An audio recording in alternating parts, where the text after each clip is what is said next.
Alright, so what's up everyone? We're back with Honkai Star Rail. We do have a day and 22 hours left for the event, but for the limited time rewards, it's only 9 hours. So let's see how far we could get. Hopefully we can finish the... I want to see if we can see how far we could get with both these events. So hopefully I think I'll unlock it. And hopefully we start it right away. Stranger? So I'm not sure if that's anything is strange. Well, I'm not sure if that's part of it or not, but let's see.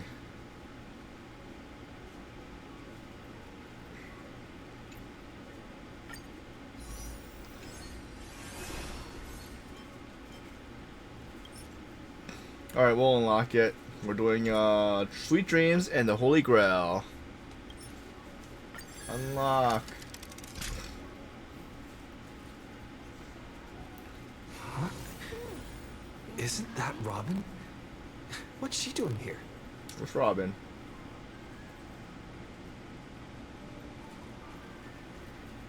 Oh. Hey, Robin.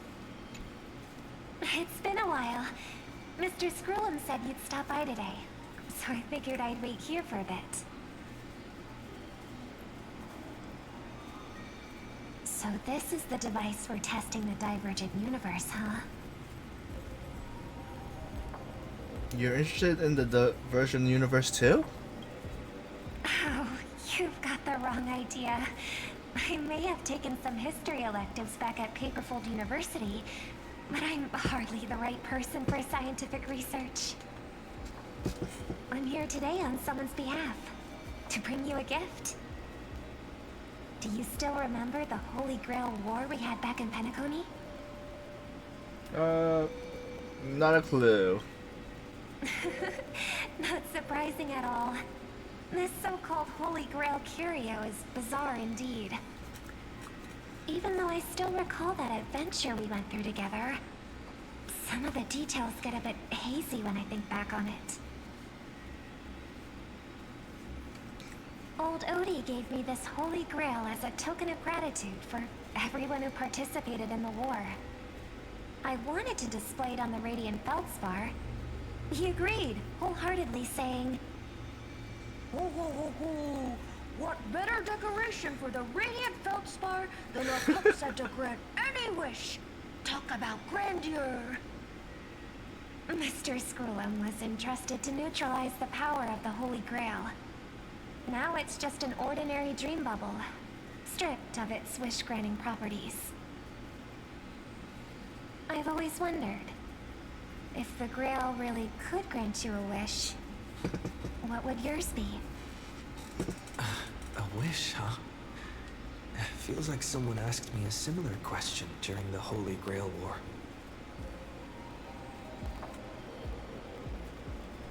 Your Dutch gradually rewinds to the beginning of the Holy Grail War, as many vague details plain clarity. It was a long time ago, or not so long ago. As Penacony's last festive superstar, he was once the center of everyone's attention. And now, with the unprecedented first Penaconian Holy Grail War about to kick off, he is back in the spotlight. Come on, buddy. Show the audience that, what is it called? Tattoo? On your hand? It's the command spells. Right. Command spells. Proof of your selection to join the Holy Grail War. They say its power lets you command legendary figures from Penacony's history to fight for you. And now, let's give up the floor to the star reporter of the Crystal Daily. So, honorary member, if you win the Holy Grail, what wish you want granted?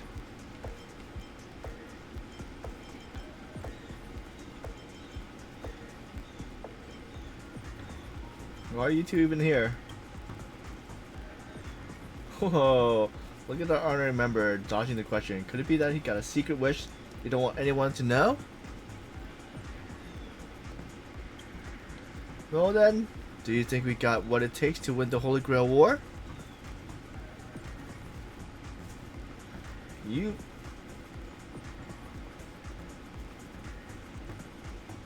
You betcha. Right, so honorary member, which legendary figure from history are you planning to summon? Don't tell me you're as clueless as Peconi's history as I am. What's your deal anyway? Aw, come on, buddy. It's a rare treat for us Belabagian folks to travel off-world. Running into an old friend on an alien planet? That's pure joy. Sure, the occasion might be a little weird, but don't tell me you don't recognize us. I promised Pitch Dark Hook the Great we'd record every thrilling moment of this trip to the planet of festivities for the folks back home. And here we are stumbling upon you being interviewed for the Penaconian Holy Grail War. I see. I was just wondering why someone else was taking my job, considering our channel secured exclusive rights to this interview and broadcast. Security! Clear the area. We can talk this out. How about a collaboration? Hey, even the money-loving Alfalfa family wouldn't charge such a cute kid a licensing fee, right? Miss, consider it charity. Let this kid finish her social studies project. I mean, what's the harm in that, hmm? Assistant! Get these two out of here! The assistant surged forward without warning, escorting the two foreign visitors far from the scene. The Alfalfa family proudly presents the first Penaconian Holy Grail War. We'll be following the masters every step of the way, bringing you the freshest, most exclusive coverage. Before we continue our interview with the Nameless about the Penaconian Holy Grail War, let's cut to a quick commercial break.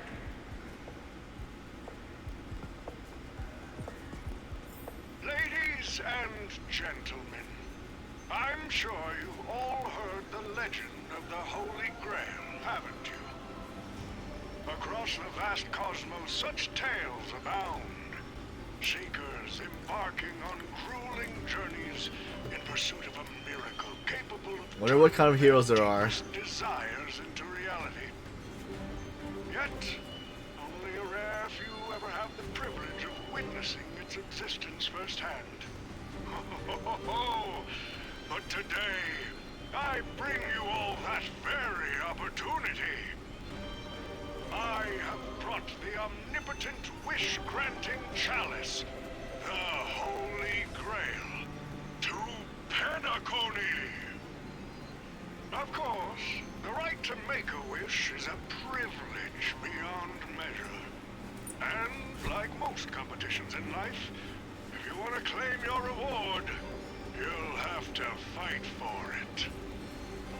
The Holy Grail will summon heroic spirits, legendary figures from Penacony's rich history, and bring them back to life. And you, daring dream chasers, will become masters, commanding these servants in battle until only one survivor remains. Worried it sounds a bit violent? Afraid it might turn into another Tychean Robo-Ball competition with limbs flying and blood spattering everywhere? Fear not. Mark my words. In the sweet dream of Penacony, there is no such thing as death. Any violence you witness is nothing more than harmless spectacle. The only thing real is the prize of having your wish come true. After all, this is the planet of chasing dreams. Here in Penacony, anyone with a dream in their heart has a chance to make it a reality. Now, brought to you by the Alfalfa family and proudly sponsored by Soulclad, the high-stakes battlefield where dreams are on the line. the first ever Penaconian Holy Grail War. Let the games begin.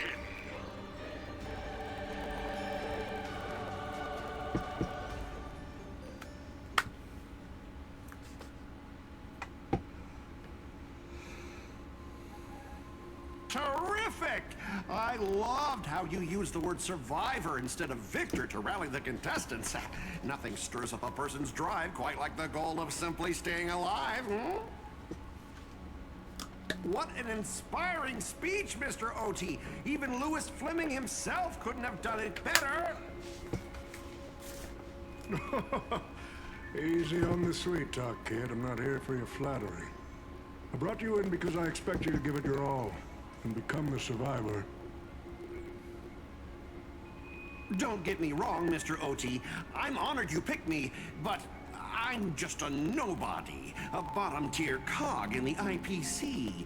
And if the rumors are true, you're not exactly a fan of the IPC, so why me?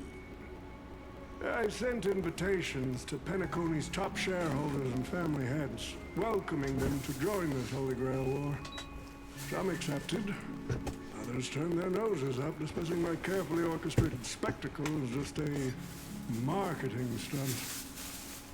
Seems like living in luxury has dulled the ambitions of the so-called elite. But underdogs like you, you're a whole different story. Now, remind me again, what wish would you make to the Grail? Me, Scott? I'm just a lowly grunt trying to climb to a P45 corporate rank.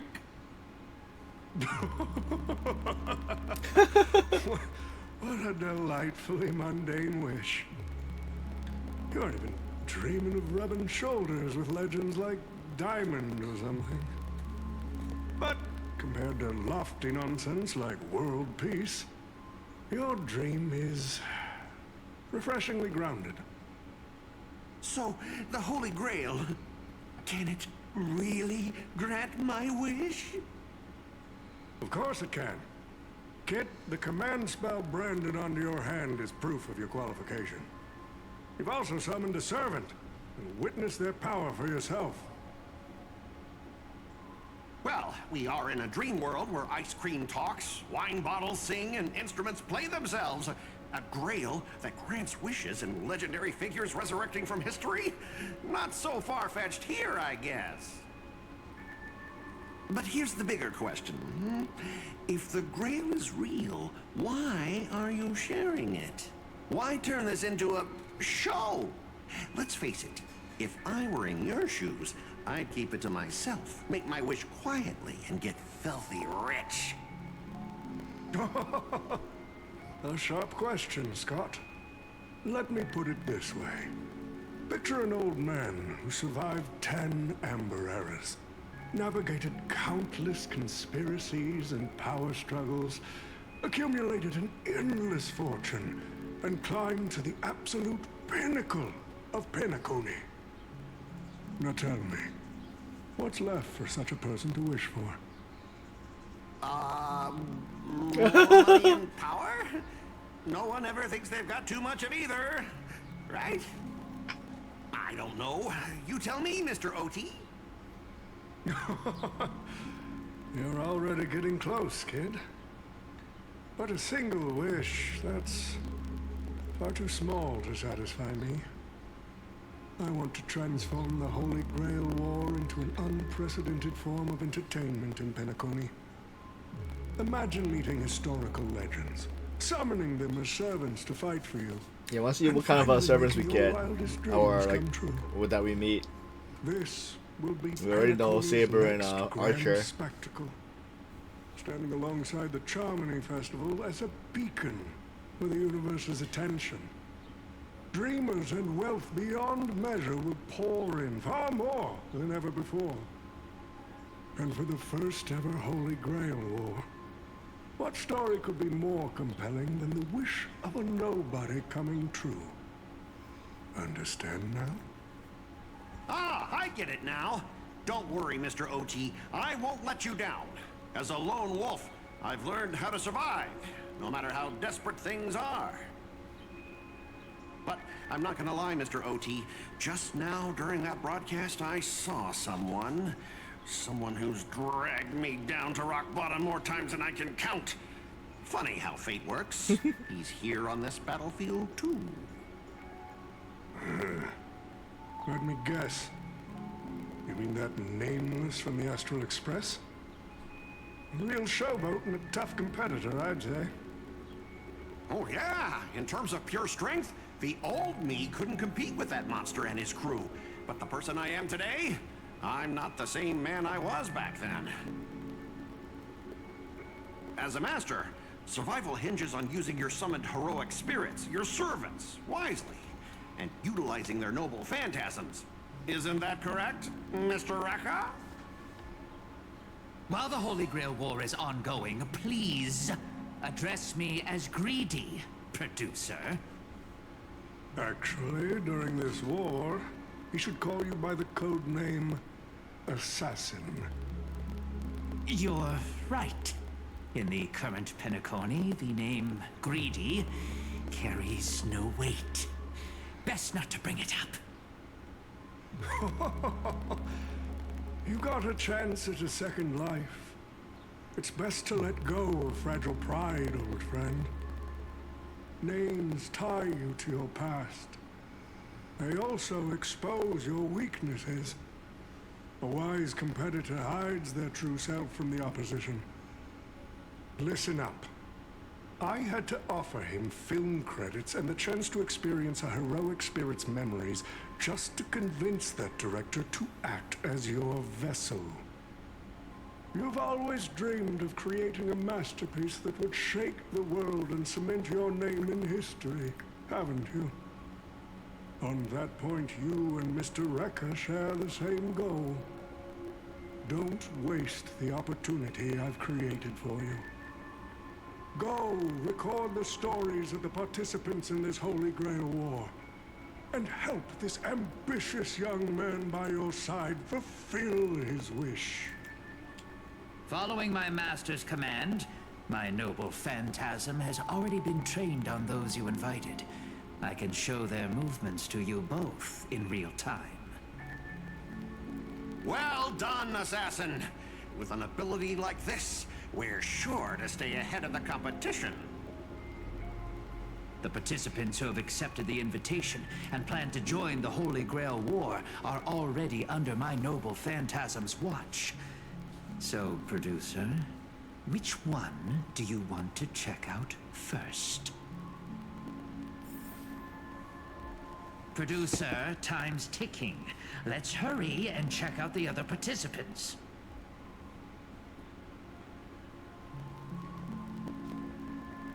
Is it Pom Pom?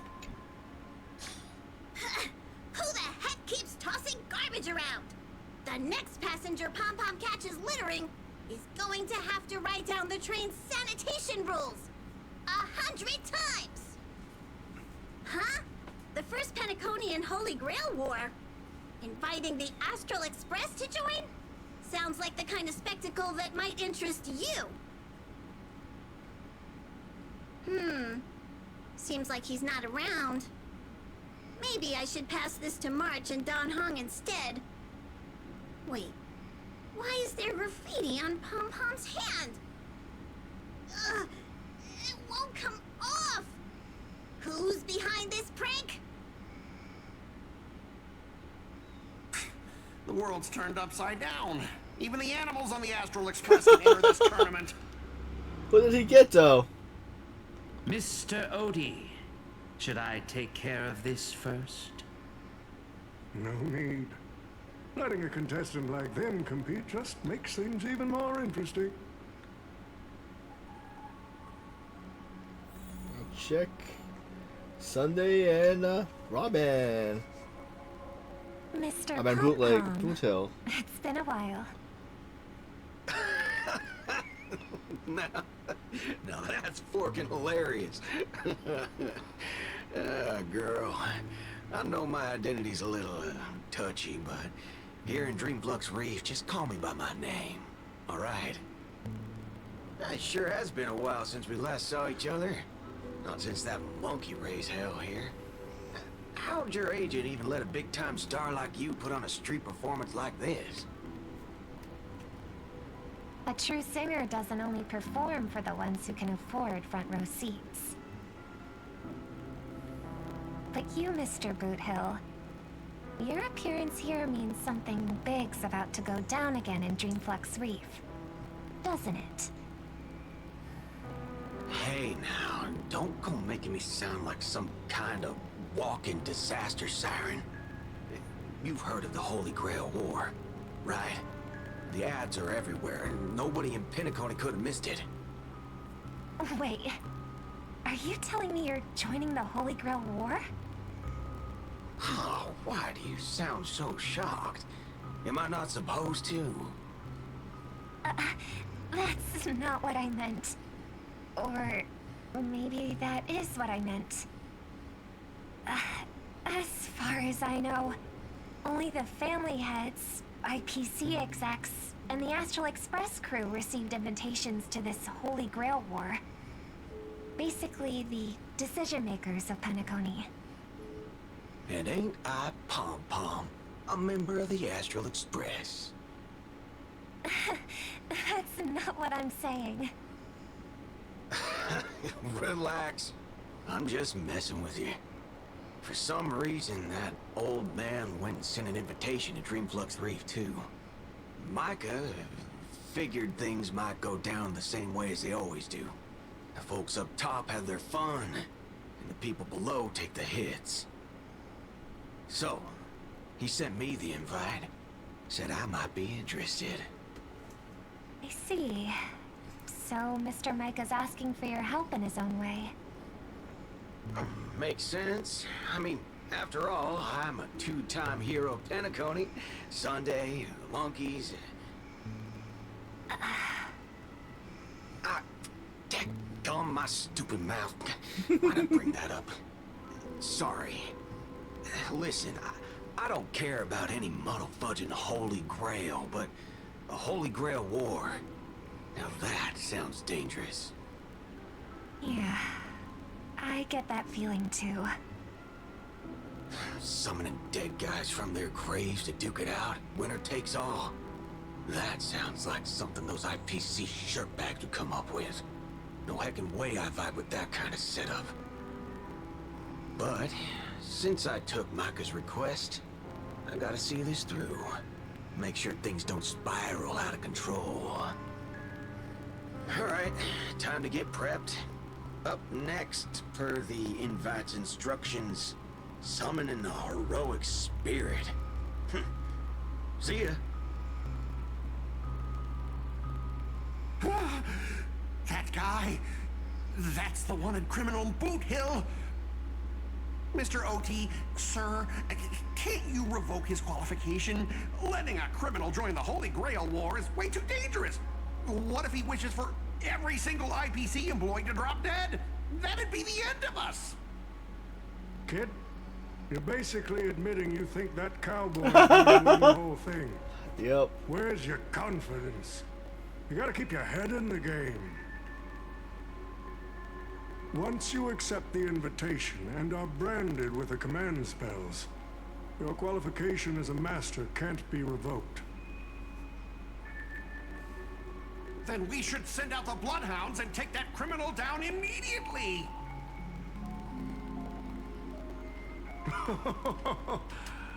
But Mr. Boothill wasn't wrong, was he? He saved Penacony twice before. If we jumped the gun and hunt him down now, that wouldn't be very tactful. Why are you so scared of this guy, Scott? Let's just say there's some personal history.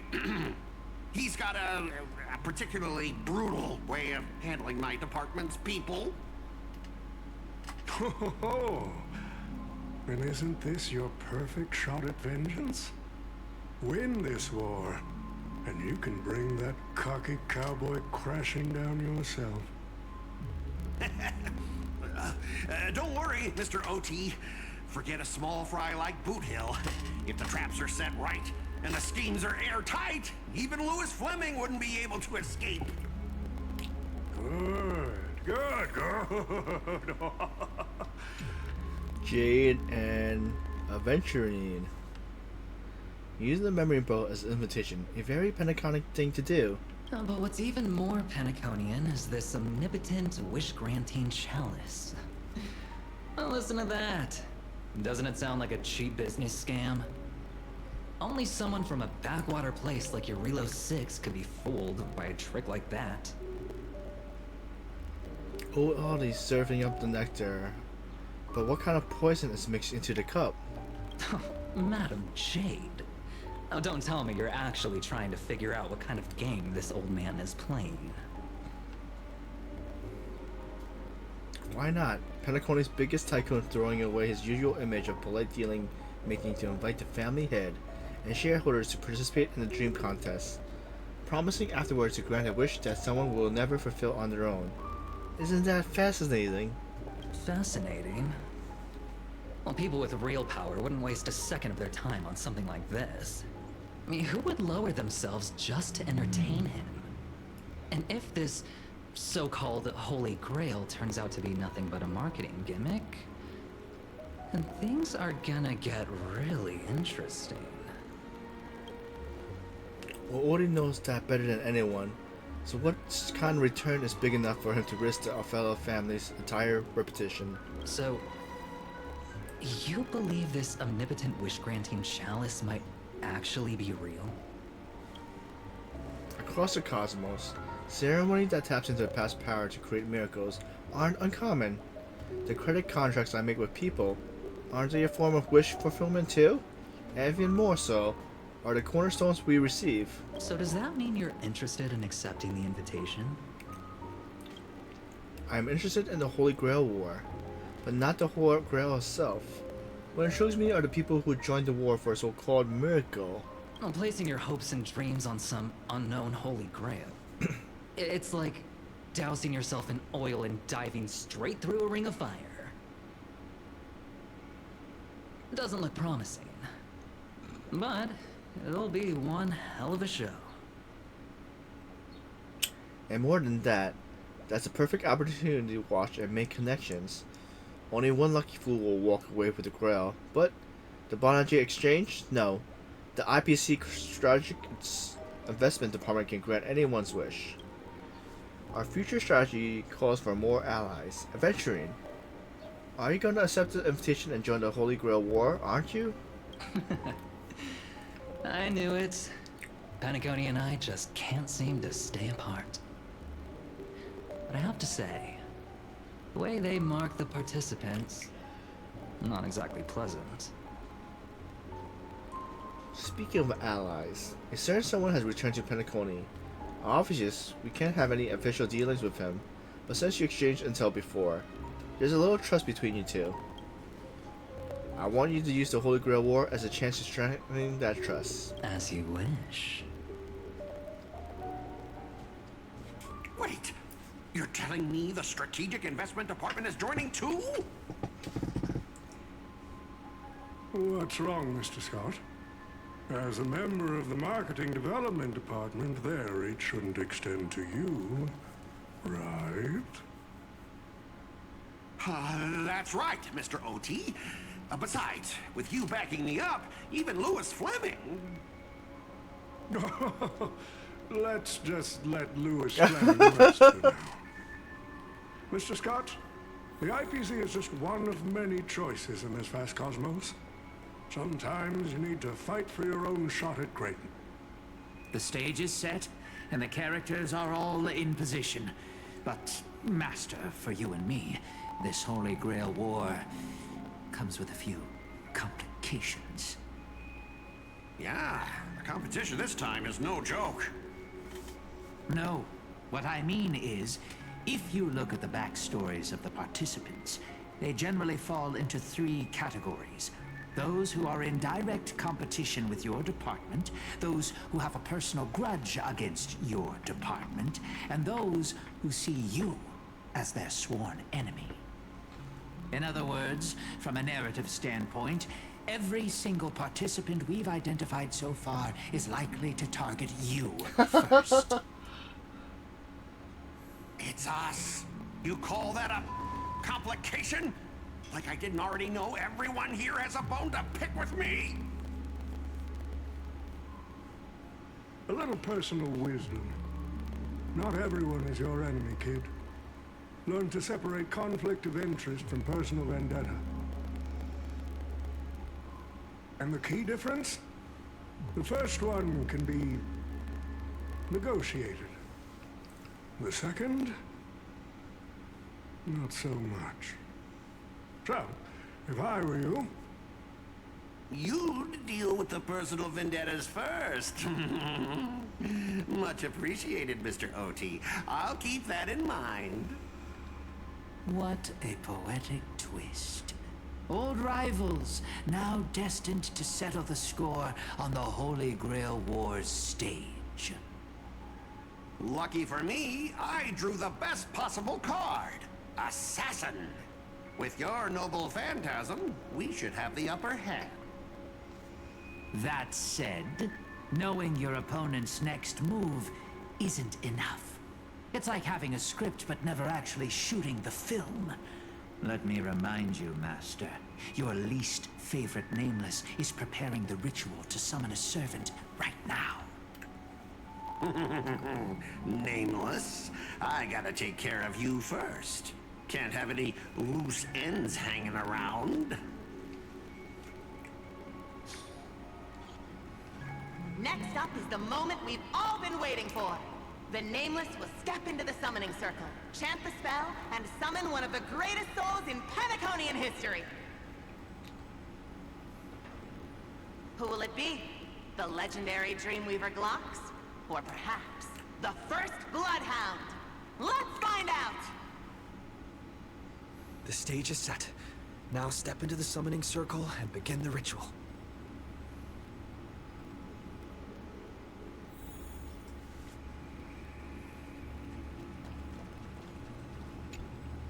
All right, let's begin.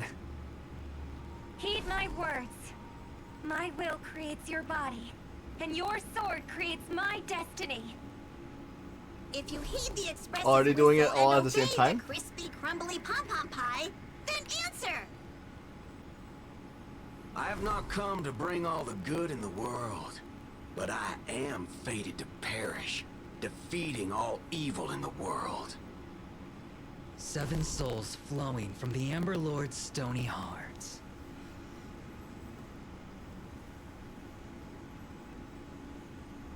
Come forth from the circle of binding, guardian of the scales.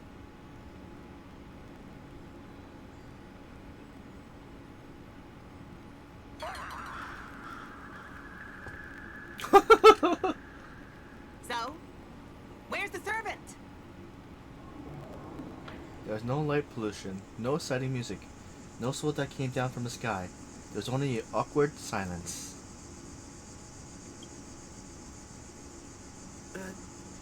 Where's my servant?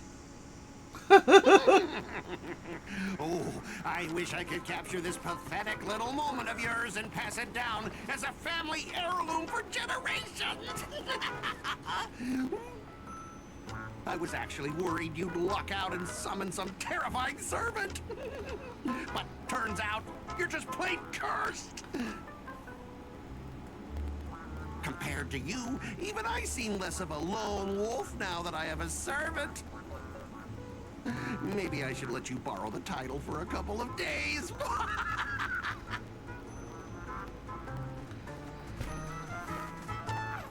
Are you my servant? Tell me, are you my servant? What? Obviously not. I'm your opponent, fool. Do you seriously not recognize me? Let's not waste time. Your summoning ritual just flopped. This is the perfect moment to serve you every ounce of humiliation you once dealt me, with interest. But hey, I'm a fair guy. Since you failed to summon a servant, I won't use mine to beat you either. Boys, go get him. Is the servant gonna come in the middle of the fight? I never said the enemy was this strong! Oh. Stay out of our league! Don't forget to file my overtime pay! You idiot! Hold the line! You've got a lot of nerve. Right on time. We don't have a fourth player because I guess I forgot set the team. You won't get away. Humanity never conceals its desire to control the heavens, and I'm no exception.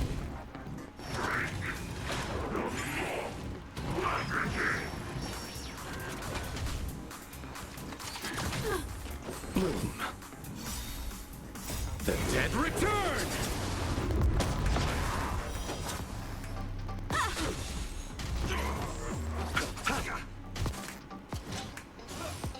You've got a lot of nerve.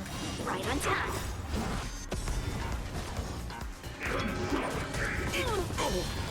Descend to earth! Strike! You won't get away. Humanity never conceals its desire to control the heavens, and I'm no exception. Be through clouds! I guess if there are any more surprise battles, I should just make a full team instead of I guess this is the team supposed to use for farming, since I have I could use a support character. The dead return!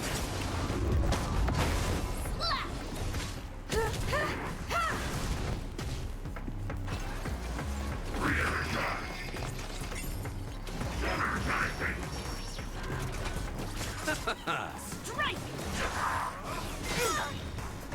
Receive divinity.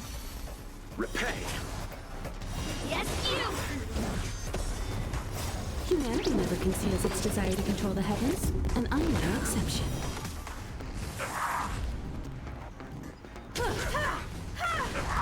Severing mountains! There we go! Right on time. Hopefully we survive with these three people. If we had a fourth, it would have been a little bit faster. Then we have an extra move. Yes, you!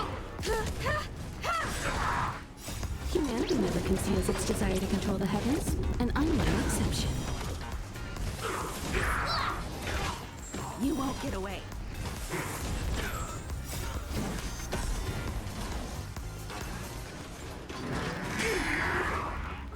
Descend to earth!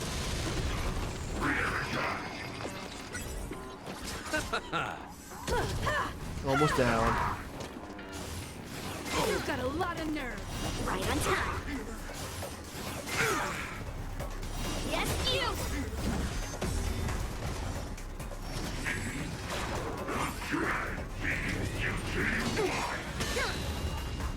Bloom. Be through clouds! Right on time. Receive divinity. Repay. The dead return! Humanity never conceals its desire to control the heavens, and I'm no exception. Nice. These useless mooks are even worse than I thought. Anyways, just fall back for now.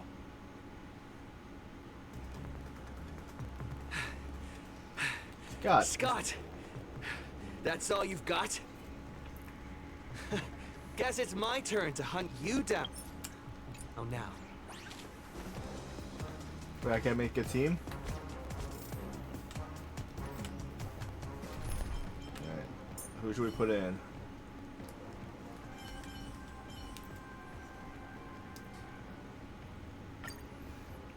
Zoe Adamman.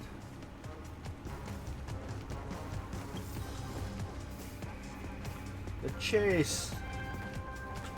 You really had the guts to chase me down, huh? What a shame. Your Holy Grail War ends right here. Target is in position. Ready, assassin?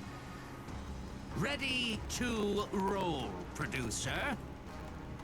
A blood-splattered interstellar slasher comedy. Action.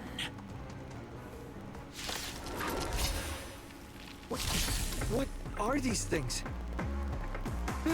Just some disposable extras. Nothing special. Watch your mouth! You're very valuable to me!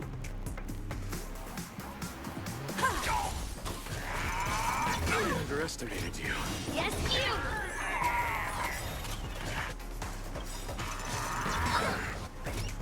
Yes, you! Conflict is pitiless. Bring mountains!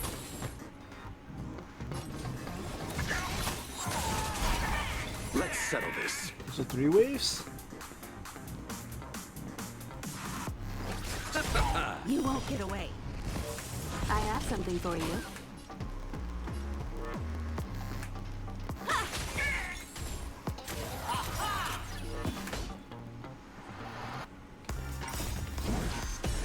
Here is thunder. Descend to earth!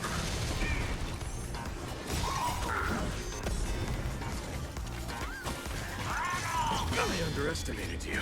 Lead through clouds!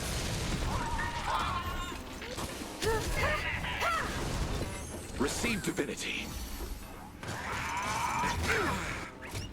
Right on time. I underestimated you. Bloom. Repay.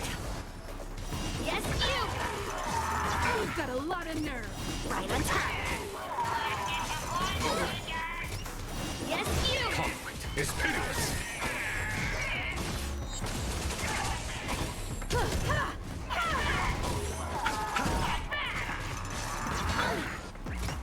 Right on time. Yes, you! Right on time. Here is thunder.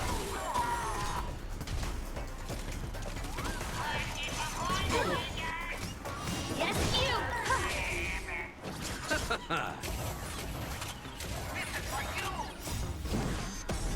Conflict is pitiless. You won't get away. Mountains fall! Right on time. What's the last wave? Almost. Here is thunder. Until I yell cut. These extras will keep performing forever. If I can't kill you, I'll exhaust you!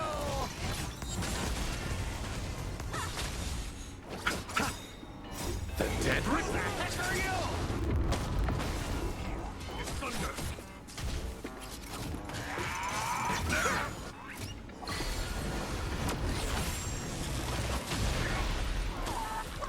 What was... Wait, what? What That happened? spear! What just happened? It wiped the field!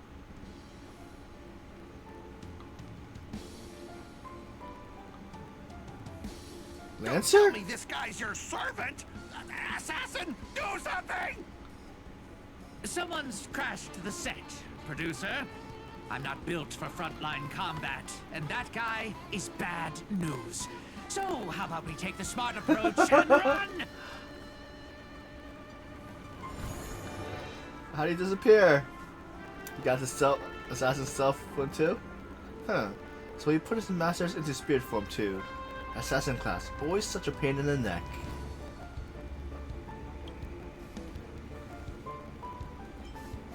Thanks for saving me. Don't thank me just yet. My plan was just to take you out next. You can call me Lancer. That's not my true name, of course, but since you'll be out of the game soon, well, does it even matter? Farewell, master with no servant.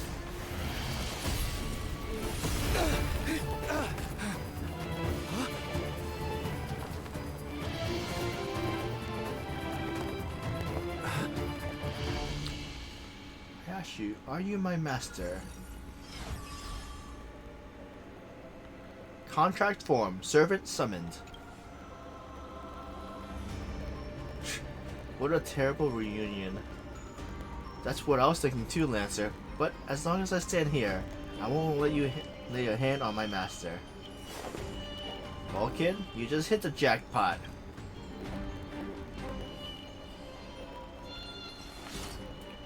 It's safe now, Master. Are you hurt? Are you my servant? While the energy sustaining me does not seem to originate from you, there is, without a doubt, a connection between us. Yes, you are my master, and I am your servant. You don't seem to be from this world. I noticed that as well. The Holy Grail granted me the knowledge I need to participate in this war, but much of it makes no sense. This world is completely foreign to me. I forgot to introduce myself.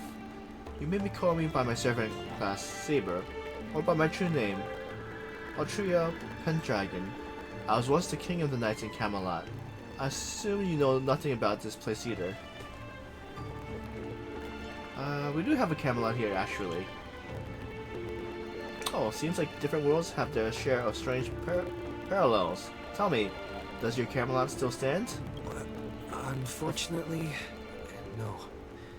It was completely destroyed. But there are still survivors. I have a friend from there, Guinevere. She's got an older brother named Lancelot. Wait, what? Guinevere's brother Lancelot? You mean like biologically related? You know what? Let's just put a pin in that for now. Clearly, our worlds have some serious differences. To help the servant understand this dream world bathing in memory, you go to lecture about interstellar travel and cosmic geography. Only to suddenly hear a thunderous rumble. It seems the lady knight before you is starving. You hungry? Forgive me. I must seem rather undignified. You may not realize it, but this world has almost no magical energy. And as a heroic spirit from a completely unknown realm, I can't draw power from fame or mystics. So, to maintain my combat strength, I need a lot of energy intake. Master, do you know anywhere around here that serves large portions? Well, if you're not picky about food, not at all. I've never been particular about taste. Besides, hunger is the best seasoning. Come on, I'll take you to try the local specialty, Halovian winged burgers.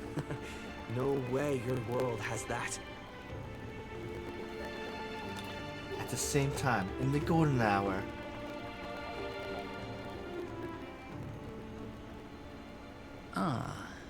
I've always been a gambler, teetering between bad luck and incredible fortune. But even for me, this draw of the cards is a bit... Still, I have to say, I kind of like your servant. A partner who plays by the rules and knows his boundaries. I'd take that. So who do they both get? Any day. At least he's trustworthy. Oh, no doubt he's an incredible servant, but... who exactly are you in Penaconian history? Master, do I look like I have any ties to this bizarre world of yours? It's Archer! And just like your servant, he's from another world. That's actually a relief. At least this nightmare of indulgence and debauchery isn't my world's future. Oh, forking hell. So, 2 outsiders summoned 2 more outsiders. What kind of xenophobic Holy Grail war is this? Make that 3. There are 3 servants from another world here. Oh, Kukula. Things didn't go your way, huh? Did you say my true name out loud? Ever hear of Tak? What's the big deal? No one here knows us. No one ever heard of Aaron or the Hound of Kula. But that also means we're at a huge disadvantage. We're fighting against heroic spirits who get buffed by this world's power. Man, all I asked you to do was a little recon. How'd you end up looking this beat? Don't even start. I almost got 2 masters in one sweep. But the assassin covered his master's escape, and the other one, the gray-haired kid summoned. Oh, fork, gray hair. Oh, that's one of ours. Why the heck were you fighting him? You're the one who told me to go after the most annoying targets. Guess we'll have to clear up that little misunderstanding when we meet. You said his heroic spirit is like you guys. That's right, Master. Their servant is a saber we're very familiar with. Her? Well, that's an unexpected Are reunion. you guys often summoned into worlds that aren't your own? Aren't our own. Most of the time, we're in a situation that are foreign to us. Someone else's era, nation, war. But I've never seen a world so completely alien before. That said, as a counter guardian, you don't need to know what that means. My job is to show when the Holy Grail goes wrong. Maybe the other two were pulled here for the same reason. Ah, I see. So, it's your fault we're stuck here. What do you mean by a wrong Holy Grail War? Do you mean that in your world, the Holy Grail War is a common ritual, but in our world, old Odie completely botched the process? It's not exactly normal in our world either, but you guys definitely screwed it up. First of all, the girl is not a toy, and it surely isn't something amateur mage like you should be messing with. And this time, our physical bodies weren't even constructed from magical energy. If I had to guess, the so-called Grail must have tapped into something familiar to magecraft to create this pseudo Holy Grail War. A corrupted ritual, a Holy Grail in the hands of someone who is the host of this war. Answer. Do you want me to spell it out? Might as well slap Mastermind on their forehead. Well, at least my master isn't this time. Doesn't seem like a kind of idiot who abuses their command spell. Well, that makes things simple. We just find the muddle fudger behind this Holy Grail War and drag them out into the open. But what if they're waiting for us to come knocking so they can wipe us out all in one go? It's annoying but unavoidable. I believe the only one here with formal training in magecraft. I'll try and analyze our enemy setup, see if I can figure out the real goal. As for you guys, whether you hide or attack head on, you should be safe for now. A breeze blows past and the blue-haired man disappears. He's texting me now. What the fork? These lines. Did he just get possessed by the Night of Beauty? Whatever. It's not the first time he's acted like this. What? Already hitting you up for revenge? Nah, he wants us to meet at Clock Studios theme park. Says he wants to talk about an alliance. In the meantime, at Dreamflux Reef.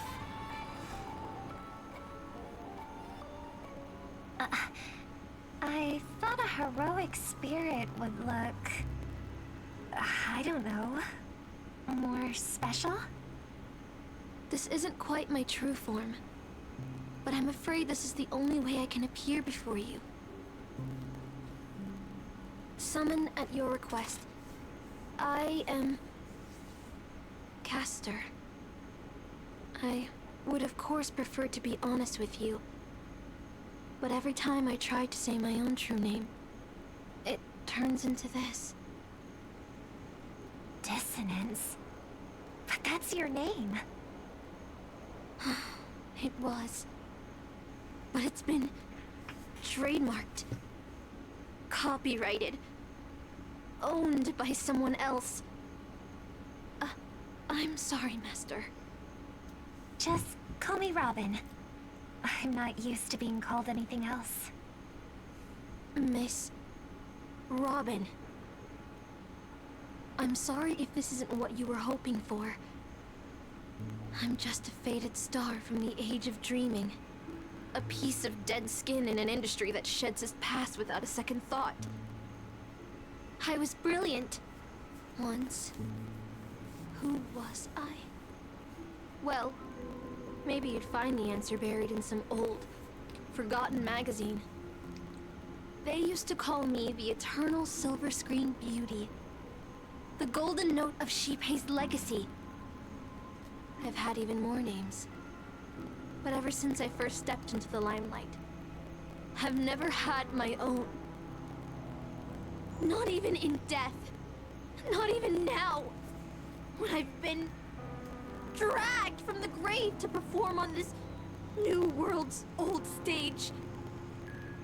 Every time I even try to speak my name, it gets drowned out by that cursed dissonance. But it's my name. My name. Mine.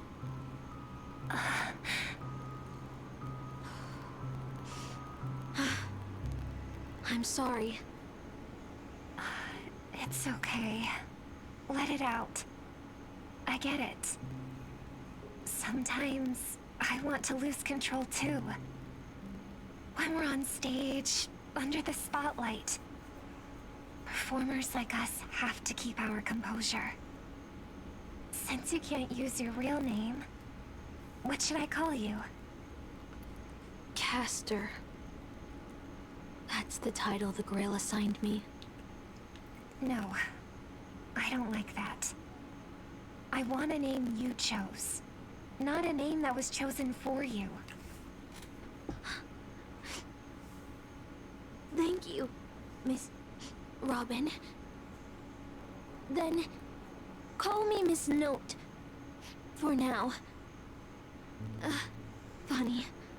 I don't remember being this emotional when I was alive.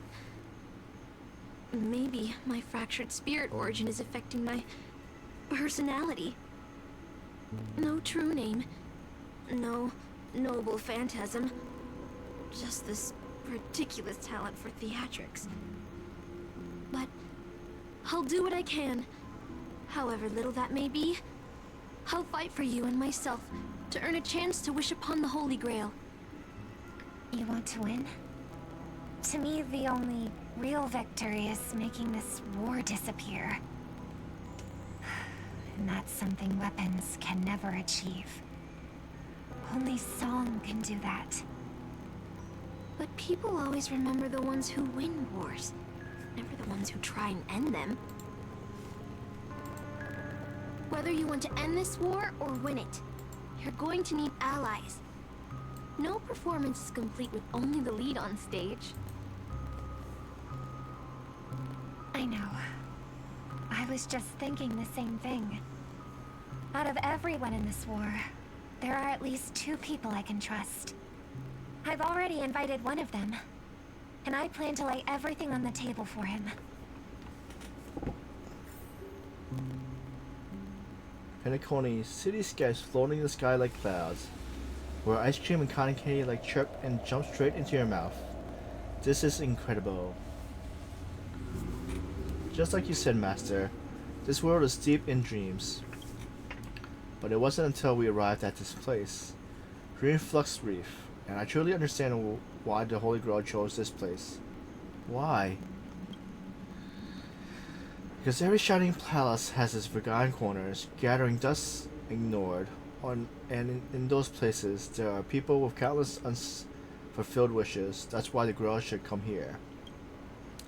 The land provides Penacony isn't a dream kingdom, but an exaggerated reflection of reality. Alright, enough about that. Let's find something to eat. Listening to your stomach rumble is making me hungry too. Servers don't bring money when they bring chairs in the world. Is your wallet good to go?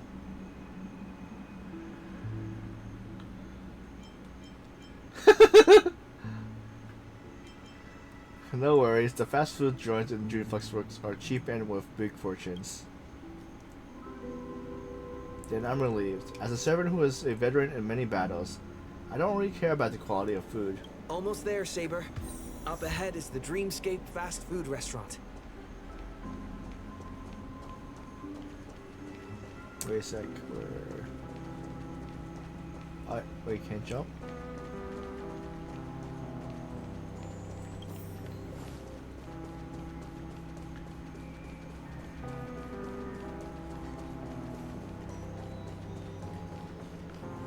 My dear guests, welcome. What would you like to eat? Wait a minute. Isn't that our festive superstar? You're here for that Holy Grail War, right? You guys know all the gossip around here too? Oh, please. This is Dreamflux Reef, and news spreads like wildfire in this place. And this must be the heroic spirit you summoned, huh? Dare I ask, miss, which famous person from Penaconian history do you represent? Sorry, but in the Holy Grail War, revealing my true name would be a major breach of security. Gotcha. Like a secret recipe, huh?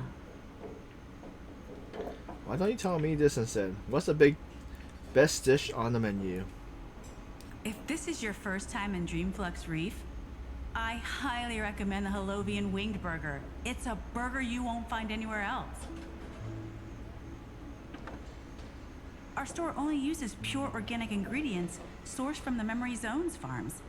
The soil they're cultivated in is free of harmful emotions.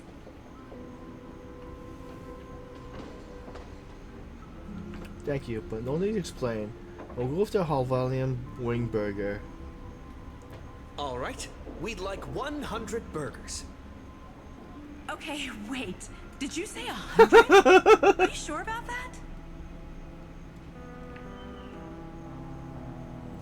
I'm positive. The lady next to me needs to replenish some energy. With so many Holovian Wing Burgers, it'll take a little time to prepare. Please be patient, folks. So, Saber, what wish would you make to the Holy Grail?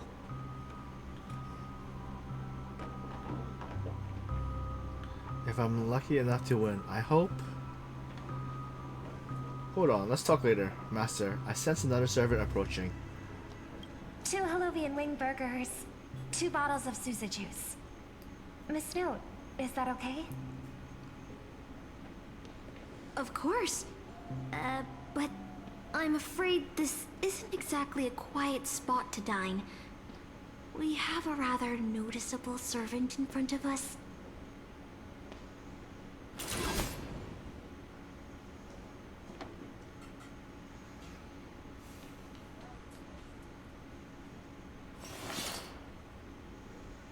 It's been a while. Miss Note, this is the trustworthy friend I mentioned to you earlier.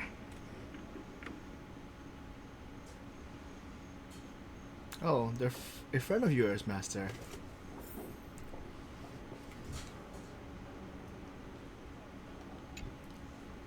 Excuse me. Could you please put their meals on my tab as well? Also, make sure we have a quiet dining experience.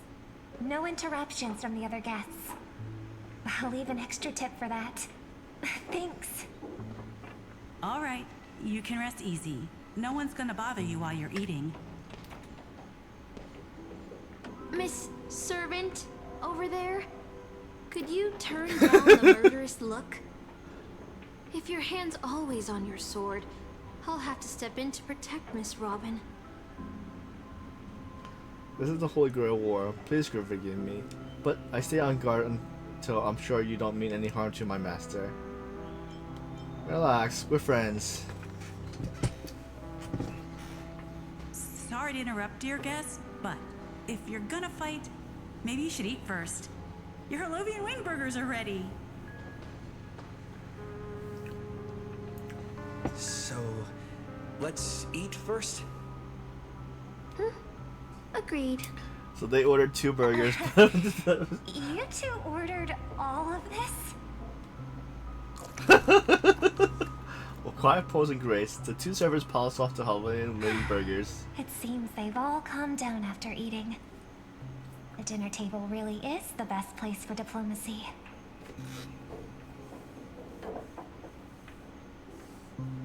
Thank you so much for treating us to the Hawaiian Wing Burgers. No problem at all. I love seeing people smile after they're full. But your servant's appetite is truly impressive. Miss Saber, I don't remember anyone like you in the history of Penacony. That's because I don't come from the Penacony history. In fact, I don't come from the history of your world at all. I don't quite understand what you mean. I'm the king of the knights who ruled the kingdom of Britain in another world. I don't exist in Penaconia's history, and thus I shouldn't have been summoned to this Holy Grail War. But in reality, there's at least one other heroic spirit in this war who also comes from the other world. Forgive me for asking such a naive question, but what exactly are you heroic spirits? Are you truly the souls of historical figures who have passed? Let's put it like this. Historic spirits are those who have remembered by history. When summoned by the Holy Grail, they materialize in a form of body made of magical energy and uses special abilities, noble fetishism, which is based on their famous deed in life. Magical energy, noble phantasms. Do these things really exist? How should I explain this? This is a world where mystics are extremely rare. The magecraft I know luckily can't function as usual, so many things in the Holy Grail War are different from in the past. My body is no longer composed of magical energy, but are other fundamental elements. But you misnote, being a caster, you should have a better idea than I do of what has happened. In life, I wasn't anyone special, so I'm quite surprised to have been summoned as a heroic spirit. I don't have the sense of security that Miss Saber has, nor have I even retained my true name. I honestly don't know what a servant as weak as I am can do for my master. Miss Note. Even so, the fact that you're summoned by the Holy Grail means that you have left behind your own history and story and history. And in the Holy Grail War, the strength of a historic spirit is not the absolute condition for victory. Well said. My brother once told me that Penacony is a land of empty legends and no true heroes. To him, the historical figures of Penacony, the legendary heroes, are all just half-truths. Images created by later generations, like products in a store window. Even their dreams turn into reality TV prizes. But at this moment, whether it's the otherworldly Miss Saber or the historical Miss Note, I'm certain you both are more real than that. And not just some commercialized product. Master, thank you for your comforting words. But in my current state, with my true name sealed, and not to mention being an enemy of that saber, I fear it would be difficult to protect you in front of other opponents, let alone help you achieve your dreams. I'm the last remaining head of the Oak family, a Chord Master of Harmony. I'm not as fragile as you think. And as of now, I no longer have a wish to entrust to the Holy Grail. Master, what exactly are you saying? If you no longer have a wish to entrust to the Holy Grail, why did you accept the command spell, step into the summoning circle, and call me here? I joined this game held by old Odie with mixed feelings.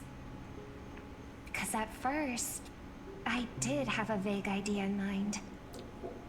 My brother once summoned a higher power to intervene here for his own wishes, hoping to turn Penacony into a utopia in dormancy. He failed, and now must walk the road of atonement. But the impact of his actions still lingers in the hearts of the people of Penacony. I wanted to use the Holy Grail to erase and heal those scars, to make up for my brother's mistakes. But now I realize I was wrong. Summoning Miss Note to the present world showed me that the Holy Grail does possess some sort of power.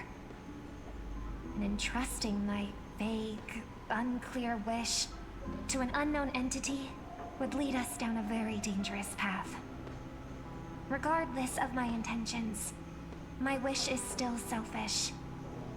It's no different from my brother's wish.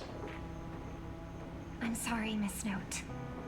But the moment I summoned you, I realized my true feelings. The people of Penacony are not so weak that they need Enna's dream to save them. I shouldn't ask the Holy Grail for anything. What concerns me more is...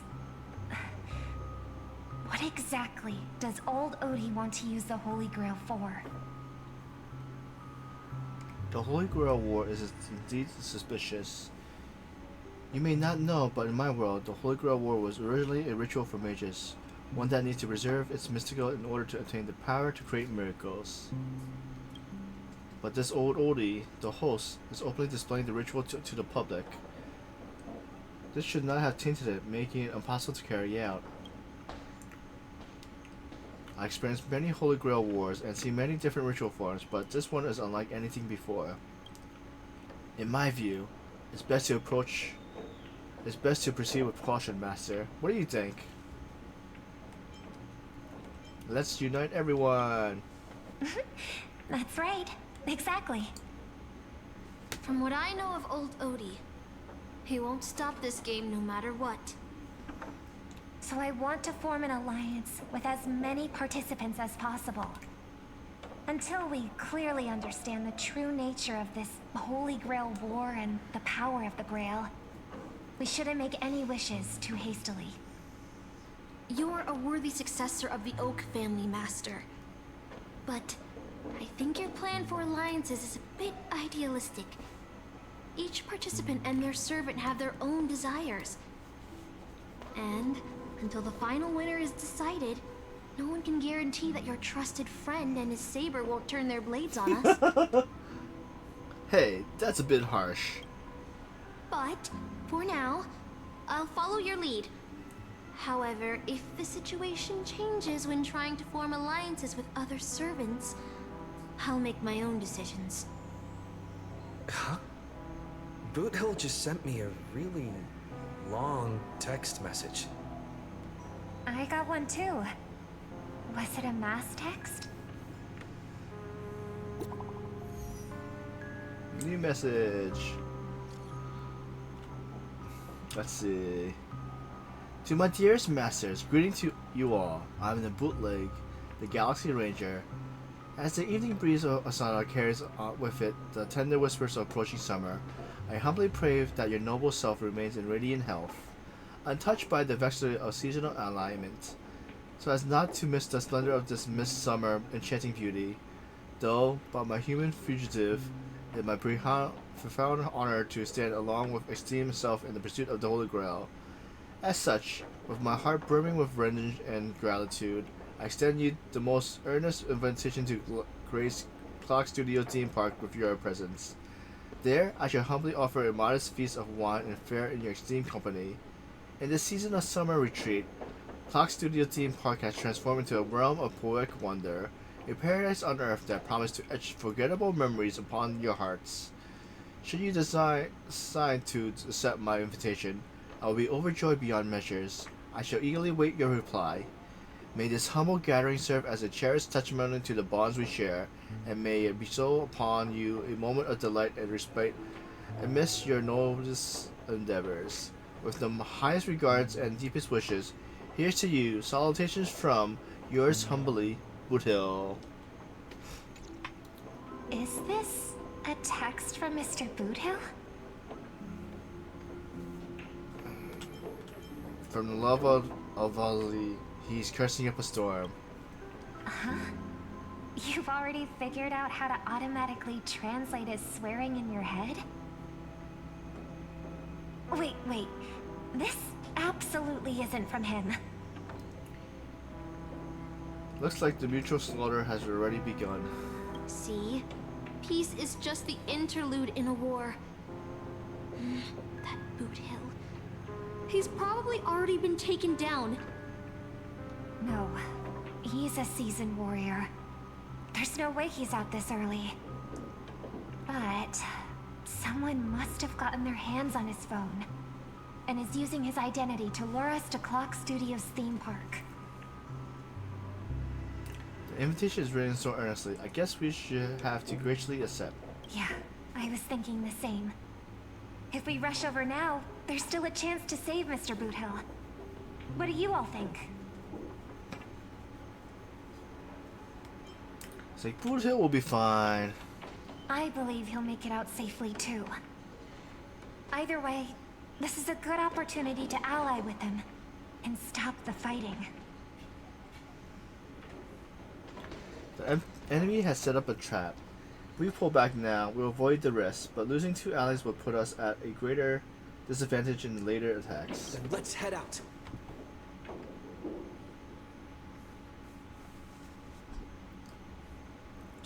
Aren't we supposed to meet up here? Where did they go? Something's off. Maybe someone got the jump on him. Took him and his servant out before we got here. With all due respect, if a particular enemy could easily defeat your friend Saber, then none of us here would be walking away alive. Or maybe our old friend is concerned about an IPC employee showing up. So they're lurking in the shadows to assess us. Oh, were you enemies All once? past enemies can still become present-day allies. Am I right, cowboy? Even with the IPC, he should at least trust me after we went through so much together. Hey, come on out. Let's chat about joining forces as a team. You ain't gonna get hurt. Oh, they aren't coming. I went through a lot of possibilities in my head before we got here. But I never expected to face the most ridiculous of them all. A shirtbag pulled off a scam on a Galaxy Ranger. Listen up, fork and shirtbags! Ain't no matter who you are and what you want to do. I've got you surrounded.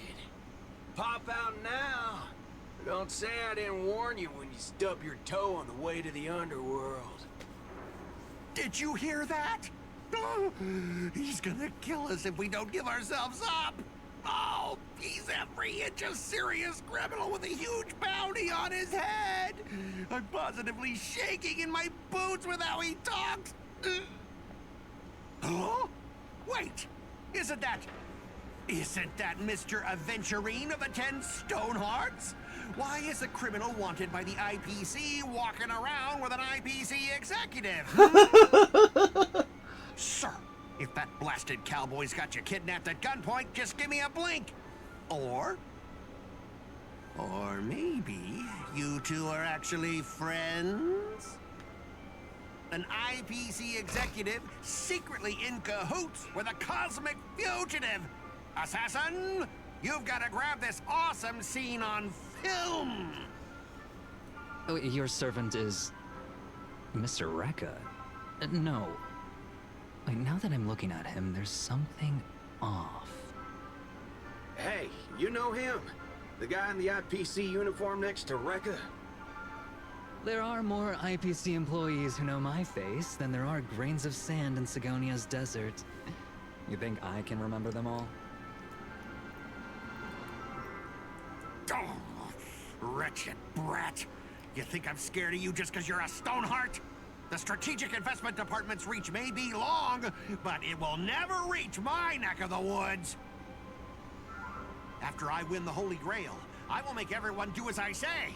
I'll make you all kneel before me and beg for mercy, then have you bark like dogs, oink like pigs. No, croak like frogs. Okay. What a waste, using Holy Grail to make people do animal noises. So old Odie even sent invitations to your department? But I thought you folks barely stationed anyone at Penacony. Unless your name is... Huh? Oh, have you actually heard of me? Never mind. There's no way I'd ever remember the name of some nobody. and mighty executives have never treated us basic workers as people. You would send me to a primitive post like the Cienjo with one word and switch me over to Penacony with the next. I thought Penacony might be a juicy gig. But all I've done every day is talk business to a bunch of papashi. It's making my neck crank even worse.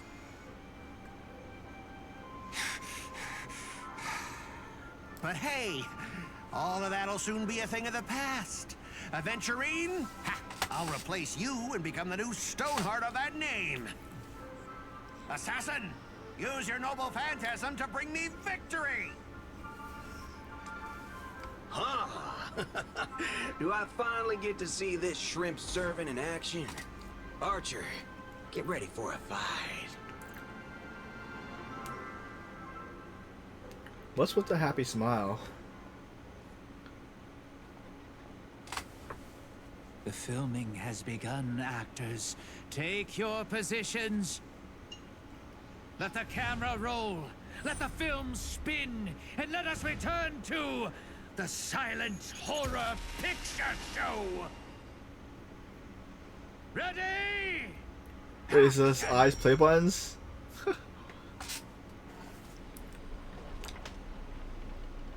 Wait, this isn't spirit form.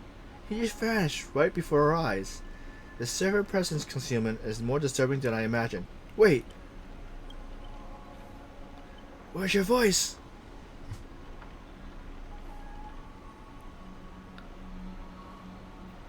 Where's my voice? Forking hell. Forking. Son of a fork. It's no use. I tried announcing the bond field. It isn't just mute sound. Something far more dangerous is closing in. If there's no sound, then how do you know what I just said? Look! There are subtitles here!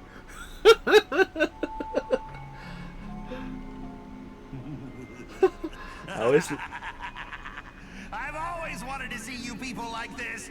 A bunch of idiots subjected to my every whim. That's not fair. Why do you get to have a voice? And why have you been reduced to this, may you ask? Because now I am the protagonist. You extras will never be treated in the same way as me. I can't wait to hear what kind of petrified screams you'd be making in this horror show. Oh, wait. Oops, I forgot. No one can hear their own screams in Assassin's noble phantasm! A moment later, the cowboy friend arrives, equally clueless.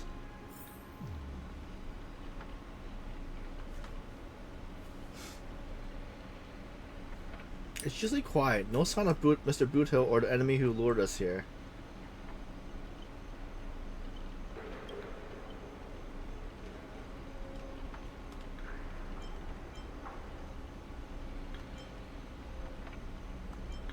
Saber's a knight who gives her Saber's a knight who gives her all too.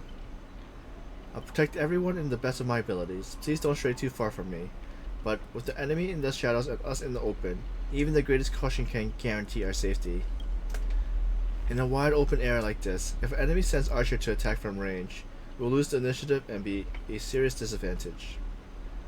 From what I know of Old Odie, he's the type to hire the lowest scum as his pawn, summoning the most wicked servant to eliminate anything in his way. Haven't you noticed? Since earlier, our voice vanished when we speak. That's true. Could it be the enemy's so-called noble phantasm? More importantly, everyone, I have a question. In this world's history, is it possible for a non-primal to become a heroic spirit, say a billboard, or maybe a TV? If it was an Electron, that's at least plausible, but a billboard? A TV? Then, what's that thing up ahead? A TV appeared out of nowhere, turns its polished rear to the crowd. Creak, creak, creak. It's obviously a trap.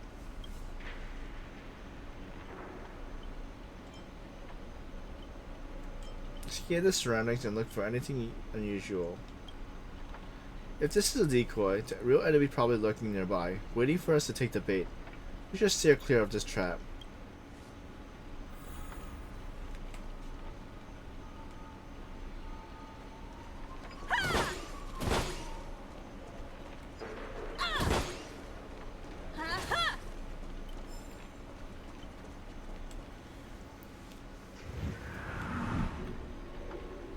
A frigid force drags you violently back to where you started, and then a voice you know all too well murmurs by your ear.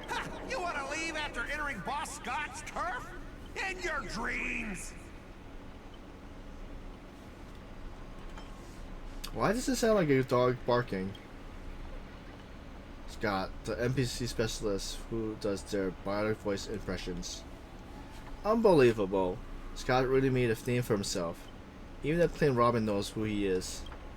Alright, I'm the one who told her. Can a guy share a few walls, travel stories with a friend even now and then? The brief silence that lingers between you was enough to convey every ounce of fury and expression from his old acquaintance. See? Always so hasty. The battle TV wobbles, buzzing with static noise. But alas, this is a silent film. You can't hear a single crapple on the snowflake. You're on TV, bro? Seriously? It's not the time for this. Watch out for his servant. That guy turns the whole place into... Supporting characters with no voice dubbing shouldn't waste the audience's time with your lines. Ready! Action!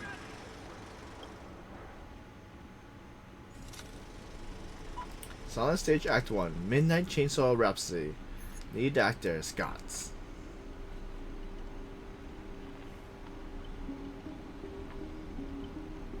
You all awake in a sealed chamber, the TV static crackles singing Death Lullaby.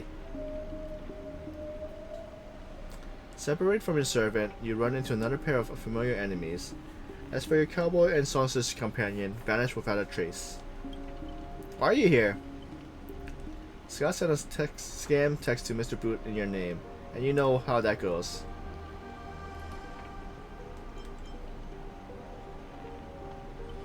Let me think.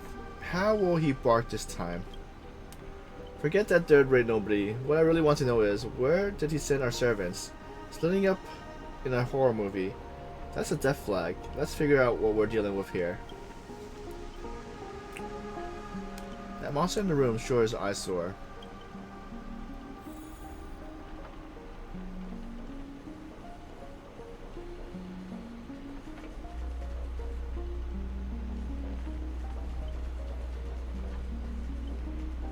What's this?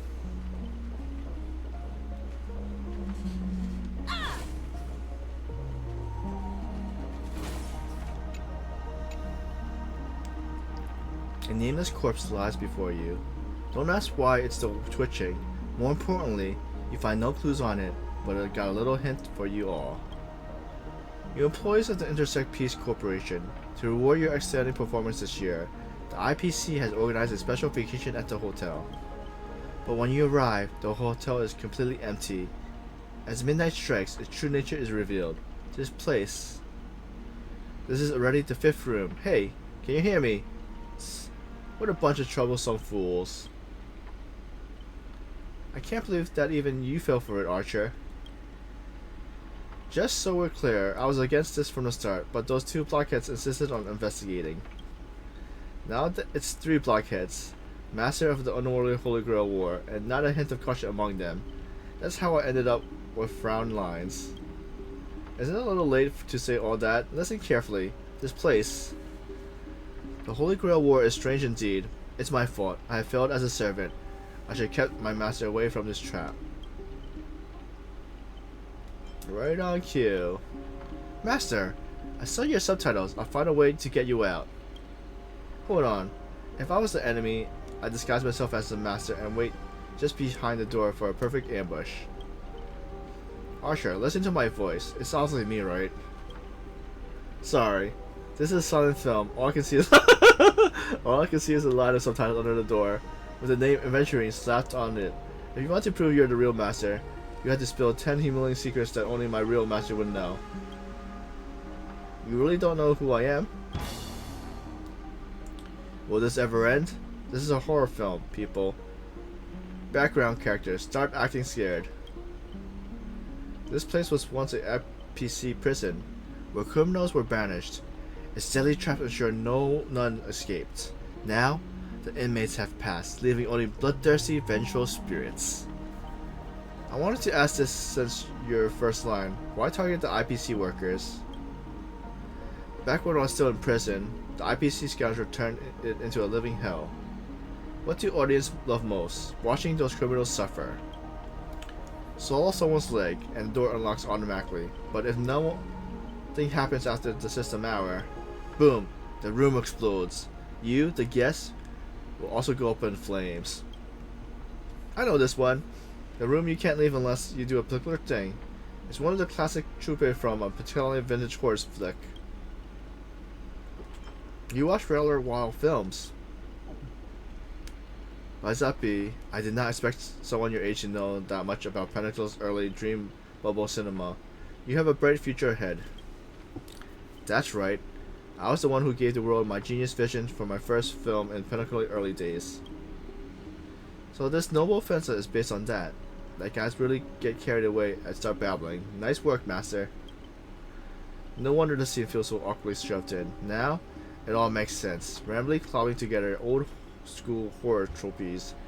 Yeah, not exactly groundbreaking. Take that sawing off someone's leg bit. Originally, the protagonist has restrained from feral shackles and had no choice but to cut off their own leg. But here, it's just a lazy copy paste.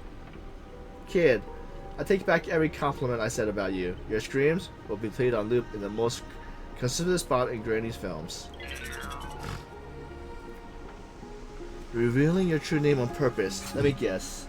It's just part of your dramatic flair, huh? You fool! How did you let your true name slip like that? Isn't that supposed to be a heroic spirit's greatest weakness? Assassin! Don't panic, producer. I'm not some legendary hero or anything like that. Just ask them, what does Grady even mean in Penacony?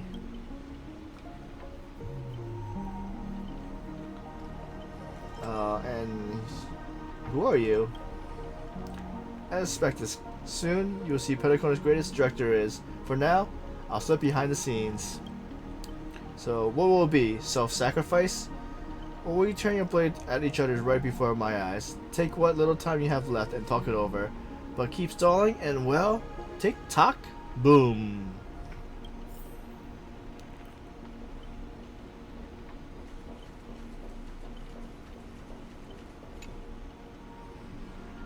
Oh, so you're finally meet a kindred spirit, and I don't get any fan benefits? Master, you heard him. Pick a leg, left or right. Honestly, if I could get a bonus, I'd rather go with the arm with the command spell. Hey, you're my servant, remember? At least consider cutting off Willie Master's leg instead. Wait, old pal, don't give me that look. I was kidding. Everybody don't dance to his tune.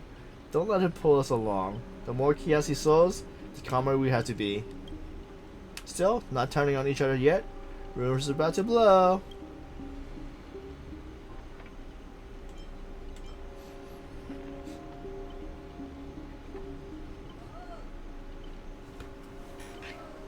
Wait a sec.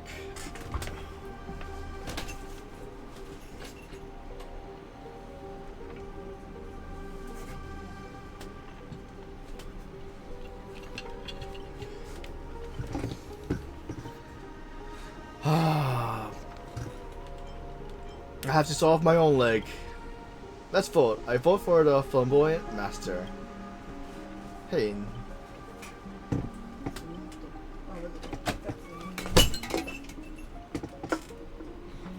Hey, no need to egg things on. A sealed room. A bomb is about to go off. It sounds dramatic, but rationally speaking, as a servant, wouldn't it be easier to just cut the door down, master? Please take 2 steps back. The seal will go unleash your fierce shroud. Crack. Lock. Master, stay close to me. I don't know what the assassin plans to do next, but it's still dangerous here. Using brute force in a horror film. Heroic spirits from another world clearly has no sense of art. A blonde beauty like you. Shouldn't you be screaming for help and waiting for the hero to save the day? Sulky assassin, once I reach you, scream all you want. Call for anyone to save you. Then you better reach me first. Thanks to your recklessness, the hotel's changeful spirit has been awakened by the noise. Prakash, take the stage. Trying to run? Did I, the protagonist, ever give you permission to run? What are you, a piece of gum stuck onto my shoe? As the star of this film, I'll be the one to personally tear you all apart limb by limb. You see chainsaws in my hand? With assassin's power, these two poison Wait, I thought I put a fourth character. Why is it back to That's 6 cuts in one go. My concealed sword chainsaw reversal. You won't escape me even if you turn into a swallow.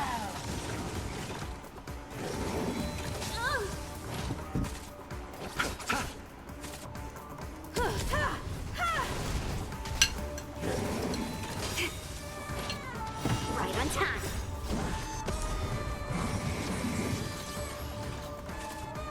Ha! Mountains fall! Receive divinity.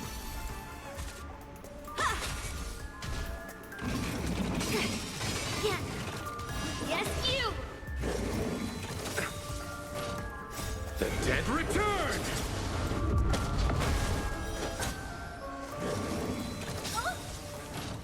Bloom. Humanity never conceals its desire to control the heavens, and I'm no exception.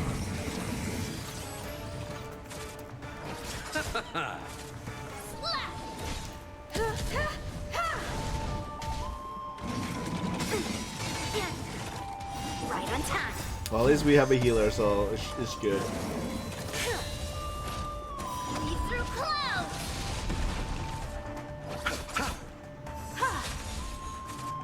Strike!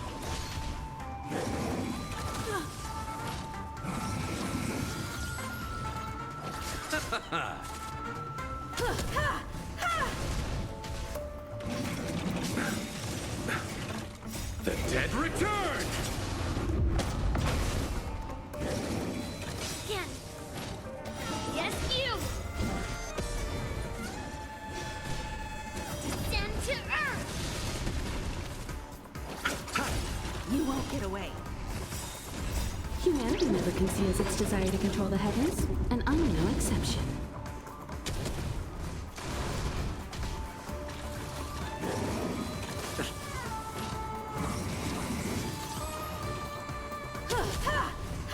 Almost down. Receive divinity. And nice, we got a heal.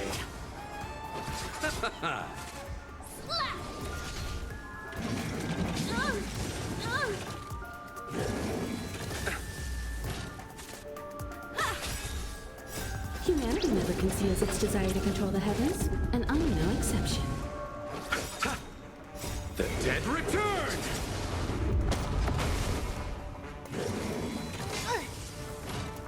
Right on time. Counter. Strike!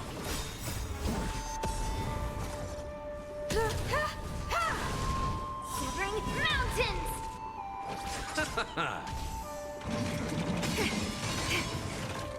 Yep. Nice. This. What kind of evil spirit gets beaten to a pulp by its victim? Forget it. Producer, take 5. Won't be needing you again later. So this is the power of the heroic spirits from another world. Huh. Figures. Pentacon is just a backwater speck with 10 amber eras. With no real legend of history. Of course, we pale in comparison to true heroes. But that's also why you're gonna lose. I take each of you runaways one by one and turn you into obedient extras for my film. Pray tell, does anyone look like they're running from you? Don't get ahead of yourself. Act 2 is about to begin. After a brief pause, you exchange the information you gather with one another. Boot Hill, Robin, Miss Note are still missing. Scott and his servants could strike again at any time. So you're giving us time to breathe, huh? Guess they're pretty confident about their trump card. Archer's Master, you seem very familiar with films. What do you know about this Grady? I only heard the name before. The guy was some terrible director back in Pentaconi early days. He cranked up a ton of cheap horror silent films and was a master of interesting commercial gimmicks. But people of Pentacona forgot about his name ages ago. I only found the film he used to trap us through sheer luck. Picked it up at an interstellar junk market. So, we're dealing with a total nobody. That's not good. What makes you say that? As heroic spirits who left a mark in history, our legend usually hints at our greatest weakness, like that one warrior who bathed in the river of the underworld and became invisible except for his seals. I was hoping you know something about that person's past, but turns out he's some washed up no-name that even you folks have not heard about. Fit right in with Mr. Scott, doesn't it? A pair of nobodies with shady tricks up their sleeves? Still, I got this feeling. Even if he got the upper hand now, he got no real way to finish us. Tricksters never packed much of a punch anyway. Right. He was a film director in life. That means he's not going to suddenly become a powerhouse after turning into a heroic spirit. His noble fantasia proves it. He built it off one of his old horror films. Basically a reality marble. Though it's a rare ability, it feels more like a trap, one that only ensnares its victims. But if the trap dust can't hurt the prey, then it's the hunter who will be in trouble. Now he got 3 servants in his stomach, while the strongest fortress ever falls from the inside. You really do have the mind of a leader, always so sharp on reading the situation. I better pull off my weight too. He might not have the obvious weak spot, but if he can find Assassin's true body and let my arrows give him a proper haircut, the reality marking on his would no longer exist. Sounds like everyone's got their sights set. Bloody Master, I know I butted heads with the Express crew before, but that was just a difference in perspective. As for this time, I got no interest in the Holy Grail. My boss is more concerned about what old Odie was up his sleeve. If you're willing, maybe we can actually work together this time? Deal. You see that, Master? Looks like Mr. Robbins' alliance is starting to come together. This army has to go, and now it's time to move. We saw the exit on the way in. Let's head the way while we still can.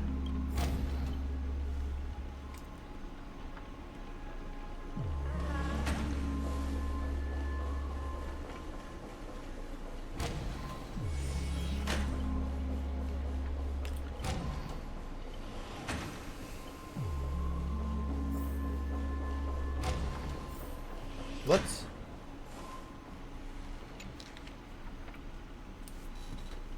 Screams, blood, entertainment. Exclusive interview with the creator of Midnight Chainsaw Rhapsody. Written, directed, and starring Grady himself, Midnight Chainsaw Rhapsody makes history as a Sundance Prison first film, now boosting over 1 million viewers. On this occasion, we tracked down director Grady to discover how he achieved such a remarkable success. The creation of Green Bubble movie in a revolutionary technology. Developing such an innovation in prison seems especially challenging. How did you create this entirely new technology from scratch? It all started when I was washing my face. I spotted Dreamscape's memorial residue on the mirror and had a revelation. Dreams might be hard to grasp, but the memorials can be controlled. If I could build a machine to stabilize memory while they held dream imagery, then captured them, I essentially have a dream camera. Luckily, I knew a little about machine repairs from before my imprisonment.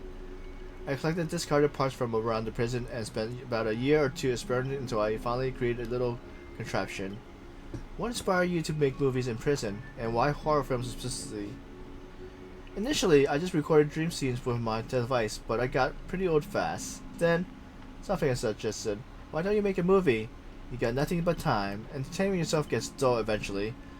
But bringing some thrill to our dreary prison life though. Filming in the synthetic dream school proved tricky at first. I thought dreams would let me create anything I wanted, but Mario typically behaves in 1 or 2 extremes. Either too stable, just like reality, forcing us to manually create props and sets, or too chaotic, like jelly, where actor's face could transform 9 times within 1 second. Dreams were so unpredictable that we ended up shooting many scenes in physical sets in the actual prison. As for my why horror films, first, they were only cheap to make with few technical demands. Second, after toggling between prison life and nightmares for so long, I figured people needed something more thrilling. And honestly, the very last thing I did before imprisonment was watching a horror film in a theater. I only got halfway through before IPC dogs dragged me into their ship. Perhaps making horror films is my way of finishing that interrupted movie. A roughly produced newspaper widely distributed during the prison era, securely published right after Okia bribed prison officials. Okay.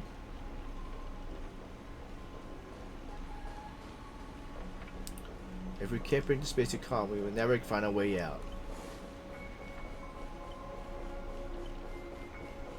Alright, are we gonna find another paper? What? Increase it again? Feels like we just looped back to where we started. If we don't find some kind of countermeasures, we could be stuck running in circles forever. Master, why not leave some of your chips and dice behind as markers? You don't need to remind me of that. I already tried that, but I didn't expect Ray to be such a greedy money grubber. Hey, don't go throwing shades, extra boy. I was just cleaning up the set as usual. Gotta make sure random traps don't ruin the scene. The next scene is all about IPC employees trapped in a haunted hallway and cursed to suffer forever. Nowhere to escape, and no one will ever come to help. In here, any struggle is wasted effort. Is that Miss Robin singing? Greedy, looks like you forgot that you only trapped us. Looks like you forgot that you only trapped us in your noble phantasm. That's what you get for cutting the budget, Grady. While you're busy writing, directing, and starring as yourself, Miss Robin already found a way out on the other side of the set. Everyone, follow the music!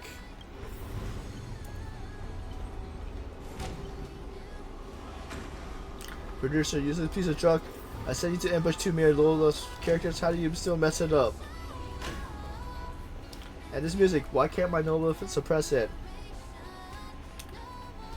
Looks like you've been dead for too long. Forgot your own trade, huh? Even in the silent film era, movies have soundtracks.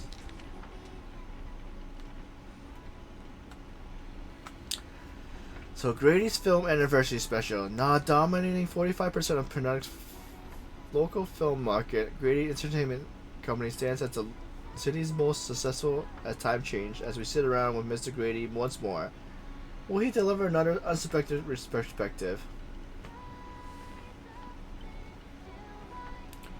You established the Grady Company while still in prison. How do you convince the company inspector to allow an inmate to form business behind bars? For most IPC dogs, it comes from one thing: profit. When prisoners are awake, the IPC Nickelodeon Cinema successful drain what little money inmates had. But dreams?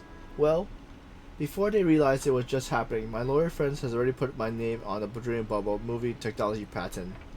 They wanted to squeeze every last coin from prisoners' savings into their own pockets, so they set up a company under my name and made me chairman. Of course, the actual person in charge was our dear inspector, McCoy Tyler. You faced plenty of criticism as your IPC puppet back then, but today, Greedy Films is practically a brand new company, wouldn't you say? Yes. All thanks to Mr. McCoy's excessive confidence. He actually gave me the so-called honorary chairman, a dividend share, treating it like spare change, so prisoner savings, which should be flowed 100% back to IPC, now has a tiny stream diverted to me. Though barely significant, the money successfully helped fund the initial stage of Penacony War of Independence. McCoy died while trying to crush the rebellion, and the original McGrady Company became history, but the Nickelodeon Cinema and assets has left behind formed a foundation for rebuilding our film industry later. In that sense, I should be grateful to him, especially for the dying when he did. Beyond importing excellent films, Grady Films has fostered many local talents. As competitive intensify, what wisdom would you share with the next generation? Make film with passion, not opportunism. I hope future Penacony creates its own universal famous masterpiece that belongs truly to us. I also extend a warm invitation to Dreamweaver's technology, especially to join Grady Films. Help us improve our still evolving Dream Bubble movie technology and create better experience for audience everywhere.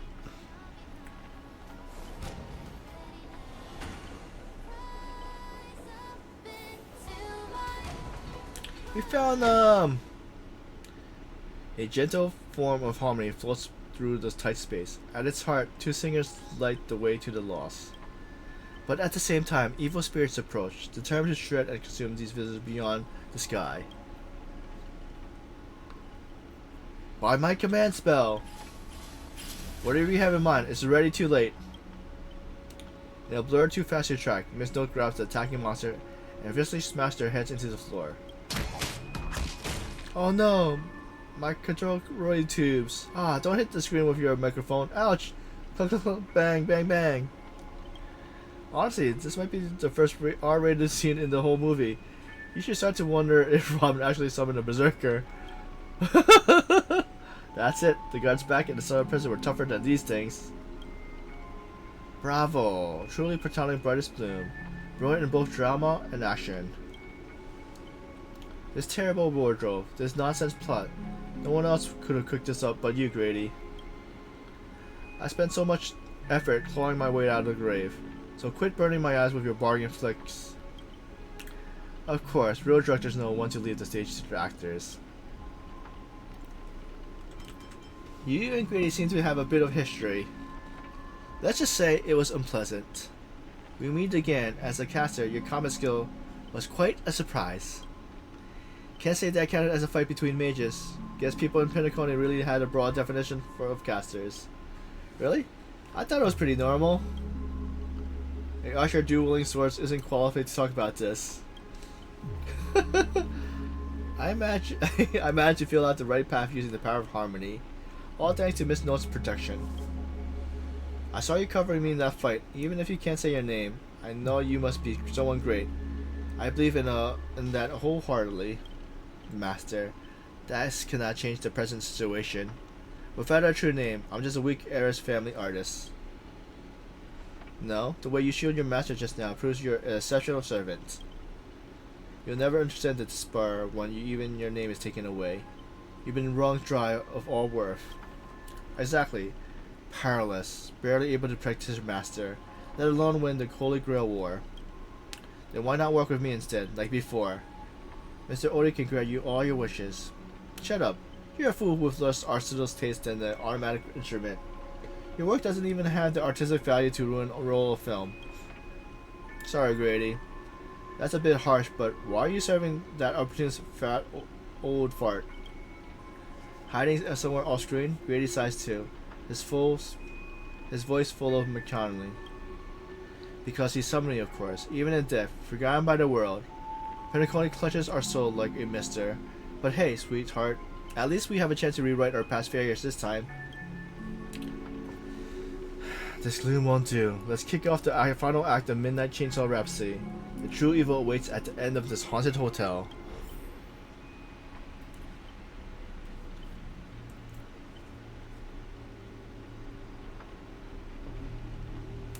Whoa, the director really went all in this time. Greedy, is this what you meant by giving me more power?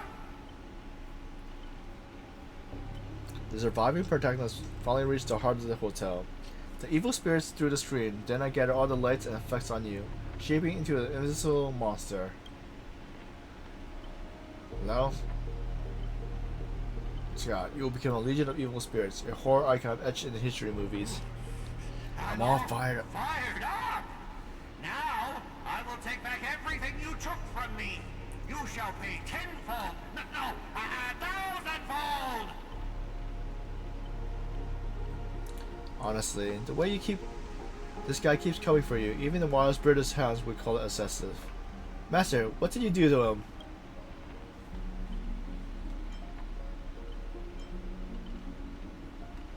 Just some private disagreements. Private disagreements? You ruined my life! You made me bark and oink and face a demotion, moving from one puny post to another in the cosmos, in despair and misery. This is what you call it? Private disagreements? You and your little entourage of extras. You won't get to be cocky for much longer. The power inside me is breaking out, trying to be free. 1 Scot, 2 Scots, 3 Scots. My scalp is scratchy. 2 got stuck in there. Master, say your line. Say your entrance line. Fear me, mortals, for I am everywhere. In your dreams, in your shadows, right behind your back. Now I, the Lord of the Wolf Pack, the 1,000-faced Scot, will devour all!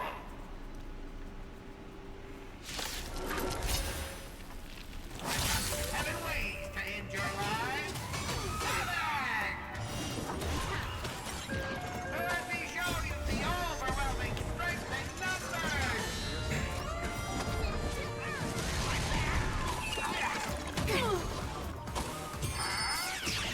I know it's about to start, but we're gonna go through it and probably take a we're gonna take a meal break after the fight. I underestimated you. Right on time. Receive divinity. Repay. The dead return!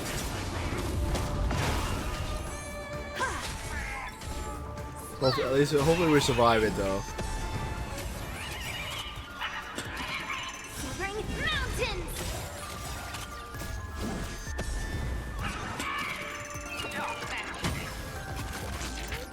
Lead through clouds!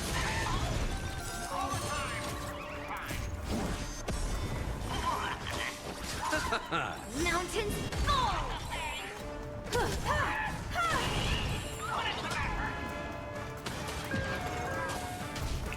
Strike!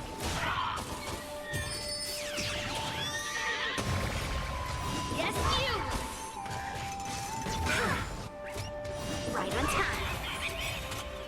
Humanity never conceals its desire to control the heavens, and I'm no exception.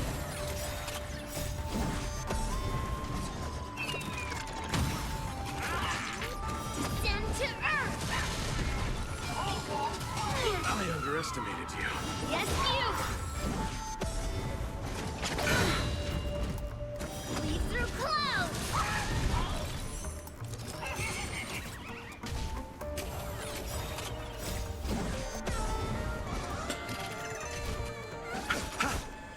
Bring Scott, don't you think you messed this one up? Oh, shut it! Weren't you just getting your butt kicked a moment ago?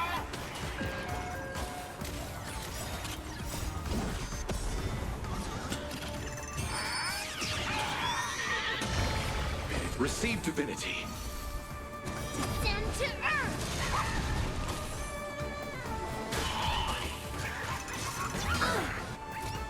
Right on time. I underestimated you. Yes, you! Lead through clouds!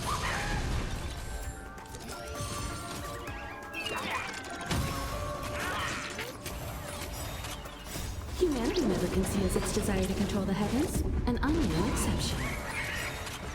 The dead return! You won't get away.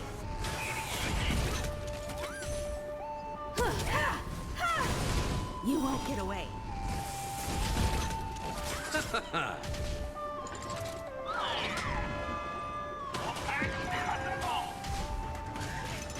I underestimated you. Right on time.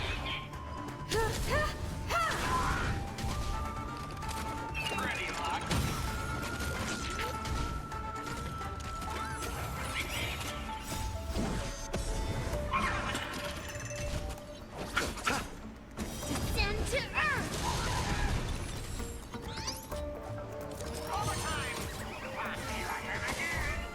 Strike! Yes, you! Lead through clouds! We are gathered here today to commemorate the many Scots who have sacrificed their lives again and again.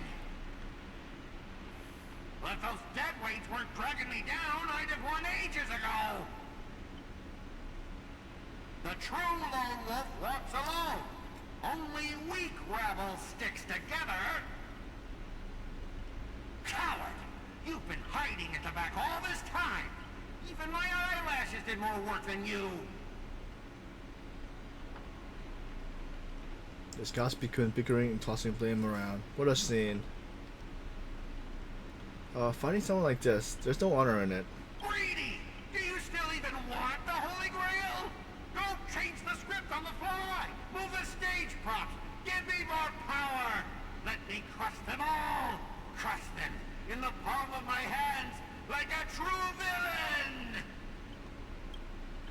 Sorry, Mr. Scott, I was wrong about you. You're a natural comedian who was only good at playing comedic characters. Dropping you in a horror flick, that's not a miscast, but an insult to the lens.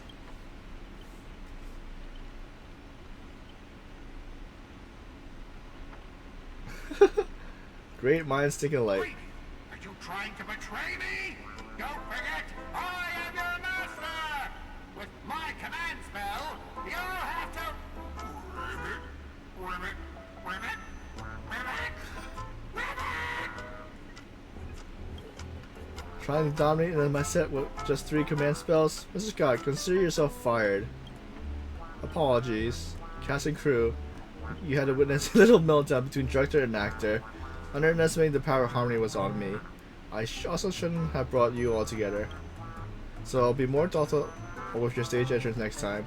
I look forward to hearing your piercing screams all over again in our next film.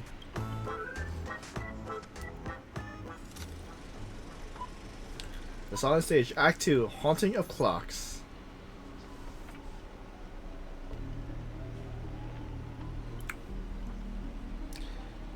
Did we just leave his reality marble? Oh.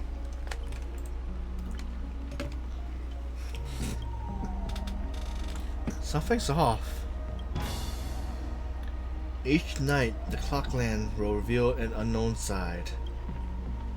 As the protagonist, you open your eyes and find yourself trapped in a nightmare with no exit. And now, a terrifying enemy is standing right beside you. Knowing we're allies, you still go out of the way to stir up trouble and sow discord. Mr. Archer, you don't strike me as someone married to a contract. Wouldn't it be smart to take this split-up operation and eliminate a rival for your master? I might give it a thought. Bring it on, I'm not scared. Should I kill him? I turned that question over 12 times before you woke up. If I had decided to act, you wouldn't have get the chance to open your eyes. Too bad. I thought you were smarter than this. Guess you had to suffer for it. The wicked watchmaker brought from hell evil spirits that wields different curses. Disguised as harmless amusement park mascots, they drag their victims into sleep and torture their souls for eternity. Excuse me, I'm the director at Clock Studio. Do you own the rights to our clocky?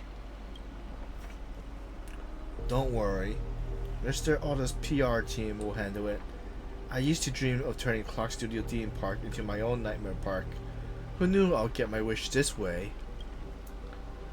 It's even more satisfying than biting in a triple stuffed Stargazer pie.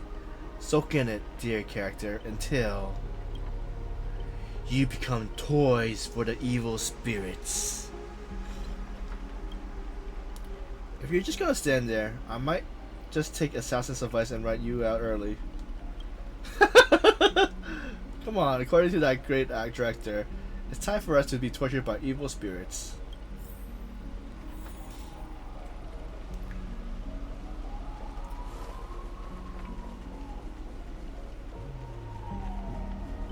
That person up ahead, is that Miss Note?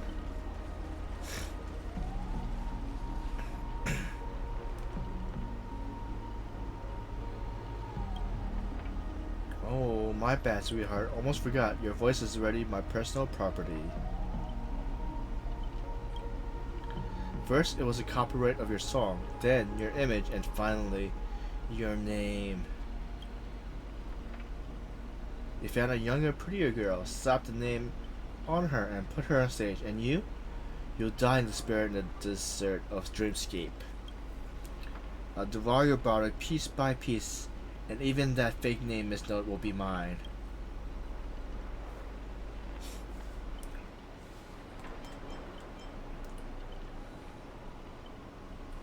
Let go, Miss Note. Finally, and right on cue, let your friends get a good look at how far you've fallen. Don't be quick to charge in, Red Handsome. I might look frail, but I can still drag Miss Note down with me before you land a hit. And why would I spare an enemy servant? 2 birds with 1 stone sounds perfect for me. You seem just like another hollow loudmouth, Miss Light Grady. Figures, you foolish outwarders don't realize how powerful this nameless servant can be in Penacony. Call it a charitable performance, and let me give you a taste of what Catcher can really do. The voice of harmony will compel all life to dance in my tune, and become my familiars, and you? You will drown in ceremony of oblivion. We'll see about that. Anyone who fights with a stolen weapon is bound to get hurt by it. If I were you, I'll think twice before swinging something you ripped off from Miss Note. Master, are you alright?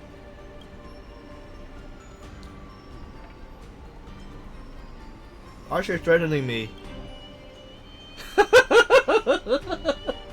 Archer, what nonsense are you feeding Billy Master this time? I didn't. Wait, is this really the time to tattle to the grown-ups? Trying to steal the spotlight from the start. From the star. Get him! Whoever takes them down gets a lifespan supply of So Glad for our investors. For So Glad! For free meals! Seriously? So Glad and 2 bottles of syrup? And you're all for the devil? What happened to your pride as monsters? I'm a backer extra. Who has time for pride?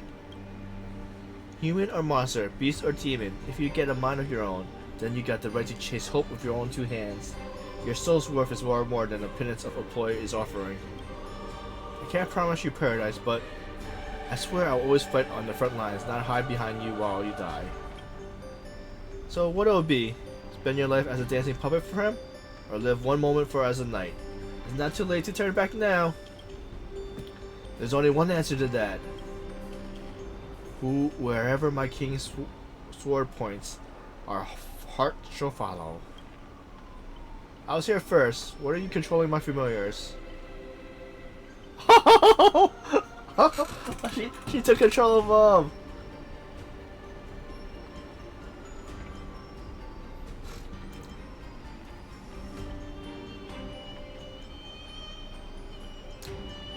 Call it leader charisma, my friends. You traitors! One pep talk and you're switching sides? You're just extras. Don't you want your paycheck? Look at you, acting all high and mighty. What else can you do besides throwing money all around to strong arm us? I'm the king of arms. Mount now. Not so familiar you can boss around like a dog. I bestow upon you the name of my beloved steed, Lamra III. Now come with me. Let us vanquish the evil before us. In the name of the king! Wait, if you kill me, you all vanish too. You're still my familiars. Ah! I failed to protect my master. Was forced to separate from her, and now, to make matters worse, it's the enemy who came to save me. I am... Ma'am, this is where you say thank you instead of sorry. But no excuse can cover up my incompetence and negligence. A powerless servant is nothing but a worthless doll. About Miss Robin, there's something? Never mind, just come with me.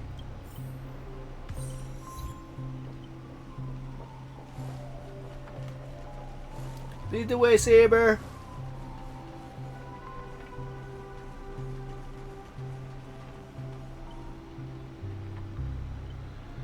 I'm not sure what the enemy did, but she's been split into pieces. Took me a while to find these few. Wait, what? So her staff, her crown, and her lipstick? I figured I managed to do I figured I managed to do nothing in this war. I don't deserve to be called a heroic spirit.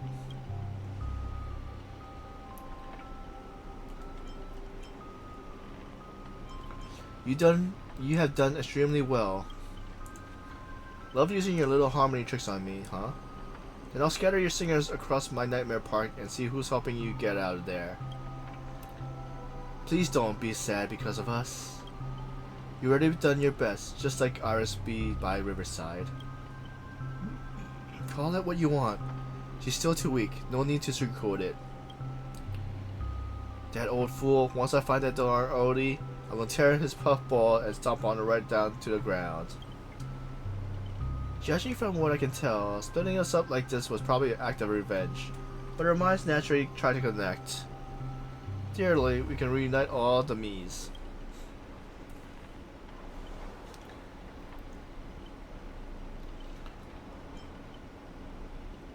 We'll summon the eons of harmony.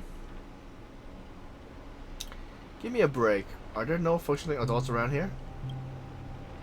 The correct answer is she'll merge back to her original form. That is, if you survive the curse from the devils.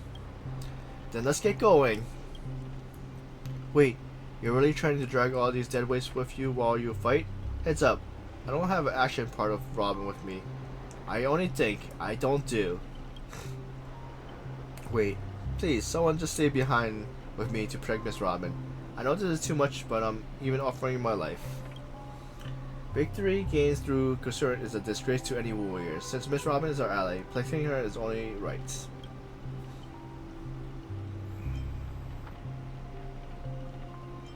Then let's Saber stay. This is indeed the best solution for the moment. Archer, please protect Blade Master. This is all I can ask as an opponent. Don't place too much faith in me. I always have faith in every friend of mine. Master, good luck. Alright, let the knights stay here with the princess, and we'll go reap some enemy lives.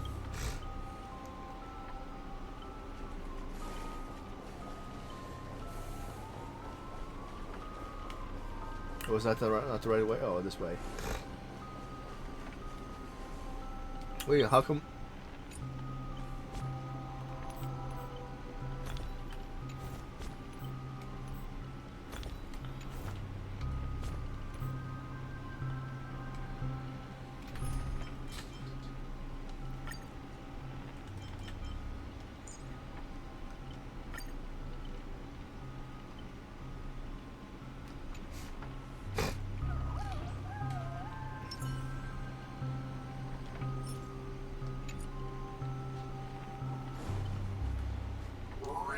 Evil spirit, why do you despise humans so?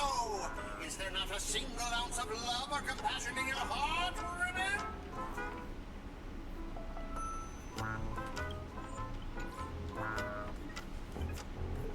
Ribbit? Traitors don't get to boss us around. Before I lose my patience, here's your chance to switch sides. Kill the one next to you and return to us. Despite its rough design, the dog-shaped monster name suggests it's modeled after a classic figure from the Clocky cartoon, like the derivative of a werewolf, Brother Hanyu. Stop pushing yourself. Mr. Scott's is targeted to me. You don't have to throw your life away for nothing. If I back down now, I'd be the same as all the other Scots. So, if you want to hurt Miss Robin, you'll have to walk over my dead body, Ribbit.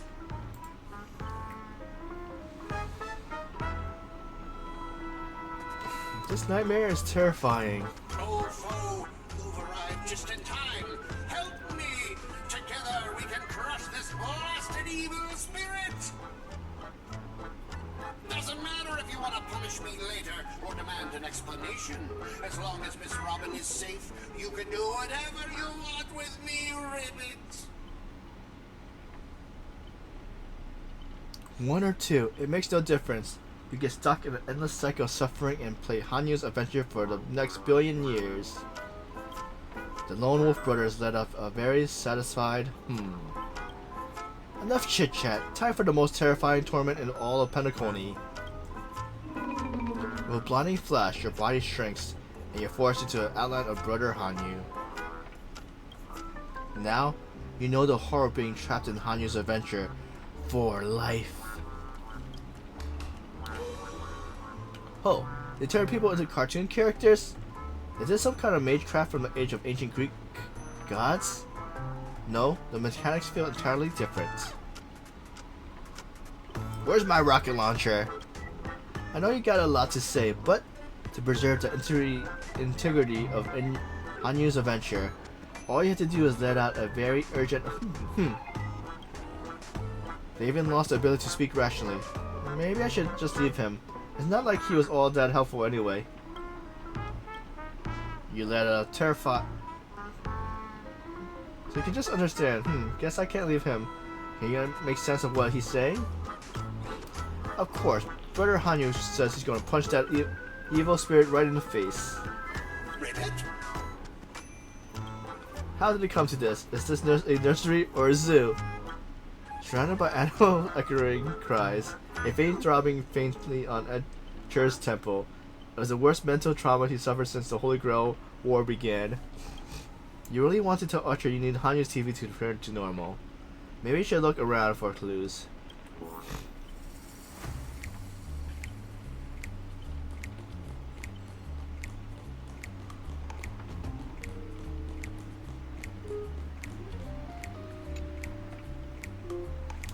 Think you can turn back using the TV? The Lone Wolf brothers already smashed every Hanyu TV in the theme park ahead of time. But is there something weird on this TV? Or is it just part of the solution of the curse? Yet at a confirming clinging to the smallest of hope, you glance at Scott's. Just as the righteous TV, all he can offer is anything but help. Maybe just your imagination, but his expression seems 30% smug, 70% mocking. You lash out, kicking Scott in frustration. Alright, let's do this. Every time I ask you a question, and if you answer yes, kick him once. If it's no, kick twice. This TV is the key to lifting the curse, isn't it?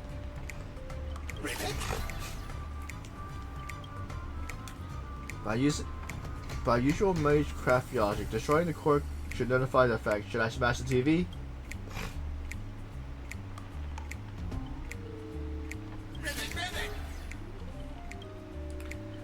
Then let's think it in reverse. You want me to repair this machine or restore it to its original state, right?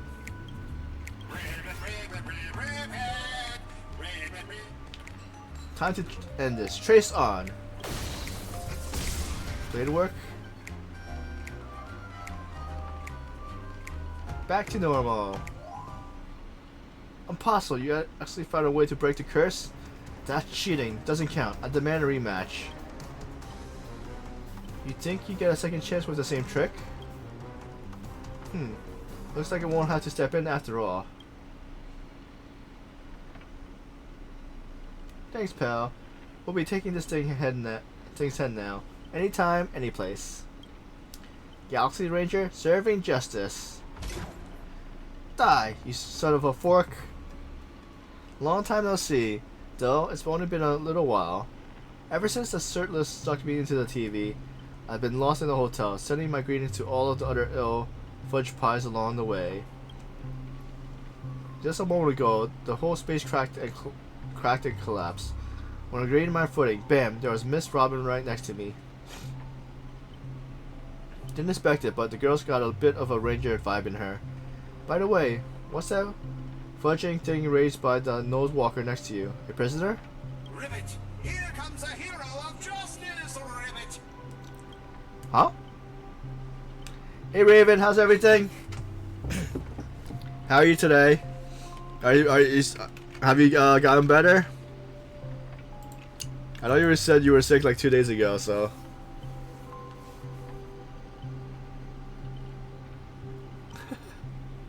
I'm seeing if I could finish the story.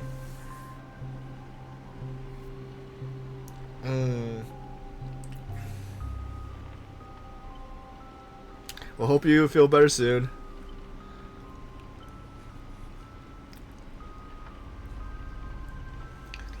Oh, I think you told me like the story is around what, like 4 or 5 hours. But how about the other event? Is that longer or no? Or is that the same? Or like is it both? Oh, okay. So I guess I won't be able to get the limited edition. Because I know the event stuff is ending in what? I'm not. Yeah, the other collaboration thing. Oh, they are? Okay, no problem. Okay, thank you.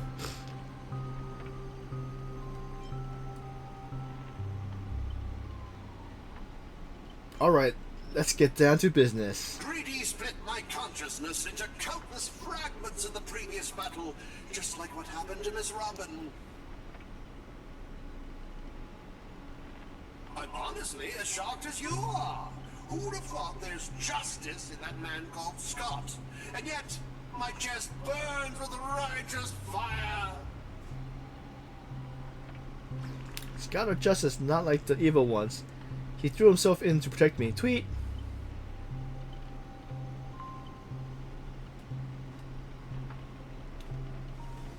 So I'll just, what, a couple lines here and there, then you spend more time in the actual event fighting. Okay. You trust this son of a nosewalker? Might as well believe I'm a general of the Xingzhou. No offense, but making someone like him turn over a new leaf is like asking the Antimatter Legion to plant trees in the kingdom of Banchery. Oh, nice.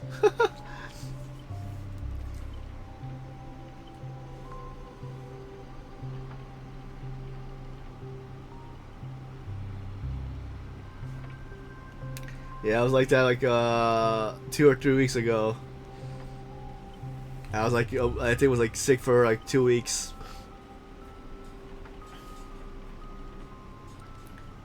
I completely agree. We can't afford the risk.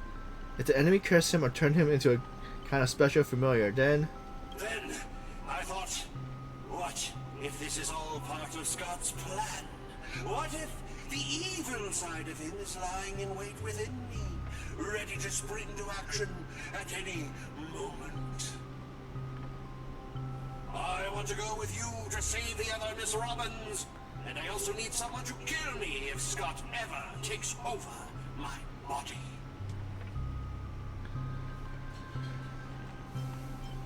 I'll keep an eye on you at all times. Let's not be too hard on him. We don't have any time to waste. As the old saying goes, every trotter deserves a second cookie. How about we take him in for now? If he turns out good, great. If not, we can always chuck him at the servant as a projectile. Well, since the victim himself said so. To honor the trust placed in me, I will never bend to evil, Ribbit. Miss Ranger, we'll count on you to escort this. Little Bird back to Saber and the others. We'll wrap this up fast. Find the rest of Miss Robin and track down on my unreliable master. Ribbit, I'll prove my justice with my actions, Ribbit.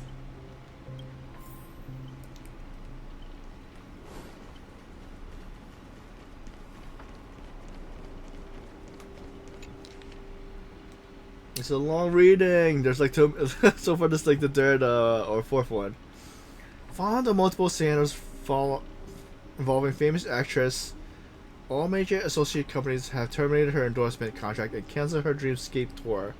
However, several Dream Chasers organizers has received her sponsorship, maintained that her charity performance in the wilderness area will proceed as scheduled. Mr. Alfalfa, head of the Alfalfa family, noted that has started numerous classics in their invitation. Her songs become household staples, and almost every Patagonia home contains products she endorsed. Ms. Alfalfa expressed deep regrets over her downfall. Reports indicate that already found a replacement to inherit stage name, with the second promising to present a better image while continuing the legacy story of blank. Mr. Alfalfa remains that is an accomplished actress, singer, and artist whose past work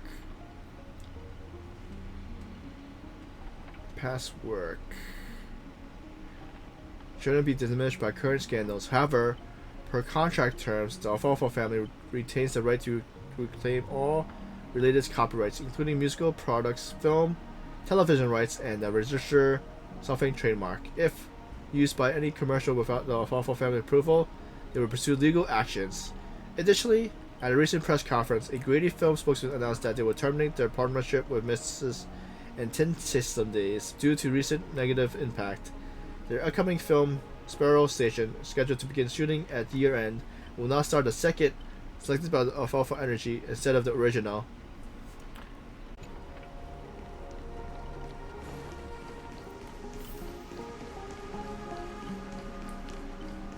Quiet, be quiet. You can hear the ticking of time work gear, the breath of evil spirit trembling with glee. Another long run. Alright. Dream Bubble Cinema, a history excerpt.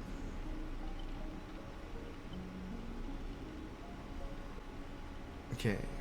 If historic turning points like the knots in the record-keeping rope, Grady undoubtedly creates two significant ones.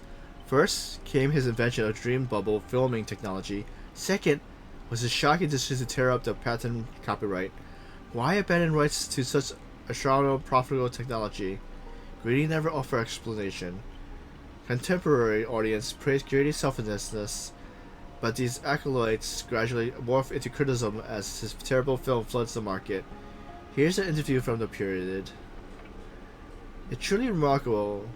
What thought process led to you to abandon such a valuable patent?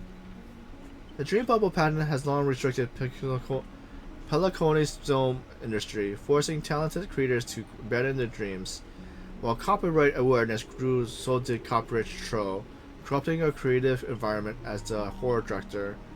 I'd rather hear audience laughing about being scared than witnessing endless copyright tragedies. Many believed Blank Death directly influenced your decision to tear up the patent, serving both as a memorial to her and a gift to the newly formed Heminia Films. What's your comment on this? Blank's death was a complete tragedy. When almost everyone turned their backs on her, she still sang for those most vulnerable, ultimately losing her life during the charity performance. We all bear responsibility for what happened. Are you suggesting that the Alfalfa family and Mr. Alfalfa played a role in this? No, absolutely not. The Alfalfa family has always been an angel investor in entertainment, helping countless Irish family artists rise to fame. Mr. Alfalfa remains an invaluable Grady film partner. I'm certain we'll collaborate even more closely in the future.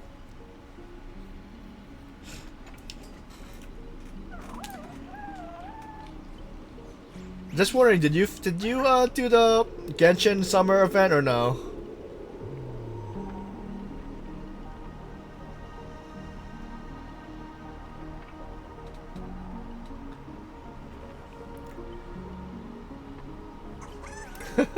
I'm not sure if how many more days I have left for that one, because I'm probably, if I don't finish this, I'm gonna, we're counting what, we'll probably do like tomorrow, the rest of Honkai, then see how much I can do in Genshin.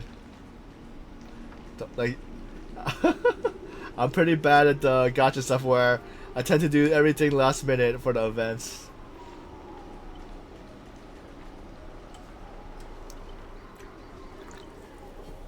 Before I judge you all, I must first deal with the disobedient Palm Scots. How utterly despicable that you side with them. So desperate to play the hero, aren't you? Just felt an ominous chill run down my spine.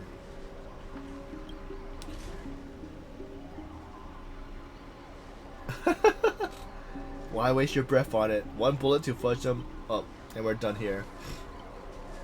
Tick-tock. Thought I'd just play along with your little hero fantasy? Mr. Grady gave me a special bullet that never misses. One pull of this trigger, and the master with the most dialogue will drop dead on the spot.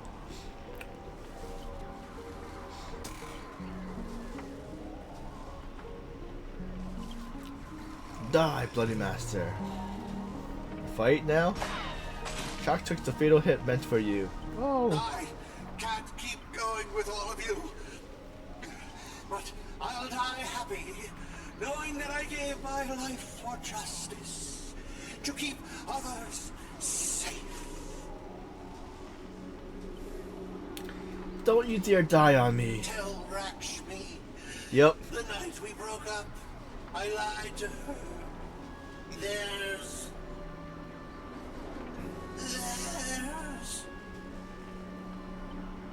no such thing as a Scot of justice. That justice is a part of the name. It doesn't mean anything. What do you think? How would you rate this shocking reveal, Ribbit? Director, heal me up! I worked so hard to lead them into the trap, and now you're shooting me in the butt!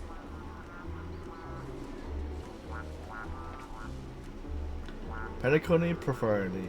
If your worthless scene-stealing shelf hasn't blocked that bullet, old Clocky would have eliminated Bloody Master already. Who are you to have the audacity to act proud? I sent you undercover to deliver a crushing blow at the story climax. Instead, you couldn't even manage basic narrative structure. Even a child could tell you were putting on an act. Since you're so desperate for attention, congratulations, Mr. Scotts. You're hereby demoted from actor to stage decoration. What about my butt? Just one more bullet and no more pain. Oh, Clocky, quit playing dead. No completed scenes, no pet check for you. Tick tock, you gave you the impression I was faking. My clockworks has been ticking away this whole time. Did you know? For a demon manipulating human emotions like playing an instrument. Just a light touch and you get something like this.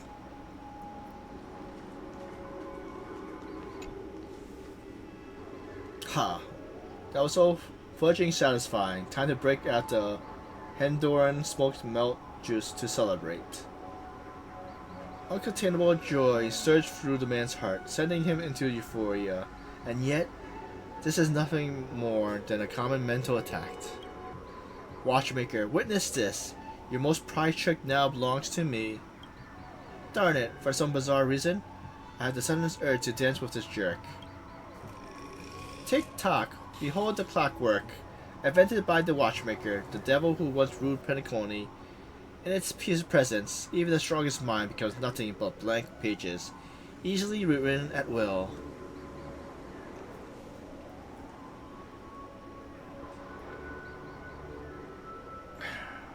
How is your power range so ridiculously abroad? Knockoff characters don't need to worry about balancing in the story. Messing with your bro, Boot Hill. Big mistake. Come on, Bloody Master. Let's show this knockoff what actually Clockworks can do. Please reset Boot Hill's emotional state back to normal.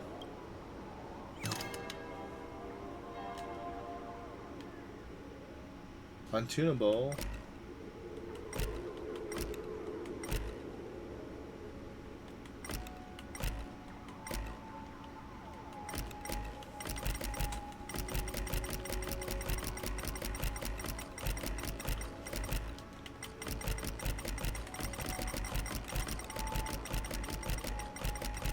Oh, so I can't choose them? Well, who do we have here? Poor little thing. Trying to save your friend from a curse when you can't even protect yourself. Surprised your clockwork is useless? Shocked. Confused? Well, of course you are. The power of your clockwork comes from Clocky, but I'm old Clocky. When your junior makes a senior, it's only natural for you to fail. Now it's time for the old man to teach the kid a lesson. A feeling beyond words clutches at your mind. Not one of Clockwork's 4 different emotions. This is darker, heavier, like a silent quagmire. The parted loved ones, betrayal by those you trust most. The shadow approaching death. These manufactured emotions burst in your heart, leaving just a black void that watches you with empty eyes of a corpse. You finished your little show yet? I don't have time to play pretend with you. Impossible. I use clockworks to turn everyone's emotion to pure despair. Hot trait. Your dialogue is straight from Villain 101. These pathetic attempts to manipulate are less effective than vultures walking over a corpse. What took you so long? Was this whole silent badass act really necessary?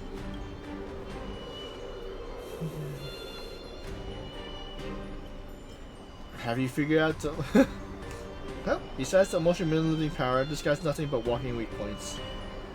I wanted to see how deep this monster hell would go in this strange universe of yours, but it seems your world still has hope and a future after all. Despair?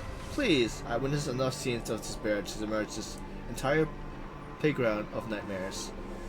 I seen corpses hanging from gallows that stretches like endless forests.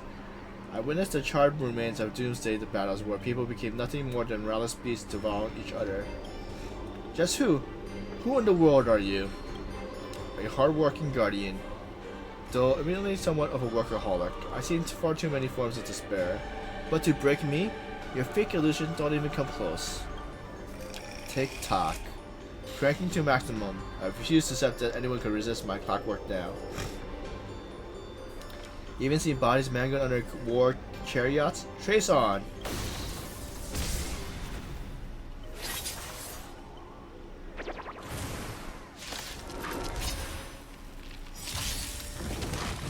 Don't get complacent. We're going to auto battle. Conceals its desire to control the heavens, and I'm no exception.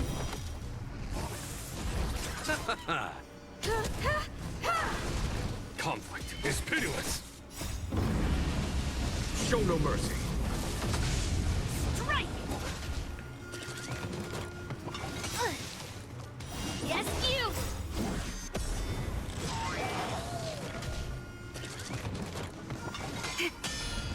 Descend to earth!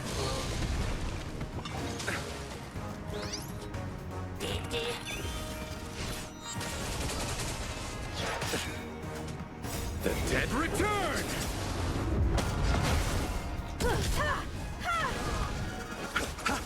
Here is thunder. Receive divinity. Repay. I don't have a shield character.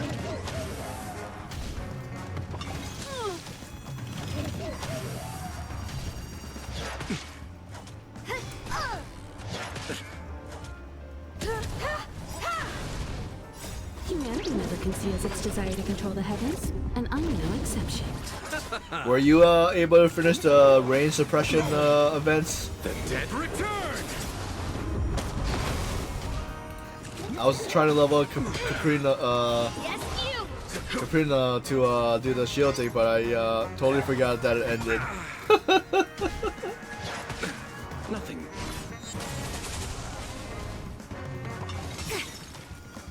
Right on time. Yeah.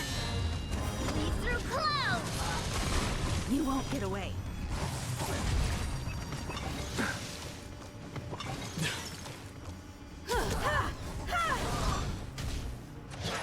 Was that it? Strike! Conflict. Oh, okay. Because I finished the first one, but then the second one, I couldn't do the upper right one, and yeah, that my guys kept on dying.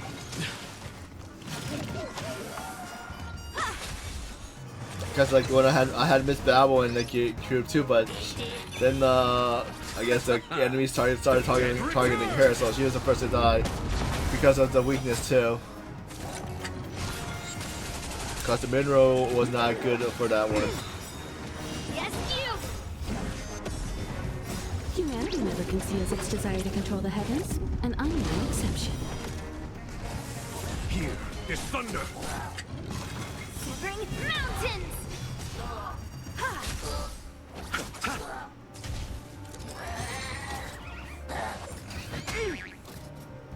Right on time. Conflict is pitiless. Well, yeah, because I know they when you choose, like you have to have one of your characters like stay to suppress it.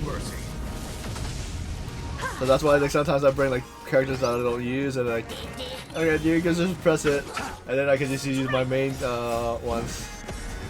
But that's only if your characters could actually survive that one of the fight.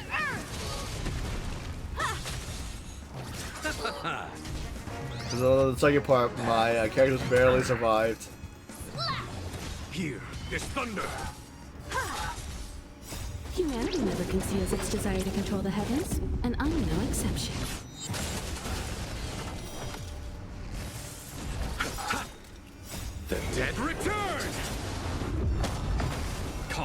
is pitiless. How much HP does he have? Oh, there he goes. Don't get smug. The director will avenge me. Extra lines won't earn you extra pay.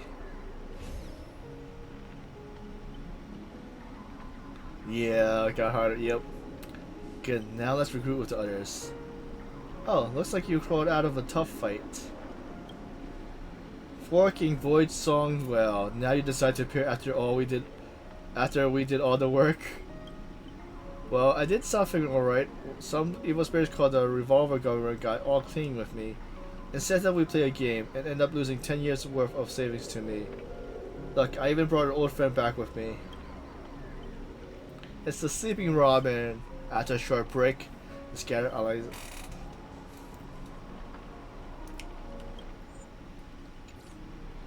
How did you like Name Day?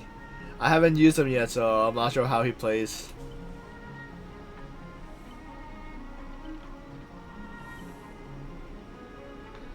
I had no idea so much was happening. Thank you for keeping my master safe. I just didn't want to give Grady the satisfaction. Let's save the thanks for later. Didn't the girl say we brought all her split self together she could return to normal? I proposed this theory amusing none of the Robins would be in a defected status. There's a dissonant in the melody. The spirit, you old clocky, dang it. Gritty, what foul language are you having me use? Anyway, the motion effect in the last matchup hasn't disappeared despite the enemy demise.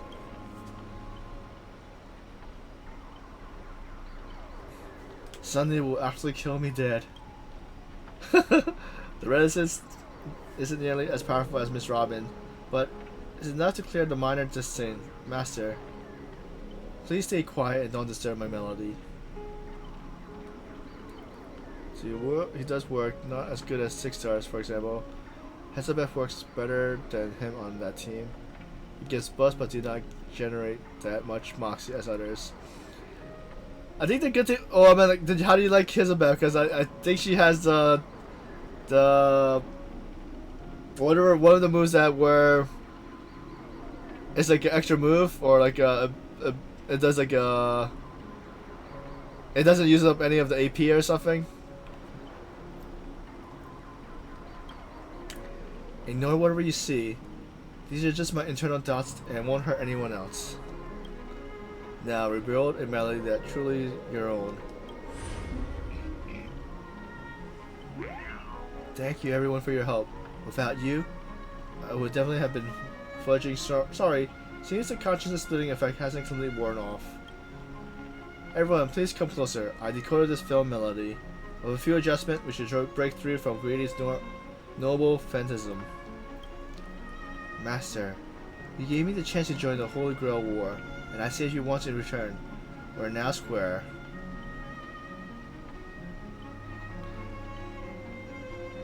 Yep, that's the one I like, cause most of the time it like levels up to 2 stars.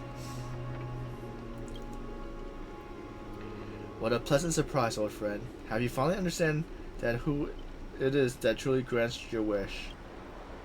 The evil spirit must still be affecting you. Let me tune you properly. Master, you're too kind-hearted with no interest in the Holy Grail. That's why I must pursue this path myself. Mr. Odi is a businessman through and through. His price would be extremely high.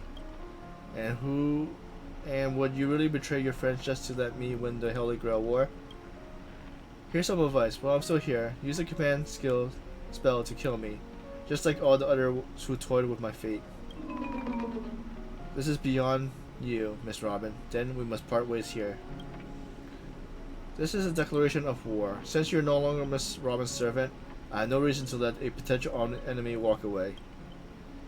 I can tell you're still hesitating. Before I draw my blade, there's still time to change your mind.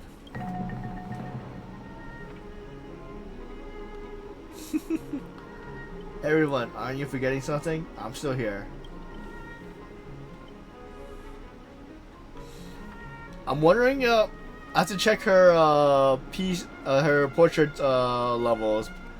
Like, wonder if it like increases the hiss thing later on if it's higher level. But I heard what you won't be able to get hits of breath until way later, right? My old friend has finally found her path to fulfilling her wish, and I won't let anyone block her way. You want to escape my noble phantasm? Then I'll just add some more excitement. The second screen has ended. See you at the final nightmare. Goodbye, Master. May your kindness never meet betrayal. Director, what about my butt? My butt! My...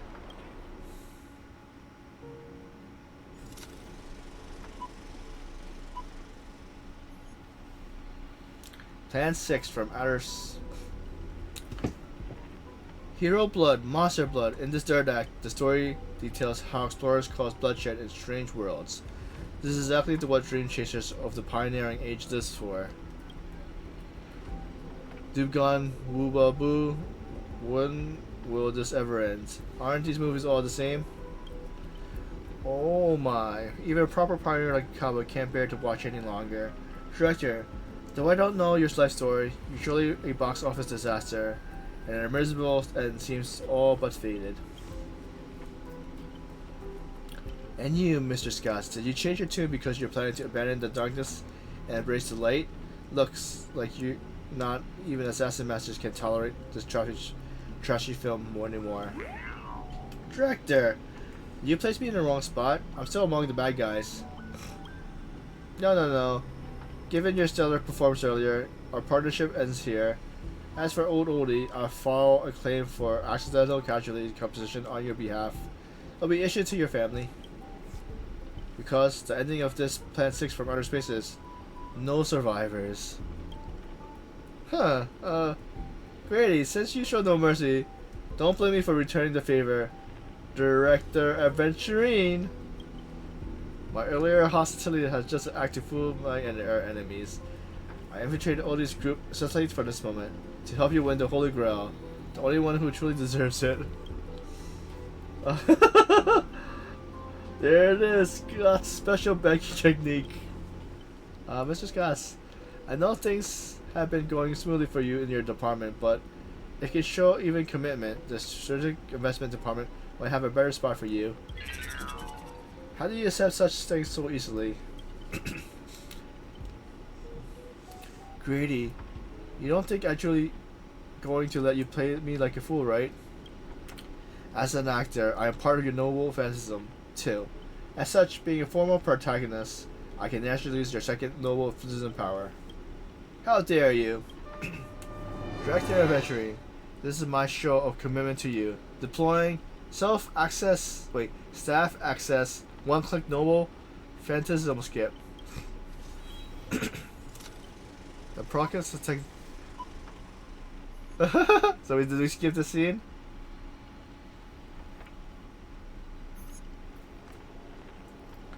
Neon Scots, well, a strange language from prison world era's me. How can there be an audience so uncultured? You skipped all the best parts of the movie. This is the result of my entire life work. And it was trash. You know nothing. I'm the creator of the Dream Bubble movie genre. It was I who established the first film company in Panaconi. If I hadn't given up on the monopoly on filmmaking technology, the watchmaker and Mello will never have achieved what they did.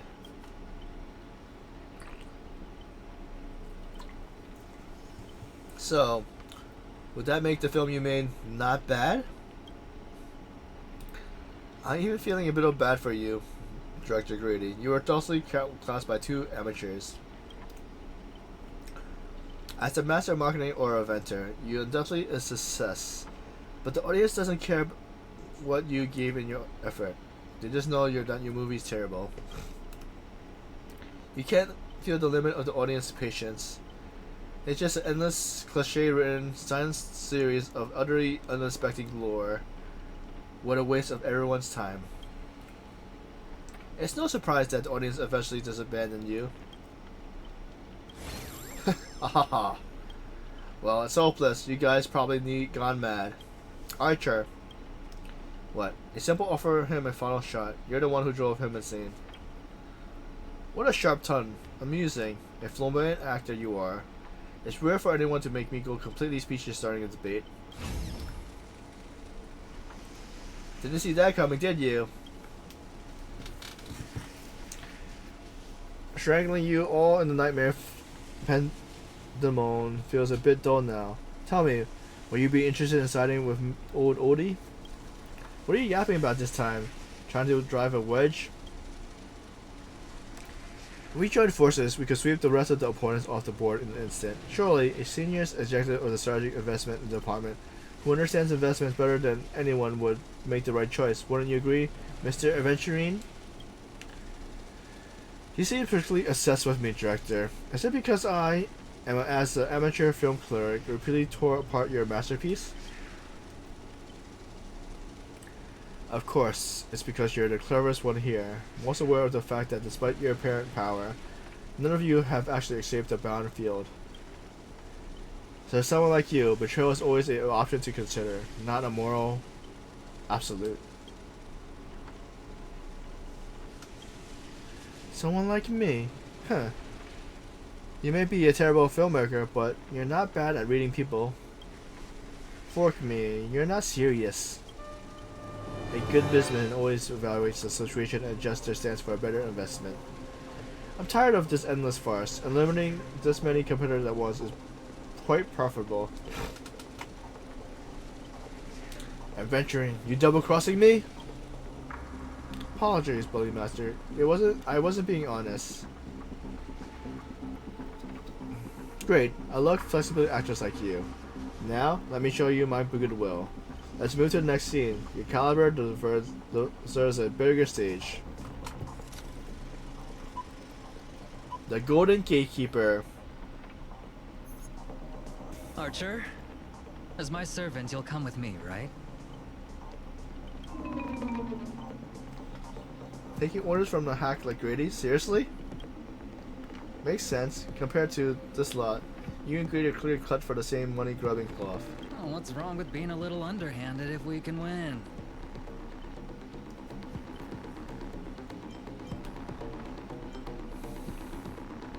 Adventuring, did you really turn on us? Totally misjudged you. Guess I need to use an extra few fudging bullets on this guy. No, it should be my sword that delivers the final blow to the enemy commander. Master, if you're just joking, I can still cover for you if you apologize now. But if you're serious, this won't end without blood being spilled. I ask one more time, shall I remove your leg first, or shall I start by cutting off that irritating hand of yours, Mr. Aventurine? So you still refuse? You know, I should use my command spells to force you into submission, but I hate brands on the flesh that bend someone to another's will. If staying with them is your wish, then so be it. But sometimes, a change in perspective will make you see the gamble in its entirety.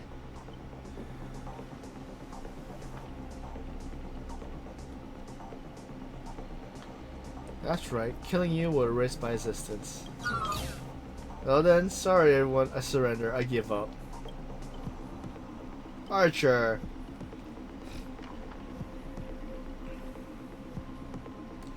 You gave up way too quickly. What did I expect with my awful summoning luck? I told you, a guy covered in gold is never good news. But as your servant, I follow your command.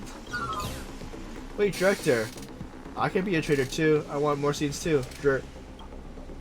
Fantastic. 2 more accessible leads at once. I'll give you bigger roles, turn you to unstoppable monsters who tear everything apart.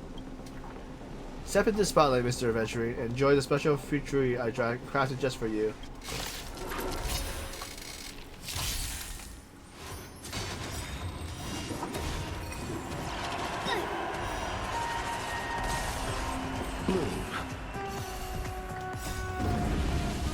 Show no mercy.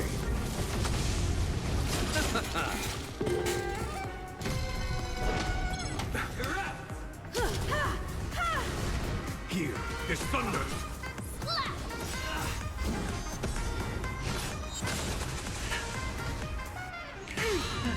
He's through clouds! Receive divinity. Repay. Conflict is pitiless. Right on time.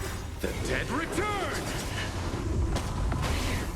Humanity never conceals its desire to control the heavens, and I'm no exception. Everything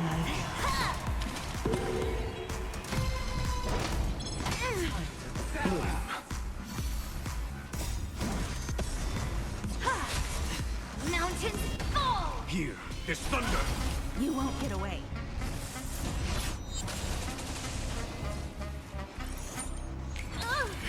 Prepare for something. 65%. Yes, you! Conflict is pitiless. Right on time.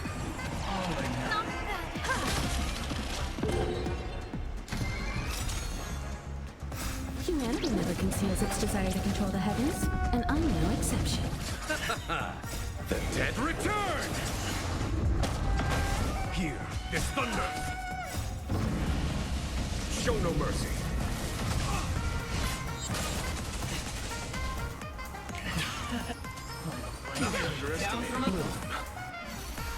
Repay. Yes, you! You won't get away. 2 stages. Send to Earth! Conflict is pitiless. Prepare for something. Right on time.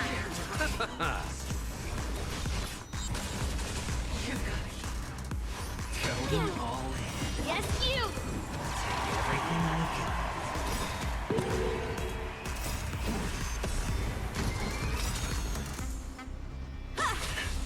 Severing mountains! Here is thunder. Lead through clouds! Receive divinity. Right on time. The dead return!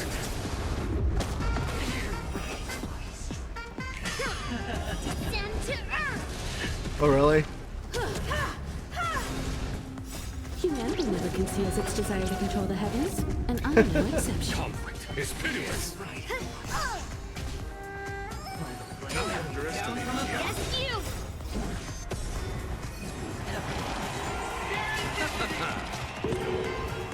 Mountains fall!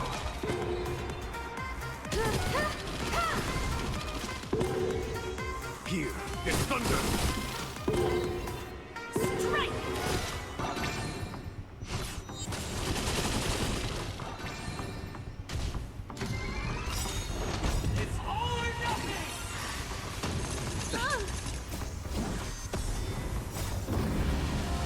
Show no mercy. Lead through clouds! Bloom. How long is it usually? You said was 5 hours? I forgot if The dead return. I'm thinking to just switch to the red one. Since the rewards is limited for like another 4 hours or so. So far we have I think we have around almost 3 hours since I did take a 30-minute lunch break or dinner break. Its desire to control the heavens, and I'm no exception. Yes, you!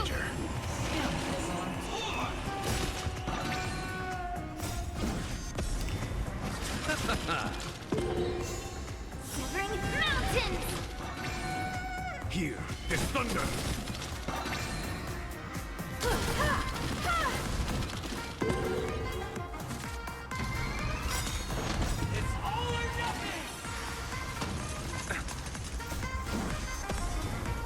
Humanity never conceals its desire to control the heavens, and I'm no exception. Show no mercy.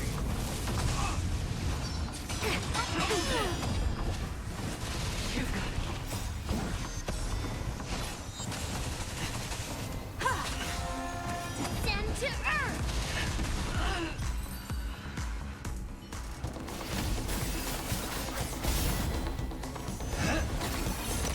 That's a nice cutscene. Are you seeing the enemy's position now, Archer? Now it's time to put an end to this. Who did Scott?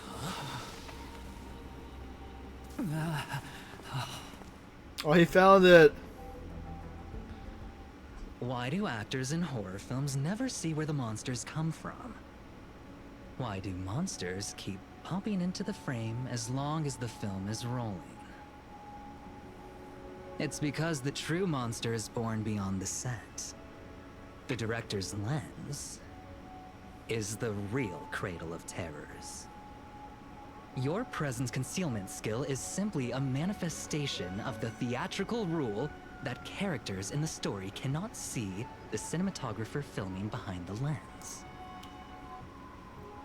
But monsters are different. They are the soul of horror films, the focus of the lens. Their line of sight is always fixed on the camera's position. That's why only Scott, the man playing the monster, can see you. You win. I concede. Having the devil lurking behind the lens and getting real monsters to step into the theater. That was my finest offline marketing campaign ever. Who'd have thought that someone could still see through my tricks hundreds of years in the future? How did you do it, friend? Did I never mention it to you? Well, I am your fan, Mr. Greedy.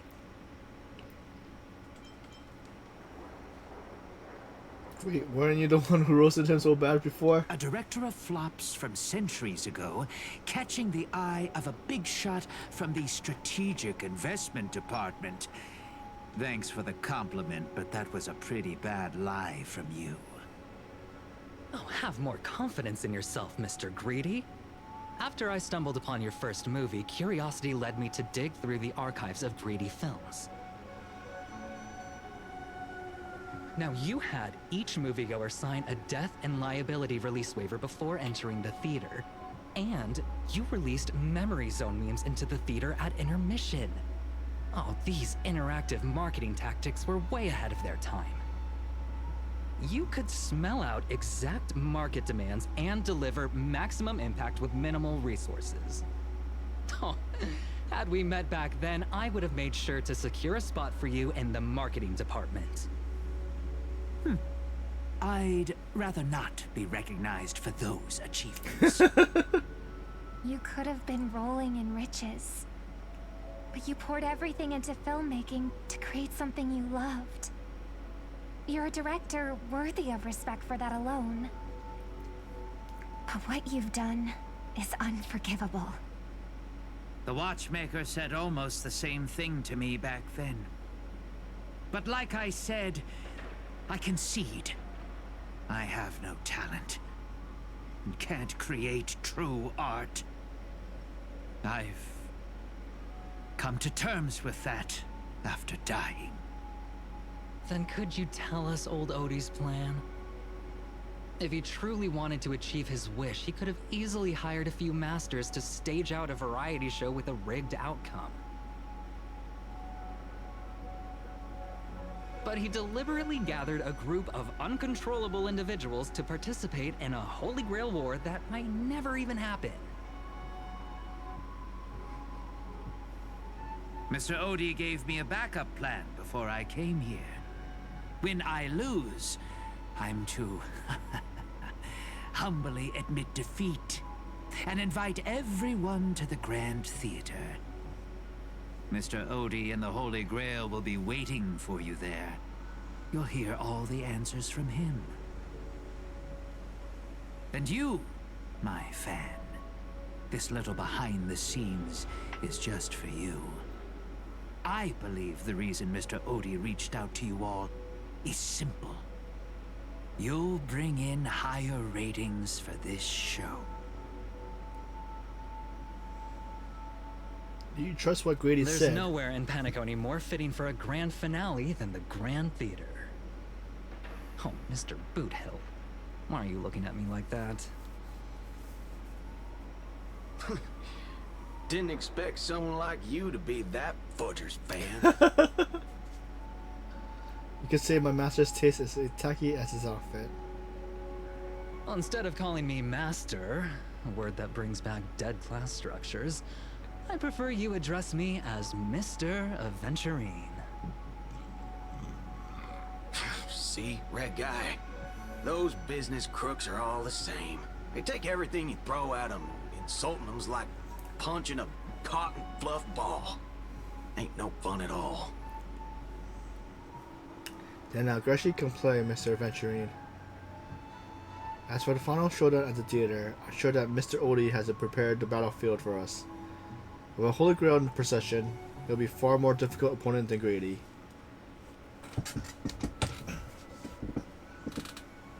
The siege and warrior assembles to storm the wall. Now, this is starting to feel like a real war. I'm going with you. It doesn't matter whether Miss Snowd is now friend or foe. I will bring her back. The princess rescue mission is on.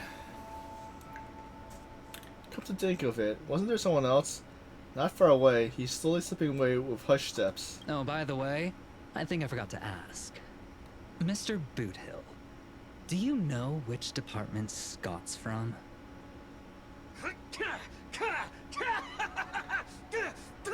Whoa, yeah!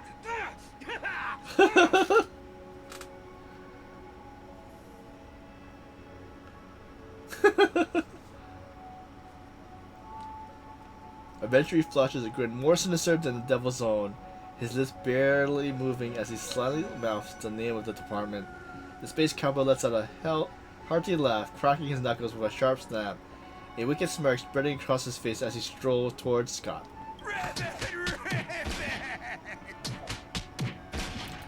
You cry straight from the cartoon, over the top, full of flair, and is surprisingly heartfelt, and you just know for a fact that Scott won't be getting out of the hospital bed anytime soon. But have faith in the medical advance of the cosmic age. No, Scott was inversely harmed in the Holy Grail War, especially not in a dream. Whew. Now, that's more like it. Let's move out. Let's move out. Okay, this is a battle now. So let's see, can we choose our characters? Okay, I guess we have to have Saber in our group. We got healer, okay. Then we should be good.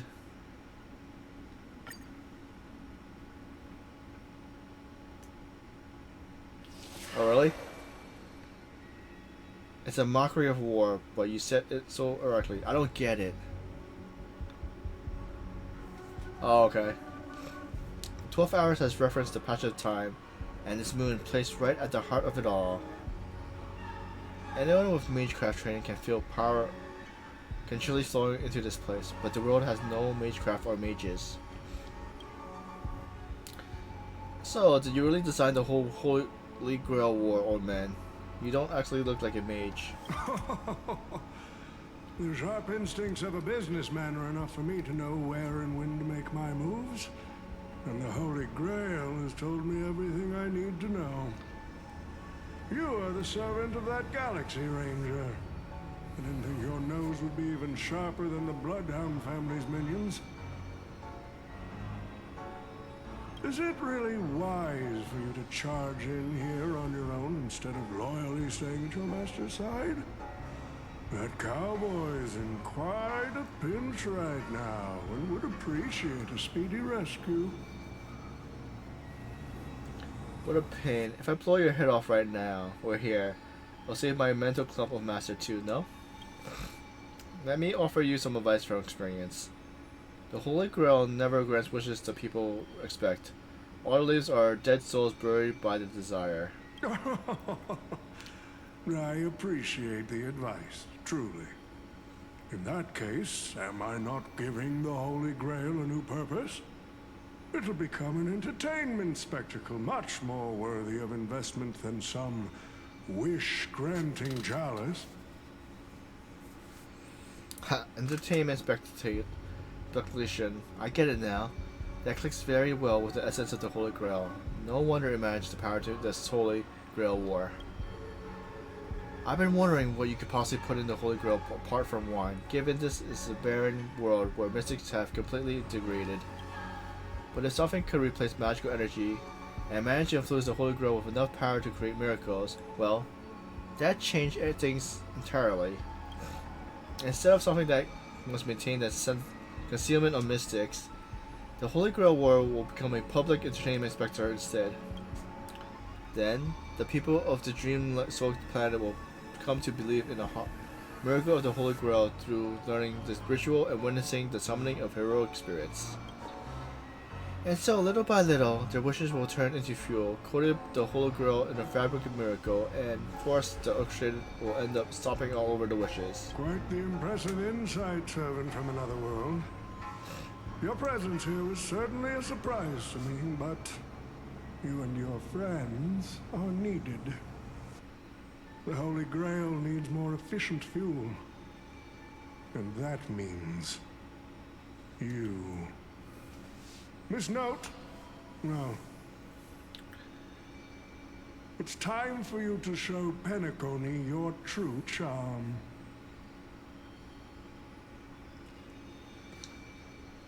His curtain falls with a soft rustle, revealing the stage. I did what you wanted me to do. Well done, my old friend. So many years have passed, but I still remember every performance you gave, every dance you danced, every melody you sang. You were like a blooming iris. But I prefer how you are now compared to your heydays on the stage. Stripped of all the external pretenses. So simple. So ordinary. Enough, OT. Outdated metaphors are as revolting as last night's leftovers. I've kept my promise. Now, it's your turn. There's no rush, my old friend. Everything you desire can be obtained without magecraft or miracles. Money is all it takes. The so-called Holy Grail is nothing more than a vessel crafted from gold. And the real stars of this show are about to make their entrance. Your job is to hold them off until the last step of the ritual is complete. Once that is done, I will honor my end of the deal. OT. Looks like your business acumen has rotted along with this world. I could barely restrain that one servant, and now you expect me to take them all on? Don't be so modest. Unlike Greedy, you are a true artist. You have the talent to bring thousands of characters to life all on your own. You are the perfect counter to these heroes. I will give you the power the Holy Grail has accumulated so that you can crush them all. Then this grand spectacle will come to a glorious finale.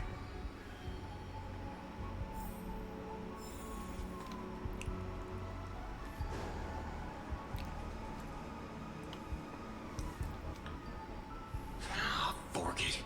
Wasn't that blue guy supposed to scout this place ahead of us? Haven't even heard a single peep from him so far. Could that old man have pulled a fast one on him? No signs of battle. That doesn't quite seem like something Lance would do. Or he is lost. From what I know about the man, he might even stir up some pointless fights just to walk away happy. This note. I'm glad you're okay. Wait. Something's off. Miss Note. I trust that you've seen Lancer here, haven't you? Yes. He came to the Grand Theater with his spear raised and ready, eager to impale old Odie on the curtain. I couldn't agree more with his approach. But But I still have dreams left unfulfilled in this miraculous second life. So, I asked him to take a break. And I must insist that every one of you take a break as well. Until Mr. Odie finishes the ritual. Fear not. There will be no pain. Please, leave your passion and ambitions on the stage. Like how actors shed their fatigue and makeup behind the curtains. And rest. Let the curtain fall! Cannon can present!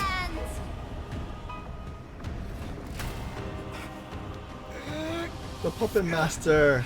Oh. Is that her true power? Wait, where are we now? Where is this? How is this possible? Why am I in Britain? Is this your homeland? Yes, I remember it all. Every tree, every blade of grass, the fields, the wind scent, and this town. Does Caster think she can trap me with these memories? Huh, this town is nothing less than where my life as a knight began. Oh, Artorias. Here to draw the sword, aren't you? You calling me Artorias? This is Eden. I knew Eden. it! That mage Merlin spun such a tall tale, something about whosoe'er pulleth out this sword of this stone is rightwise king of all England. Even an apprentice knight wouldn't be able to resist that. That being said, a little fellow like you drawing the sword and becoming king, I really can't picture that. Right, I agree. Hope the sword and the stone manage to pick the right king. Master, let's go. What did he just call you? Notorious, that's the male name I use. After all, the female king would have had a difficult time ruling Britain back in those days. We'll return to the moment right before I drew the sword from the stone.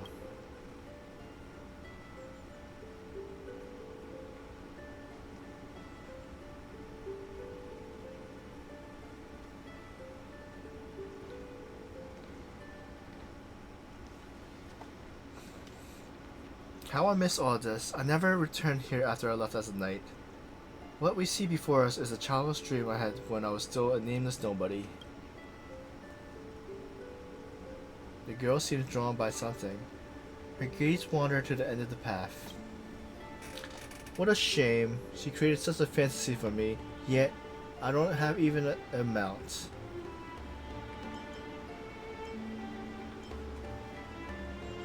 I'll find you a trampler.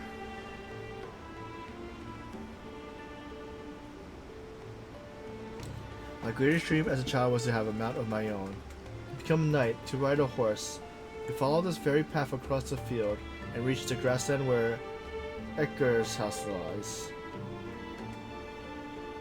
Who's Ekdar?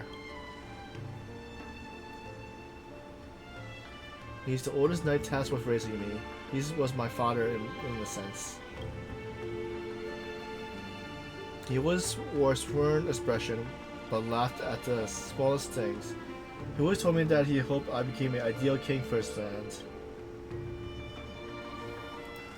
But in the end, he never got to see me become a king.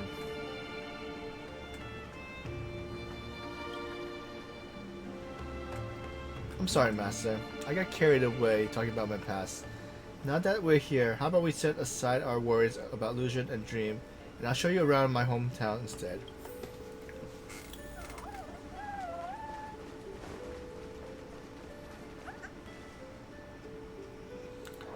Here beneath a tree, a small night dog rests, as if lost in a dream that will never end. If this is a soldier summoned by Caster, then they must be an incredibly powerful opponent. It looks a bit like you. I've never seen a toy like this. My first 15 years were almost spent caring for horses and honing my swordsmanship. During my break, a mage named Merlin would come visit me in my dreams and told me about ruling as a king. What about you, Master? How did you spend your childhood? You never talked about your past. I don't remember a lot about my past. The only thing I remember is being woken up by someone in a space station. Really? No wonder your personality is so carefree. Is it because you don't have a past holding you back, Master? My earliest memory was boarding a train headed for the stars and meeting many kindred spirits as friends. Though I have no past, I have a future. I'm really lucky. I'm really lucky. Well, even in the face of hardship, you still continue on your wonderful journey. I wish I had that in my life. Once upon a time, I also wanted to become a spirited person. I wanted to save the land I stood on and the people who lived on it. I wanted to repel the tyranny of King Vortigern's of White Dragon. I wanted to deliver my people from the foreign invaders' hostile rule. I wanted to be the ideal king my people dreamed of, someone who would save Britain for sure. I would have sacrificed everything. The mage told me if I could pull the sword from the stone, then I would achieve my wish. Everyone thought that I would save Britain. But no kingdom lasts forever.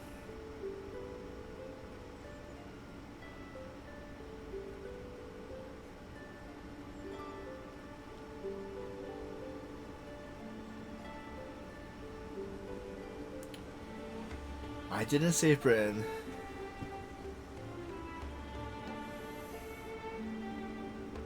Let's see, voicing Saber and having the MC speak makes you feel you are Saber and not the other way around. Yeah. I once believed that once I slew Vortigern, expelled the foreign invaders, gathered the Knights of the Round Table, and built the impenetrable castle of Camelot, peace would finally come to Britain. But that was all a fleeting dream. The knights who once served me abandoned me, and some even raised armies to challenge my rule. Britain was once again engulfed in war. Merlin has already warned me of all this before I sued the Sword of Selection.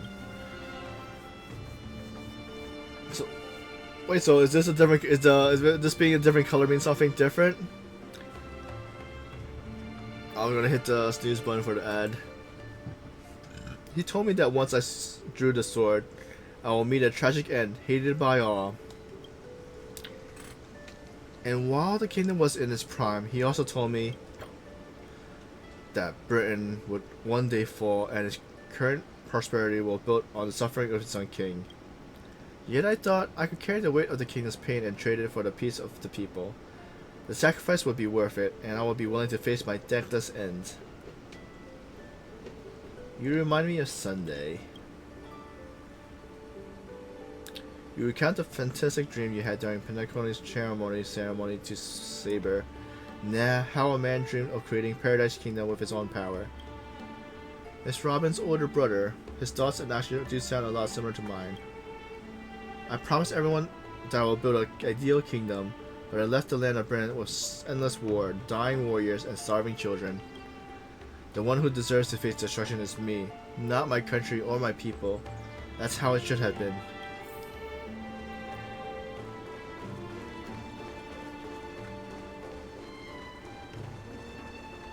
So, this is the sword in the stone?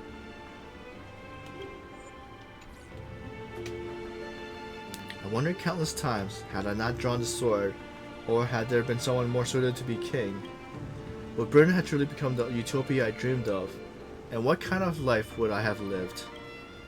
To pull out the sword and become a king, or to give up and stay in the homeland to quietly live out my days. She brought me back to the moment I made my choice. Saber, do you wish to stay? Master, I'm so tired. I wish I had a horse to ride across these fields before the sun set. Saber. You called out, your voice echoing, and the drawn-out words never reached the servant. In a moment, she hesitates. Fate has already been sealed. In truth, you were never here at all. What remains in the place is merely a shadow of you who fell in a noble fantasm, lingering in the dread of others. She was nothing more than an ordinary girl. Playing the part of a king was already painful enough. Why should we force her to continue in the delusion known as heroic spirits? Better to cast aside her sword, abandon her glory, and become a nameless nobody who watches the world's grand show on the sidelines. I'll help all of you to remove the hero's garish makeup, bit by bit, until I've wiped away even the choice you've made to become a hero. Until I've wiped away all the pain you've endured on this thorny road. I've prepared a simple and happy life for all of you in this show, including you, Trailblazer. Now. So, newcomer, are you staying? Someone like you has probably already burned through all your luck just trying to get into the Herta space station. But I'll go through the motions and confirm it anyway. Just so you know, working at the Department of Cosmic Geography isn't as easy as you think.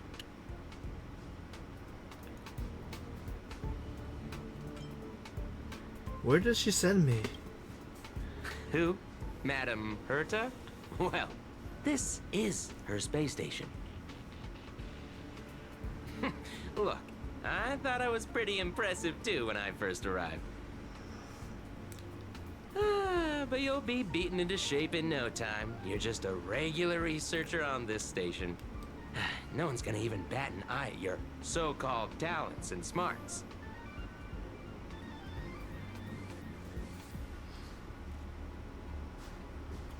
But I'm the galactic baseballer. And I'm the cosmic geographer.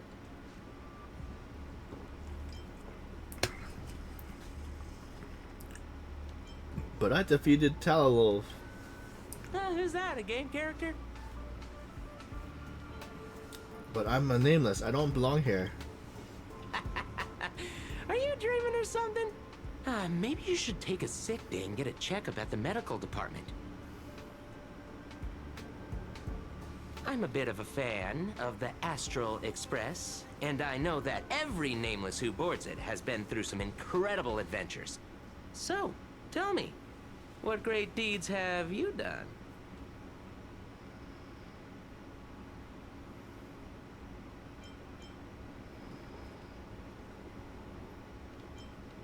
I face tanked the Doomsday the Beast Ultimate.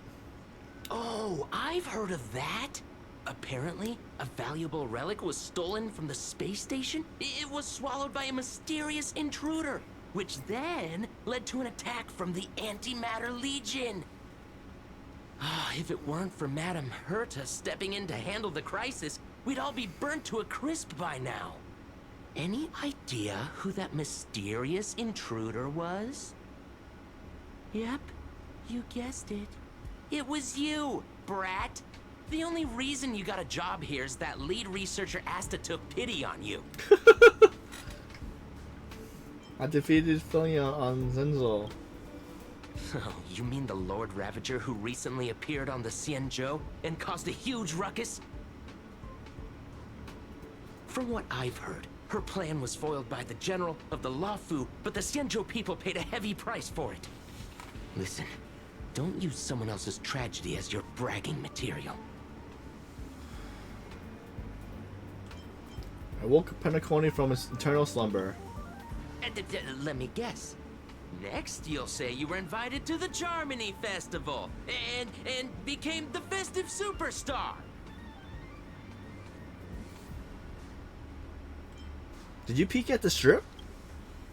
The man looks at you as expression ran all over his face, visibly butting back a snarky remark. I don't know what to say. Oh, I know what's happening now. The Department of Implement Arts imported a batch of dream bubbles. Loads of young, naive researchers have been wasting entire days in them, ignoring even their paid work.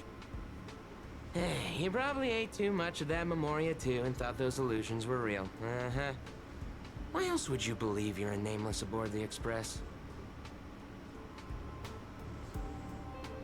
Well, I can't say I blame you. I heard the Express did invite you to join them, but you turned them down. Are you regretting that choice now? When I did board Express, you tried to yell at the researcher before you, but your wavering voice gives a different response. Yes, I regret my choice. I regret my choice. But that was answer truly what you thought, or was it some kind of exclusive manipulation? You try to piece together what has happened, but your memories feel more distant with every passing second. About the Astral Express and the Nameless, like sand under the waves, your memories crumble and fade, and suddenly you understand why Saber chose to stay, even just for a moment. Why didn't you step aboard the Express back then? On the split-second impulse, it no longer matters. The researcher at the Department of Cosmic Geography standing before you watches you closely, perhaps searching for words of comfort, or maybe looking for the right joke to shatter the heavy silence. Eventually, he speaks. Well, your resume doesn't show any particular skills, so I'll start you off with some light tasks. Sort the Department of Cosmic Geography's expenditure report for the past 6 months, schedule research meetings for the upcoming month, collect project proposals from all levels of researchers. Yeah, that should keep you busy for a while. Isn't this the Department of Cosmic Geography? Don't be so surprised. Our department is at the bottom of the food chain on the station. This work happens all the time. I'm off. Be sure to do your job well. He turns to leave, yet cannot help himself by looking back at you. Yeah. Sometimes I regret picking the Geography of the Universe course when I was 14 and walking away from quantum history. I felt math was just too tough for me back then. But now I ask myself, would I still be stuck in this dead-end job if I made a different choice? No, come on. Don't worry about the what-ifs. Why waste time regretting a choice you've already made? Look at me. Things aren't so bad here, are they? This is all wrong. You scream internally, but the fury is fleeting.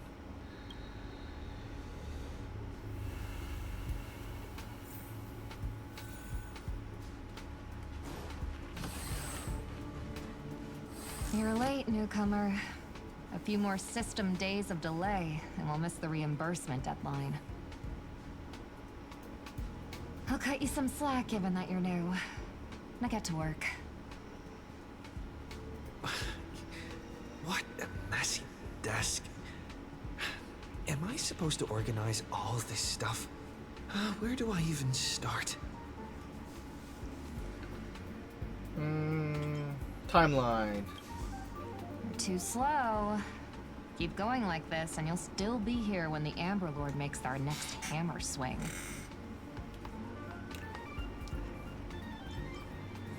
Don't push your luck. You're on the verge of shouting, but then a silver doubt creeps inside you. Is this really what you want? To get breath. Don't lash out. Focus on what you truly need to do. Complete the basic tasks. What are you standing around for? You think space bionic snails are going to do the work for you? Sort by budget category. Yes, that's it. Calmly and nicely, drop the fight. By now, the job feels like second nature. Might as well tidy up the last of the files.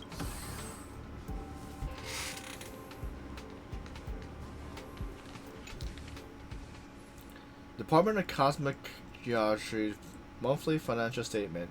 Did you know human memory cannot simulate non-existent things? have taken this path. You cannot possibly imagine the Department of Cosmic Geography research content. Do you understand what I'm telling you? I am you. At least a fragment of your subconscious. The final cry before. You don't belong here. Quick. Hurry. She become aware. Now you must. On your own. These reports are endless. And the stuff written in there is really weird. Department of Cosmic Geography's financial statement. Stage 1. 3 systems of lengths purchased by Bellabog. The following is a brief description of the environment in which the was discovered, alongside a detailed analysis of the component. The primary resolves around trailblazing and roughly characterizing the heroic spirit. Adventurous experience, companions, and 2. With unique properties purchased from the Lufu.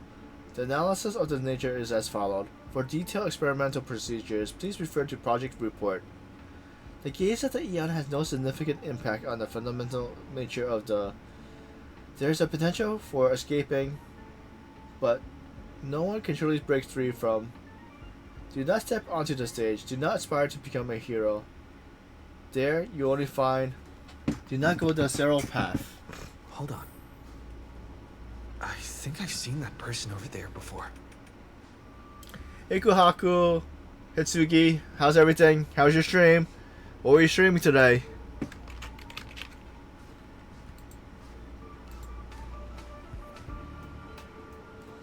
What's a punk frag?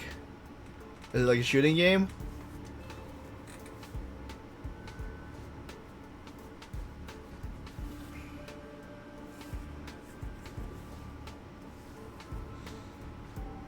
So welcome in Raiders. We're just finishing the final or the last minute, doing last minute Honkai Star Rail Fate Stay Night event.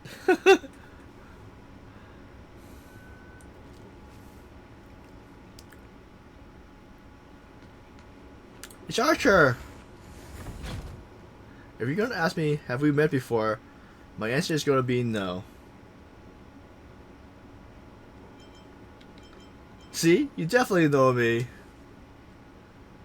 You glance at this work tag. On it, a single letter. A. Department Domestic Service. Wait, since when does the space station have a domestic service department?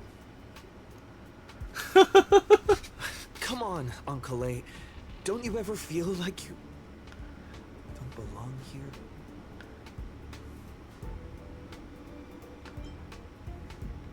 We shouldn't be here. I get it. I really do. Dozen researchers come up to me every day, all claiming they don't belong here. They think they should be somewhere else because life isn't going their way. It's just another dressed up excuse to escape reality. As long as your instinct is just back down and run, you'll run out of places to go, even if you manage to get out of this place. Personally, I think this place isn't so bad. No world-threatening crisis, no freaks trying to end humanity. The kitchen convenient, too, though the ingredients are a bit odd. We still got a little girl who throws around gemstones like dirt, but it's pretty much a utopia for most people. There's no turning back once you leave your ordinary life behind. You glance at him, wanting to say something else. Wait, say something, but decide not to. Change your mind, huh? I knew it. You don't really want to leave, do you? Days pass. After long hours sorting, you're finally done with your work. Although an uncanny feeling lingers in your chest, before it's resolved, you should take a break. I'm exhausted. I feel like I can't even think anymore. But deep down, I still feel like I don't belong here. We're resting.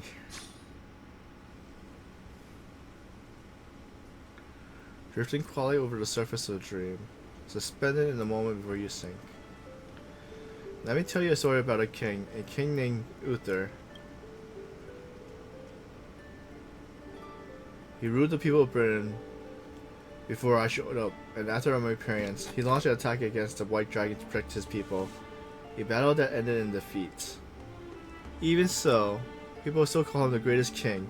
What do you think made him a hero? The deeds he achieved as a knight. No. There were knights more courageous than him by his side, but their names didn't survive in time. He raised his sword to challenge a dragon he knew he could never defeat. The sword shattered, the bow snapped, and he was beheaded. As a human, everything about him was destined to fail. But the way he raised the sword to bring deliverance left a shining star in Britain's darkest night. The stars we see may not be their original form, but their light isn't a lie. It will shine for ages, lighting the way for the next hero. The heroic spirit who lost her name refers to her lives as a stage. She used to her noble phasm to raise her star's radiance.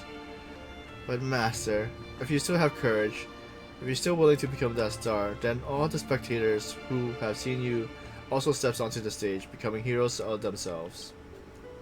Look at me, talking big all of a sudden and doing a bad imitation of Merlin. Where are you? I'm waiting for someone who is about to take the stage.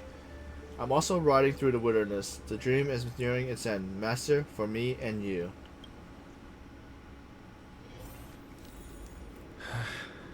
What a strange dream. I should get to... Hey buddy, if you're here to slack off, you're a bit too late. The place is ready for at full capacity. I'm reporting you. The chief is too busy chasing the roommate creation that ran away. He won't have time to read your report. Well, no worries, you work here and I'll slack off. We each get what we need.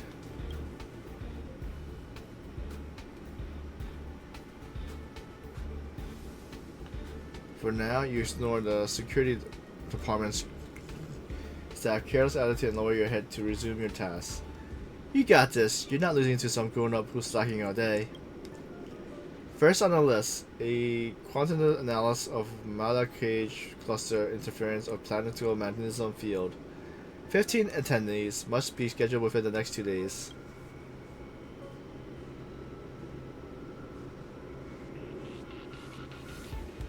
The night after the next day. Sorry, there's no conference room available for your requested time. Conference room are fully booked even at night. People are really at the workaholics. Wait, you're still in? Then they were talking about, huh? Tell me, when you sleep, do you glow like a firefly? Oh, thanks for the hydrate, Millie. Welcome back. How did you finish the movie?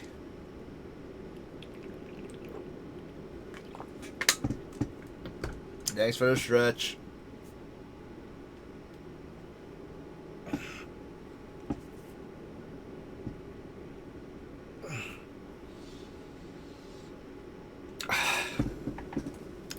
Did you get the, was the popcorn and the soda like the, you know, different, or was it the regular stuff?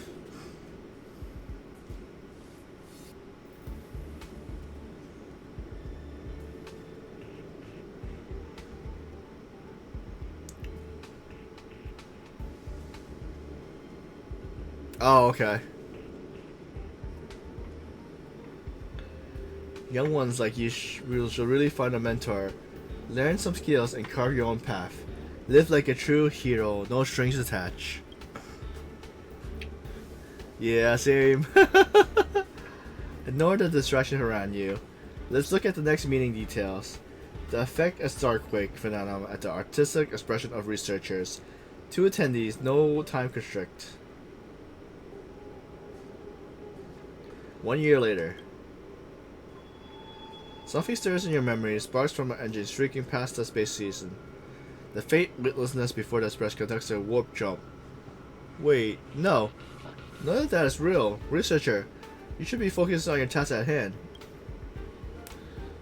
You still got 899 more meetings to schedule. You better hurry up and finish things before it spiral out of control.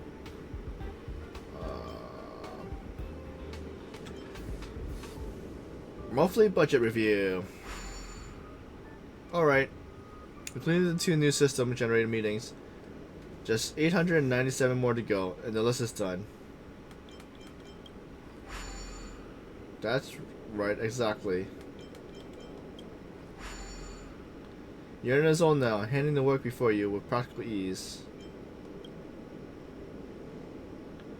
You ever try fishing, buddy? Don't be a fool for the vacuum outside. There's still plenty to catch. There's a migrating invisible carp, a silicone-based soft-blown fish that puts up a fight. I even caught a trotter last time. Although you're exhausted beyond measures, the main expression moves you. Your entertainment during a military respite from work. A fishing rod. Life at the space station isn't as bleak as you thought. Maybe this is your utopia. By the way, I heard that Espresso Express is coming back and will be stopping at the space station for a while. Want to go check it out, just for fun? The Astral Express. I turned down their invitation back then. Did I really make the right choice? Let's see which way.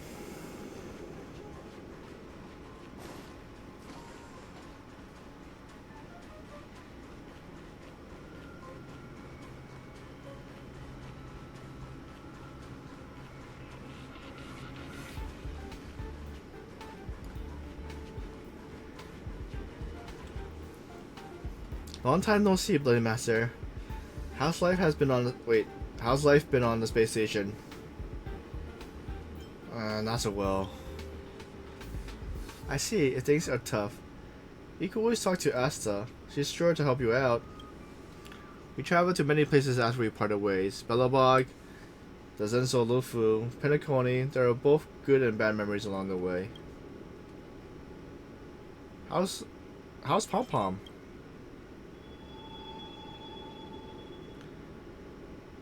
Himiko frowns as if your question was caught her off guard. A unsettling sensation flickers through your mind. You never bought an espresso. Who is this Pom Pom you speak of? Where did you hear the conductor's name? Did Han Hao tell you? Pom Pom's still the same, but with fewer and fewer people on the express, it must be getting lonely for them. I sometimes wonder what might have changed if you had come with us. Sadly, the Trailblazer expression doesn't leave room for regret and what if. What about March 17th? Oh wait, March 7. March? I'm not sure how to put it. Heavy sigh. I hope that friend from the garden can cure her. Any new passengers on board? Life as a nameless isn't easy. After we left the space station, we did get some passengers traveling with us for a short time, but they all gone their separate ways now. Our friends from the Interstellar Peace Corporation recently suggest we make a stop at the Camelot. That planet should have been destroyed by the Antimatter Legion long ago, but we've been picking up multiple distress signals from there. So we're stopping by the space station for a while to meet some old friends. You can join us and leave with us this time if you want, Bloody Master. I'll pack my bags right away. Is it really how you feel? If joining the Astral Express doesn't change your life for the better, what then? What if what awaits you isn't grand adventure, but endless cleaning, constant repairs, wounds that never heal, and death steeps in despair? What will you do then? What if you can't help anyone? What if you become a dead weight on the Express? What if the Nameless gives their life to save you, yet everyone silently wishes you just leave? What will you do? Think about it. What answer should you give? I'll think about it. I'll make sure to give you my answer before the express leaves.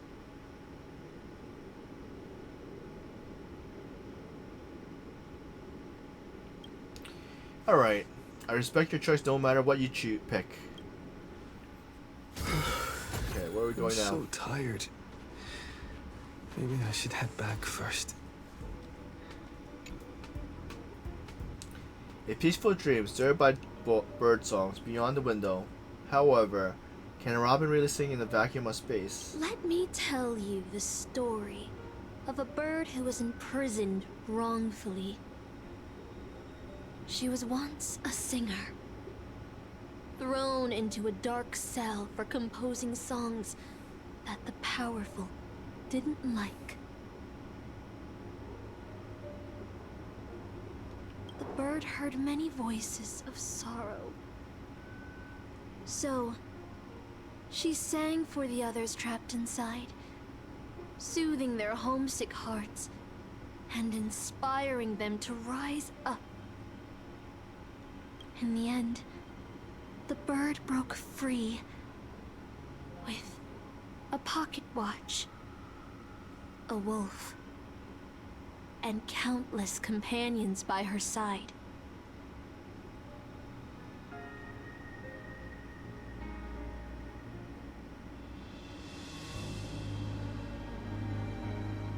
The bird believed that she would begin a new life after gaining freedom.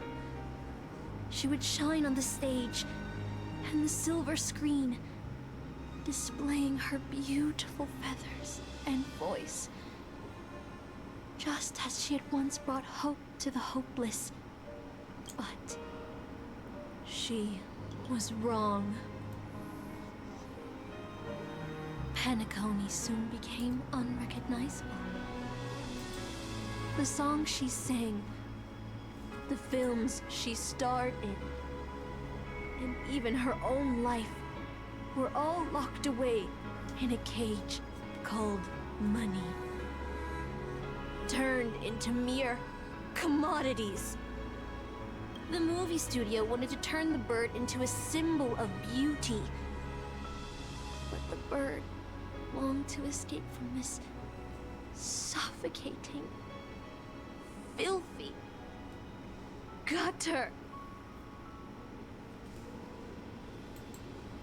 They stripped away her stage name, replaced her with a fresh-faced chick, and smothered her with slander and rumors, leading her to a disgraceful end. Do we actually find out what her name is? So, you seek revenge on those who tarnished your name? No. The exact opposite, in fact. When I returned to this world, I realized there was no one left to take revenge on. Instead, I will reclaim the name they took from me and erase every single work I've ever produced. I'll destroy every trace of my existence as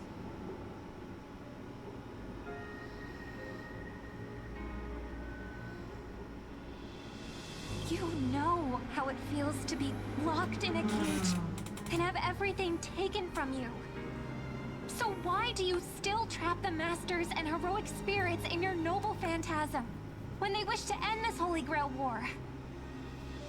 Old Odie may be able to fulfill your wish, but the cost he demands is far greater.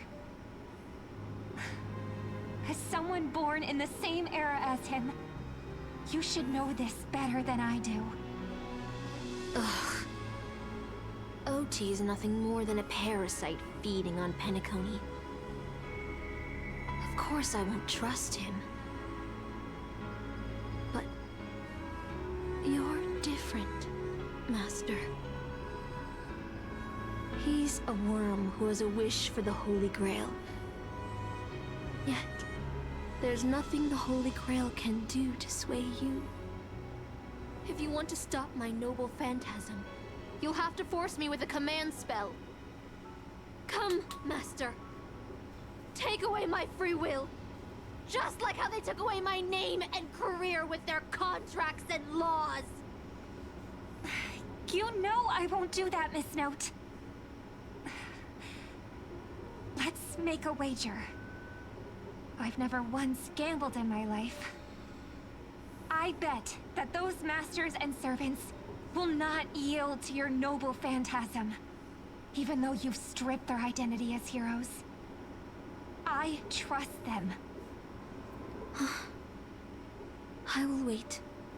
and see. The bird song fades into silence. I feel like I had a strange dream, but the details keep slipping away. My body feels so heavy. But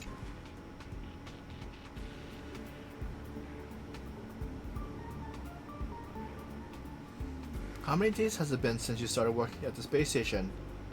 30? 90? Even longer?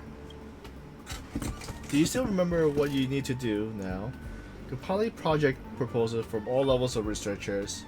By now, it's second nature, something you could do with your eyes closed.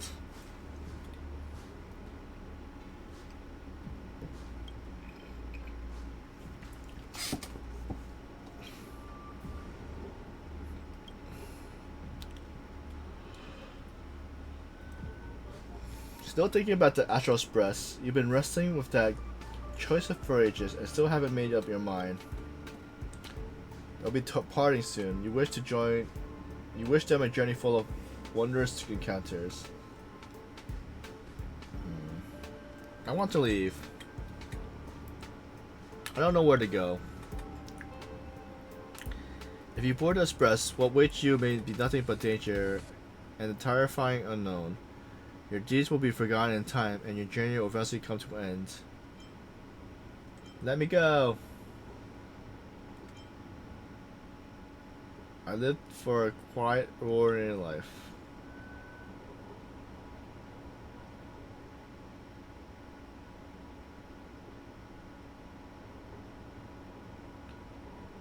Let's see, you're glad you stayed. No ticket, no bat, no danger. Just a quiet, peaceful, and undisturbed life. The work you had piled up took too far much of your time. 1 day, 2 days, 10 days. Maybe you'll never catch up to the Astral Express again.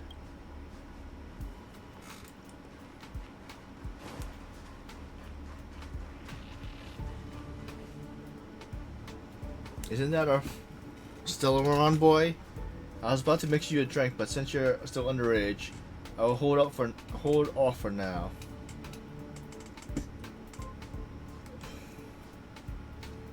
I was once a trailblazer on the Express. Funny, isn't it? Sometimes I think I should be working as space station security guard either. So, do you want to board the Astral Express? Every year, there's a researcher who wants to go to the Express, but when it's time to leave, they all back down without fail. They know they're just seeking to escape from their successful lives instead of actually wanting an adventure that could cost them their lives. So what do you really want? I want to leave my current life behind.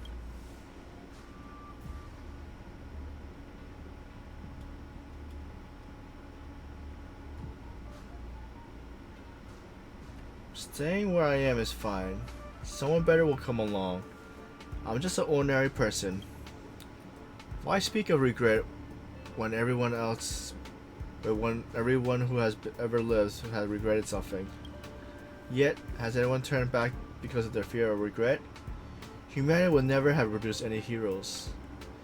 Even if the road ahead is unclear, some still set off, driven by the desire to chase a wish.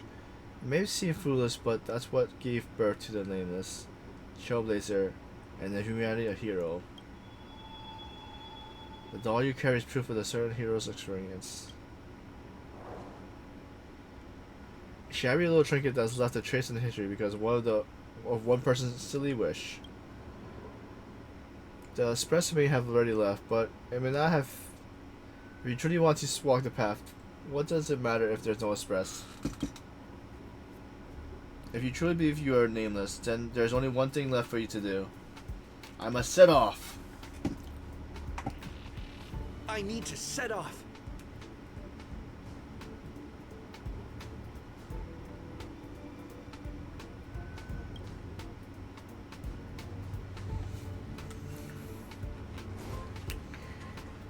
The Express is already left. Going there will be pointless.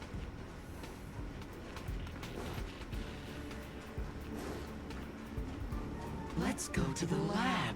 Hit the cafeteria. Let's go fishing together. Isn't life on the space station wonderful? People would kill just to live the life you have here. Oh, there it is, the stairs.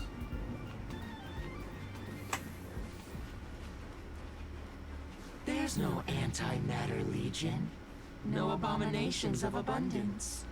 This place is the most peaceful paradise in the universe.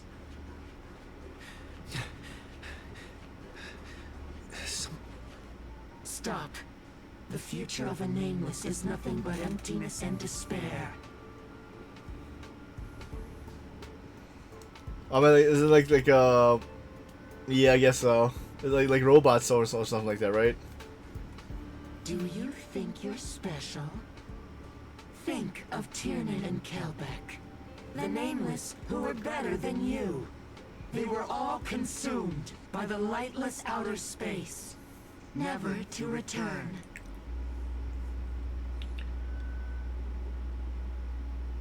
So you finally admit. So you'll finally admit that I'm a nameless. The voice that once spoke to you fell silent in an instant. He never spoke again.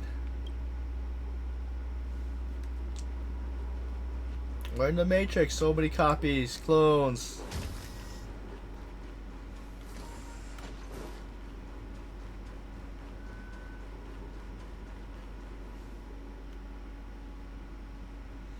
It's my baseball bat. A bat, plain, unexpressive, yet strangely familiar. You once believed you never hold it again in this lifetime. Would you still pull this weapon out? Even if it'll bring about a tragic end? Also, it's almost the same thing as what Saber's going through.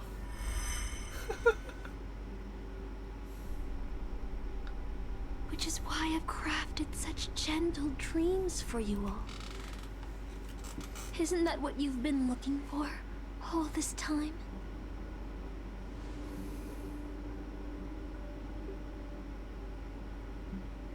I did wonder whether someone else might have done a better job as king if they pulled out the sword of selection. But I can't blame the girl who drew the sword in the stone for underestimating herself. She just wanted to deliver something from disaster, just like the king who challenged the white dragon. Did they pull at the same time? It's Martian Dunhan! If I was given another chance to make my choice, I would tell her, I hope you can do better this time. Master, you had enough rest in your happy dream, haven't you? Now, let's leave this place together.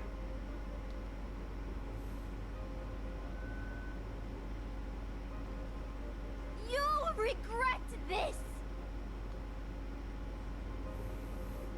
Grab the bat. I'll never regret.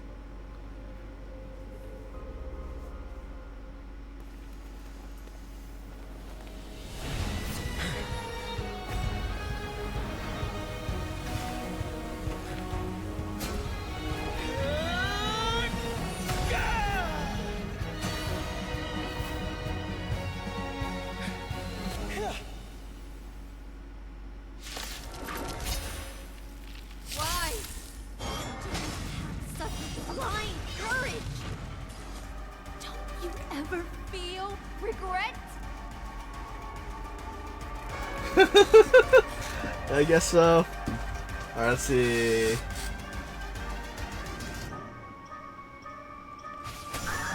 I'll see you off.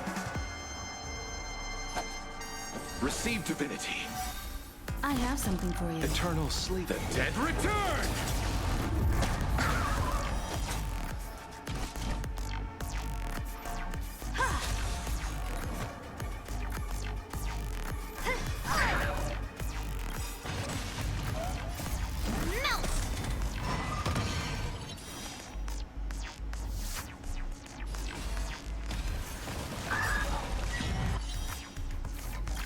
Mountains fall!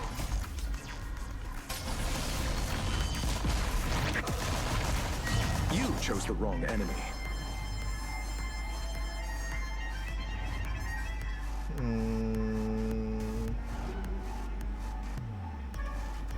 I guess he is going to get. It cannot come to pass.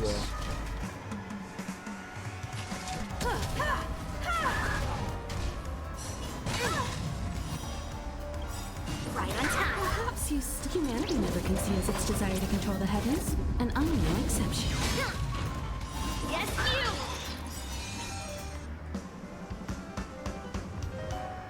you! Eternal sleep is not the end. The dead return!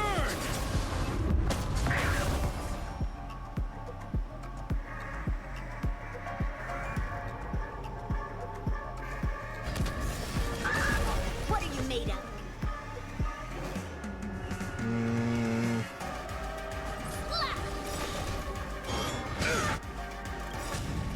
Right on time. Leave through close. Time for an overhaul. I'll see you off. You won't get away. Yes, you!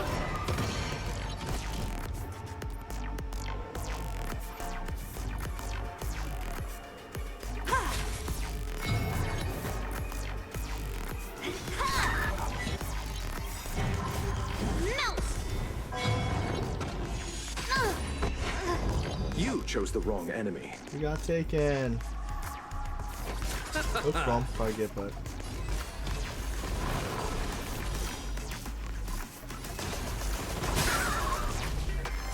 I underestimated you.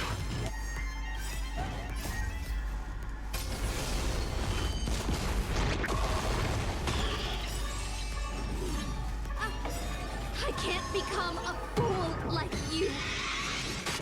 And I won't agree with your choices.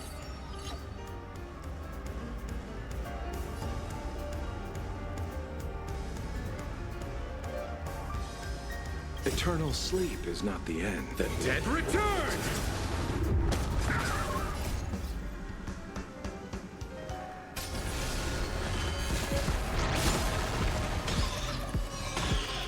You're free.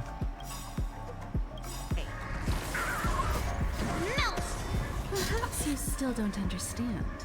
Humanity never Oh, you conceals got its taken desire to again? control the Alright. heavens, and I'm no exception. Thank you for your help. Through close. Descend to earth.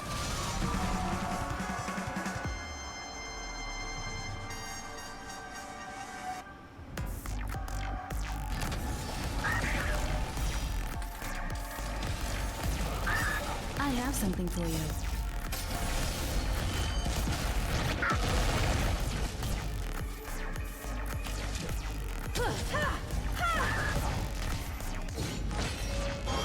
You've got a lot of nerve. Right on time.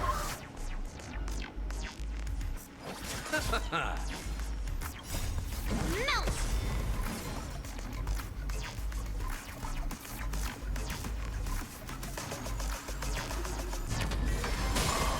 You won't get away. I have something for you. Leave through close.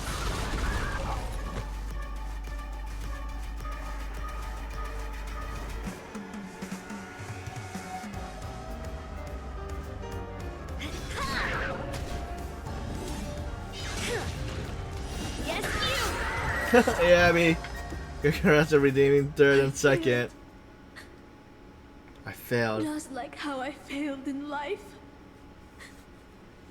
This is a fitting end for a traitor. Games are pretty good. I'm doing there's another collab too. So for Honkai Star Rail, we're doing the Fate Stay Night collab, and I'm doing last minute since the event's ending. I think tomorrow or 1 day and 22 or now I think it's like 18 hours. But for the other event, I have like probably 5 hours left to get the limited edition rewards.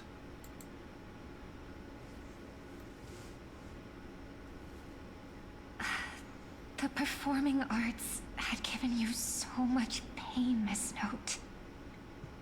Why did you choose to remain on Penacony's stage after leaving your prison? Because I still remember how the rough prisoners fell silent and the crying children smiled whenever I started to sing. Those small moments made me feel free, even in that iron cage. But Penacony has changed. After so many Amber eras, it's become almost unrecognizable. And now, I am locked in this newly forged prison. Anyway, it's time to end this. A servant who betrayed their master has no right to exist. Then, as you wish. With the first command spell, I return your name to you. On behalf of Penacony, Asna. Even if they have trademarked your name and stripped you of everything, that does not make you an unknown failure. Hold your head high, Mother of Iris. With the second command spell, I return to you the testament of your existence as a heroic spirit. Your death was what made singers and artists realize the need to reclaim their freedom and dignity for merchants. You are not some forgotten shadow. You are the founder of the Iris family, one of the 5 major lineages of Penacony. Yep. That's why you chose to borrow that name, isn't it? A figure shaped by your students and friends, by Maven and the Watchmaker. Miss Note, the one who sang freely in Dreamville. No more. I don't want to hear anymore. With the third command spell, as your junior on the stage, I return to you your freedom as a person.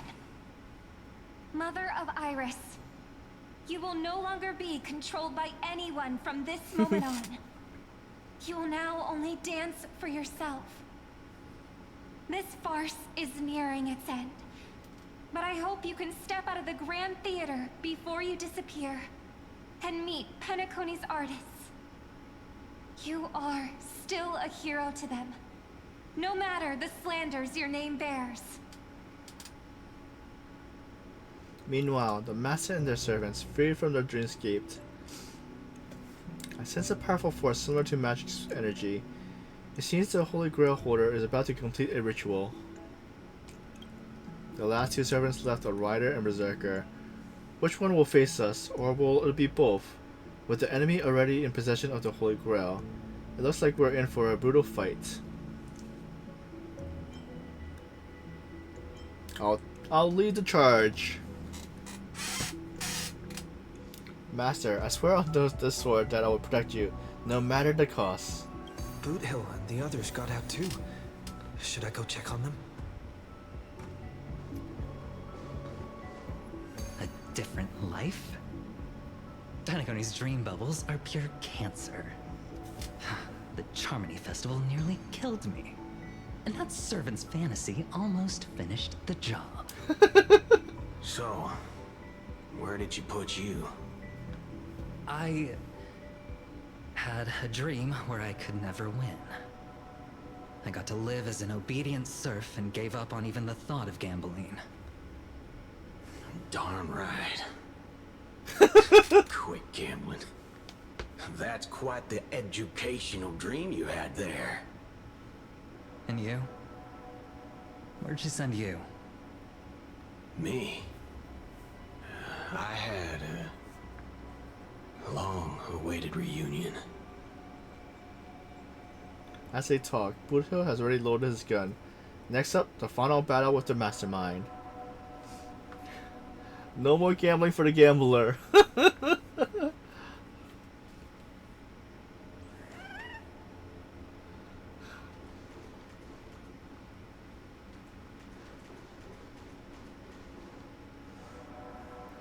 Yo, this isn't the first heroic spirit to get trapped in their reality marble. Didn't you use those long legs of yours well enough? This is the first thing I hear after I got out. Darn it, my head's hurting me. Or, my head's killing me. Feels like I've been through a long and thrilling adventure. No sure why. Not sure why, but I think with enemies on the way, the two servants are more than ready to fight.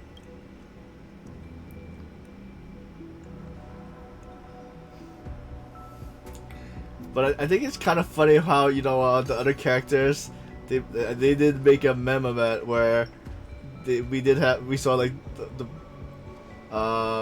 Clara as the person that had you know, Berserker, and the one that looks like Gingamish.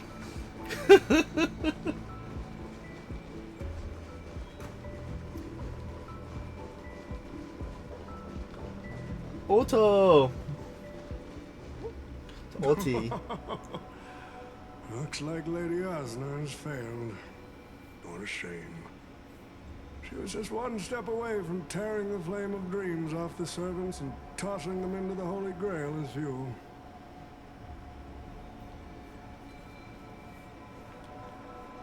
But that's the business world for you. No matter how capable your collaborator is, you gotta handle the most critical parts yourself.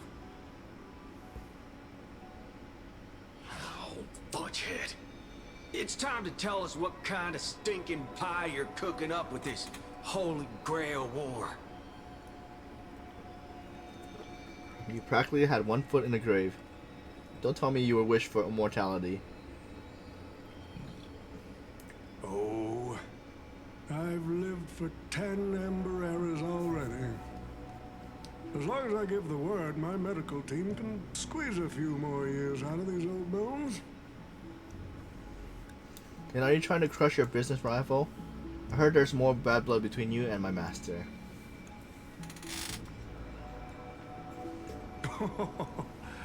What a great misunderstanding. There are no enemies that can't be made into friends in the world of business. Huh, good point.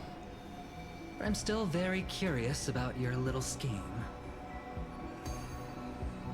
Mr. Oti, surely you wouldn't be like the mages I know, willing to forsake both life and humanity just to reach the root of all things. Miss, what you're talking about is something only the Genius Society would obsessively chase after. Then, what's your real reason then? I've been very clear about this from the start. The Charmony Festival met a hasty rap. And Penacony needs a fresh economic boost. We need to create a business venture that will grab everyone's attention. A Holy Grail that grants wishes is just the golden goose we need. If this ritual works, then Penacony will own a glorious show to keep the money rolling in for 10 more Ember Eras. A carnival that even the Charmony Festival can't compete with. Even if I do have some personal objectives in this first ever Penacony Holy Grail War, that's none of your concern.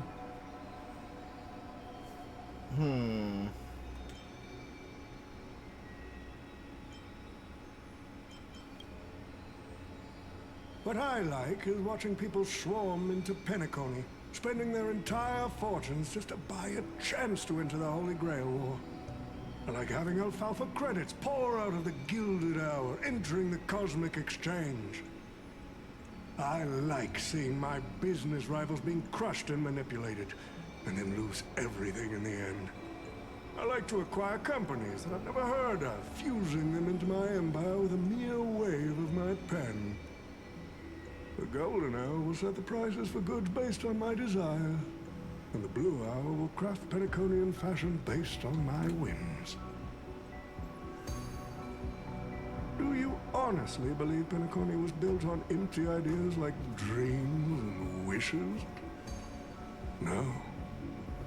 What truly underpins and supports this is what you deem crude.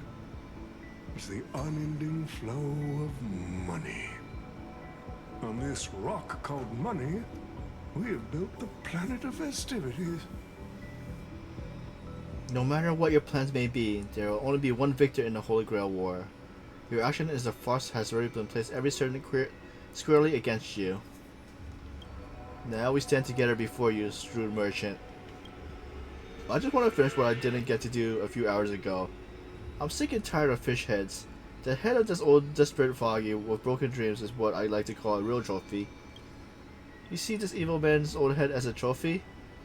I thought you had better taste than that, Lancer. It seems you're all eager to prepare for my demise. But since there can only be one winner in this game, how do you plan to decide the victor after I bow out? Why don't we discuss a collaboration instead? Whoever can eliminate the others shall have the chance to make their wish to the Holy Grail. I will give you that right. We can even formalize it with a contract, using precise logical language to word our wishes, ensuring the Holy Grail fulfills everyone's desires. After all, isn't this the very moment you've all been fighting for? Masters and servants? This far into the show, are you trying to make me laugh? The Holy Grail then sullies everyone's wishes just as a counterfeit for us to smash to pieces. Isn't that right, Master? Nah, we need to whip this fella's hind end, then smash it to pieces. Our opinion rarely align, but I'm fond of this idea. What do you think, Mr. Venturine? It's nice to play as the hero of justice now and then, isn't it? Well, I've already been the scapegoat once today, so I'll pass this opportunity to Mr. A. My master, it seems I won't be able to claim the Holy Grail for you. We made the choice together. I must thank Miss No Dreams for showing me the truth. What truly matters is not the ending, but the journey we take in to chase something and to deliver it from destruction. I don't need the Holy Grail. The wish I do not fulfill will end here. If you are all so keen to make me your enemy, I suppose I'll have to become the final challenge on this variety. Wait, does Odie have a servant? The rules said a master is supposed to summon a historical figure as their servant to enter the Holy Grail War, but who should I summon? This question has haunted me for quite some time. Should I get the washed-up director I sponsored? Or the legendary star whose name I purchased? No, they are not worthy of being my servant. That's when a thought crossed my mind. Why not summon myself? A person who's still standing strong after 10 amber eras of business intrigue? Isn't this living legend staring back at me in the mirror? I used myself as the catalyst. I wanted to see how the business magnate Oti reflected in the history of Penacony would respond to my call as a servant. I wanted to see how people truly view me in history. And have you got your answer?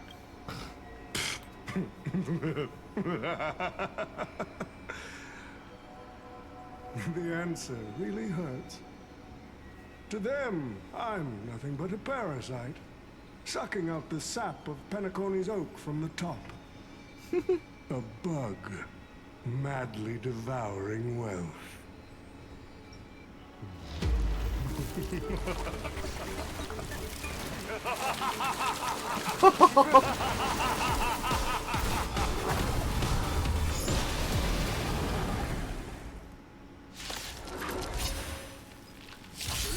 To take the Holy Grail?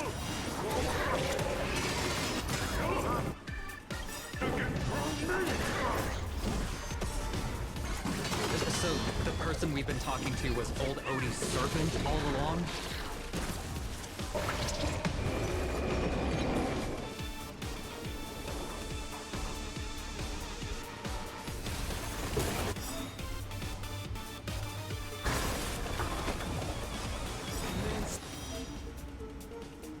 The command spell has fully charged energy for Saber. Time to leash the noble. Okay. I order you, Saber! Destroy all that is evil! Excalibur!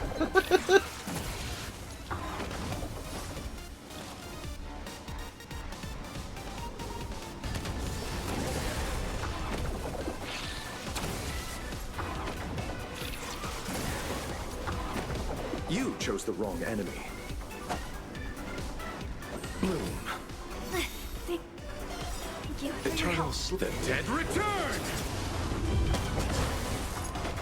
Repay.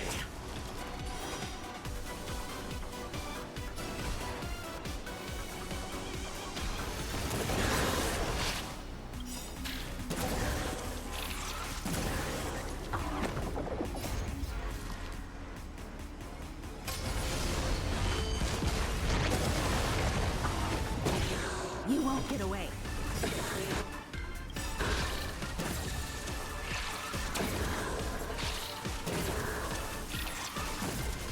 Perhaps you still don't. Humanity never conceals its desire to control the heavens, and I'm no exception.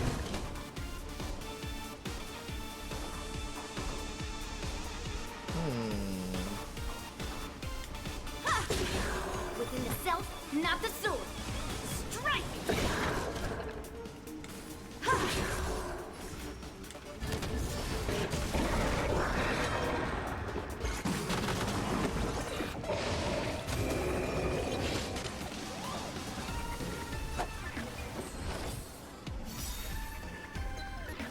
Crush it, Saber! Oops.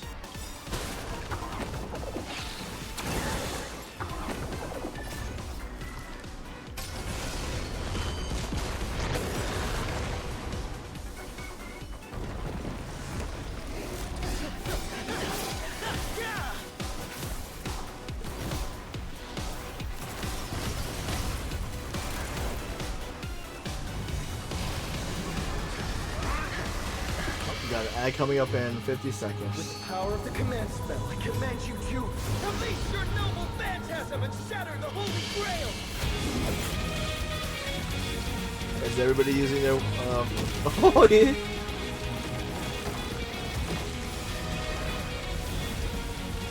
Excalibur!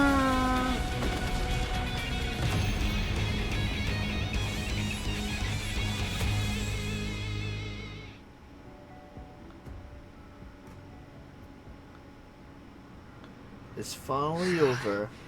Is This this Grand Grand Theater ever gonna see a day of peace? I'm starting to feel bad for the Bloodhounds and the Dreamweavers. No need to feel bad for a heritage building insured with hundreds of different policies. Old Odie would never allow himself to lose a single coin over that. So he dragged everyone to this Holy Grail war while hiding in the shadows. And none of you are gonna make him pay for it? Make him pay for emotional damage. Unfortunately, no master was harmed in the making of this show. Even if we tried to hold him accountable, he'd probably just brush it off with his usual tricks. The best legal team money can buy, and sky-high compensation. And I fear the Holy Grail War has already given him returns far beyond what he's put into it. The silver lining is that this little spectacle will serve as the perfect excuse during negotiations for Madame Jade to pry open an even bigger opportunity in Penacony.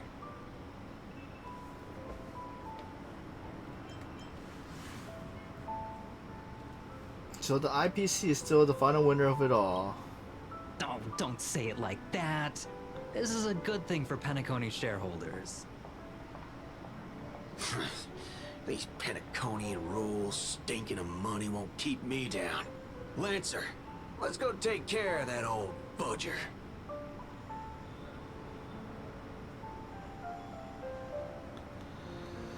Master, while I'm all on that suggestion, time is running out. Without the Holy Grail holding us up, us servants need to go back to where we belong.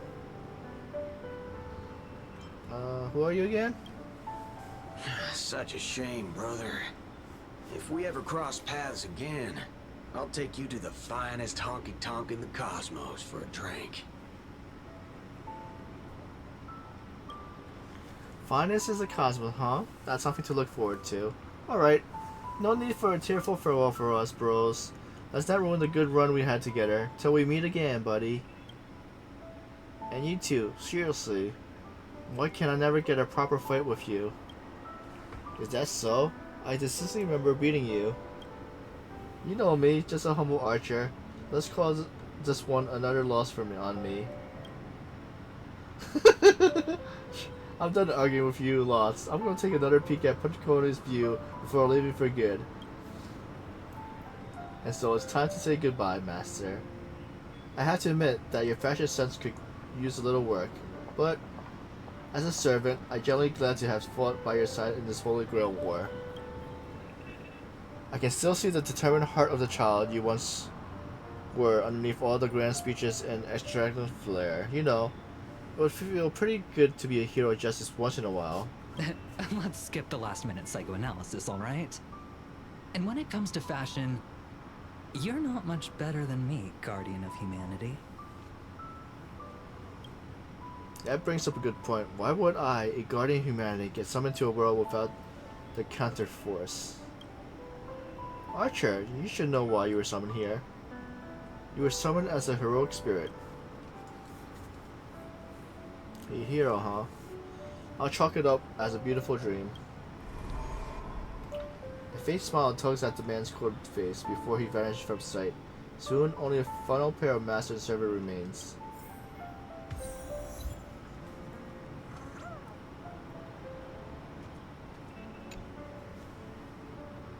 I'm glad I was summoned to the strange world and got to experience it with you.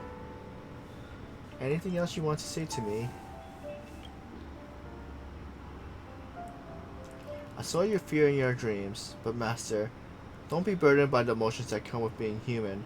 The fear of the unknown, the dread of loss, and the regret of what you couldn't achieve. Even Hercules was just a child before becoming a hero. You may not be strong enough now, but I have faith that you eventually become a star that illuminates the entire cosmos. Like you did. If my existence can occasionally light the way forward for you, that will be more than I could hope for. Master, please send my regards to the person you will become in the future. As the lumifix dims, the valiant girl knight fades, vanishing as she just arrived.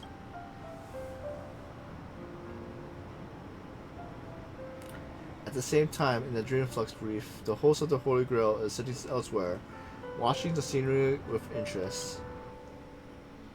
What, is he watching with somebody else? The Holy Grail broke. What a shame. People have pursued it, fought for it, made sacrifices for it, and died for it. Much like they did for our own Penacony. They poured their dreams into Penacony to shape the planet into what it is today. But the question is, has Penacony ever answered their dreams? Look at this Memoria singularity. 10 Amber Eras have passed. And out of those who once came here to build Penacony from the ground up, only one despicable old man is left. His friends, his enemies, they're all gone. I must confess to both of you, my wish has been granted. No matter how you see me, no matter how deeply we hated each other in the past, the Holy Grail has recognized your achievements and brought you forth as heroic spirits. Don't you think this is a rather unique reunion of old friends? It's unfortunate that Mikhail, that old rascal, couldn't be here to join us. Mr. Odie, Your wish truly moves me. If I didn't know you better, I'd almost be swayed by your sweet words. A reunion of old friends. No, it's just another part of your business deal. Greedy. Or perhaps I should now address you as Mr. Recker. Is the editing of the footage complete? That is such an important task, after all. I've cut out everything related to the participants' privacy and kept only the most thrilling parts of the Holy Grail War. It may not be an artistic masterpiece, but it should meet your commercial expectations. That'd be enough for me. You artists always aim to carve your names into art's annals no matter the cost. Too bad those who actually succeed are as rare as the winners of the Holy Grail War. I'm not like that.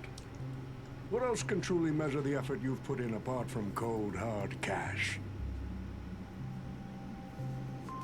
The memories of former heroic spirits are also worthy compensation. Memories of a flop director like Greedy? You enlighten me. What worth do those hold?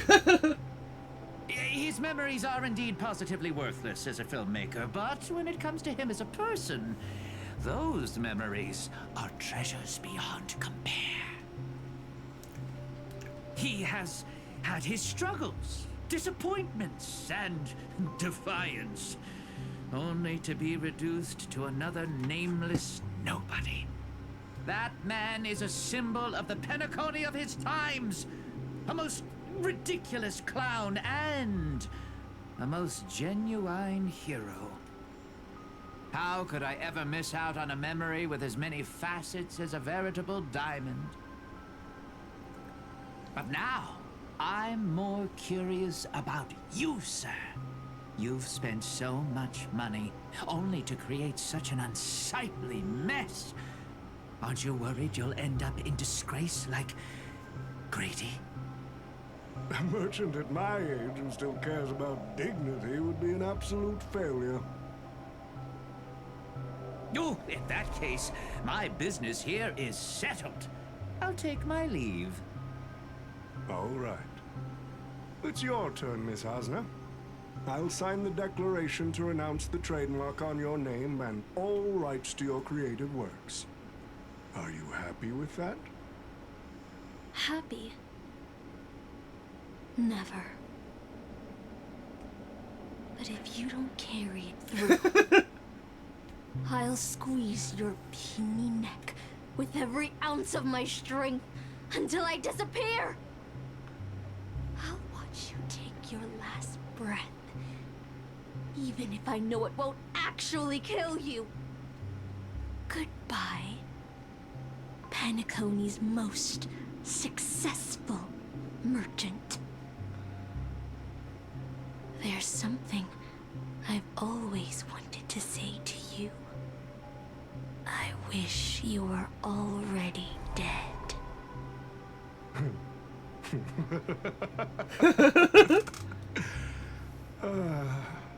Now that's a heartfelt confession. Osner, I do hope your wish comes true one day. At the same time, aboard Express. Wait, who does Pom-Pom summon though? Far from the heat of battle, a servant summoned under the rider class stays on the sideline. As a rider, he once built an unsinkable little ship named the Compass. As a rider, he was once a nameless who rode the stars beyond the Interstellar Express.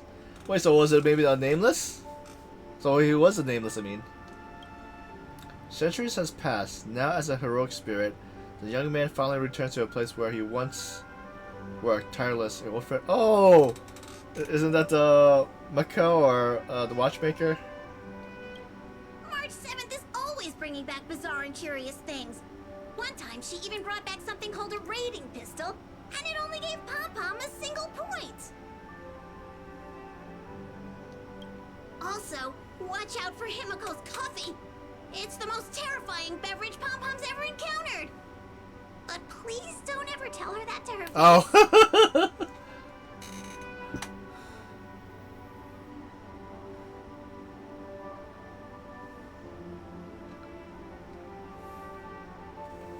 Is it worse than the tea from Granholm's hometown?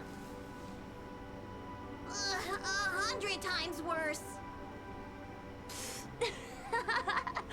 I'd love to have a try. And that person is always dragging March 7th into trouble. Pom Pom had such high hopes for Don Hong, but even he started to follow along now. Mm-hmm. You passengers are all the same. Mikhail, you're spacing out again. What's going through that head of yours?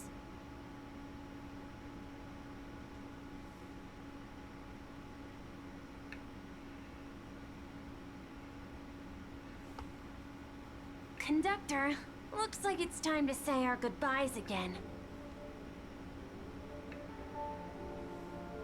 Will you be returning to the Express? Maybe. I'm just happy to hear that so many people like me have boarded the Express over the years. The nameless come and go. Some find a place they want to stay, while others keep moving forward. Just like the silver rails that never stop. That's the Astral Express. I'm sure the conductor's future will never be lonely. Wait, so did anybody get the Berserker one? Because Mishi was the rider, right? The Holy Grail War is coming to an end, and wandering souls must return to their rest. I need to go back to Penacony. Mikhail, remember, whether you leave or stay, the Astral Wait, what, Express will always be the home of the Nameless. Pom Pom will always be here, waiting for your return. It's a deal then, conductor. The next time the Express stops at Penacony, please sound the horn for me, Rosalina, and Tiernan. If we can hear it, then we'll definitely come visit you. It's a promise.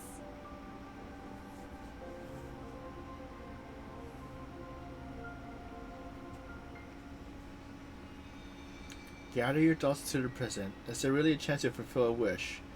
What would yours be, Bloody Master? Make a silent wish.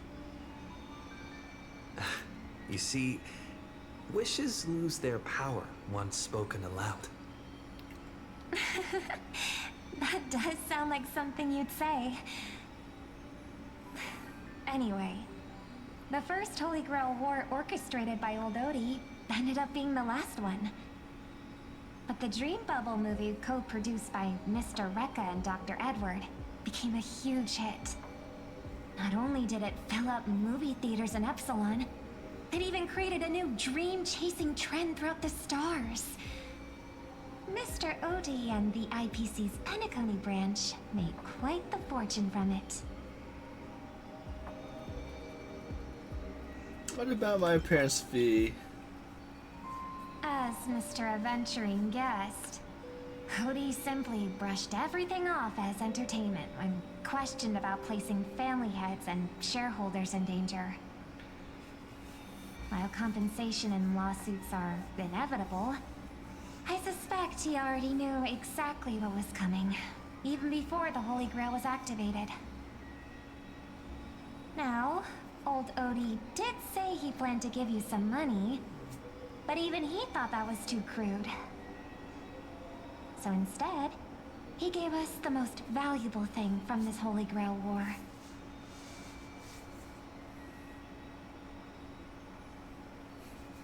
So this is the apology?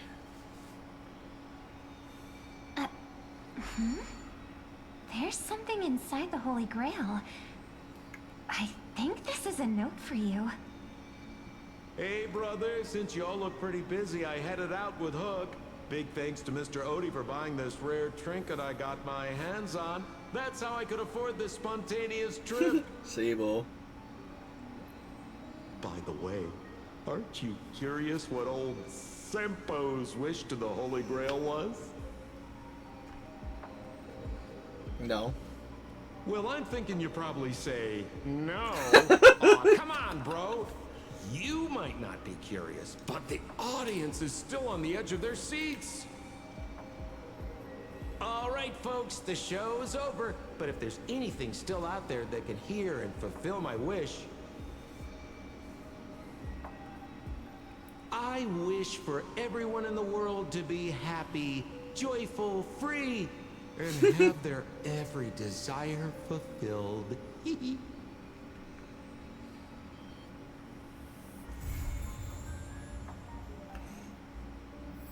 That's the end of the story.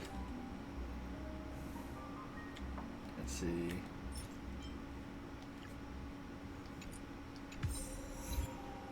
Ciao, my friend.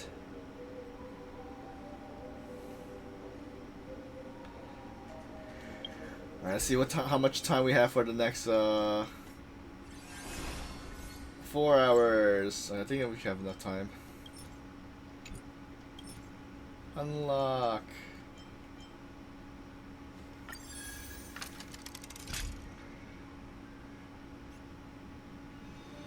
Yep. Hey, it's been a while. The girl said you're now the owner of the Holy Grail. Wait, so they came back? Or well, never mind. That old shorty Ota sure knows how to do business. He only decided to pass the problem off as a favor when the Holy Grail stopped granting wishes or summoning heroic spirits. Isn't that just like stealing the jewel from the treasure chest and tossing out the empty broken box?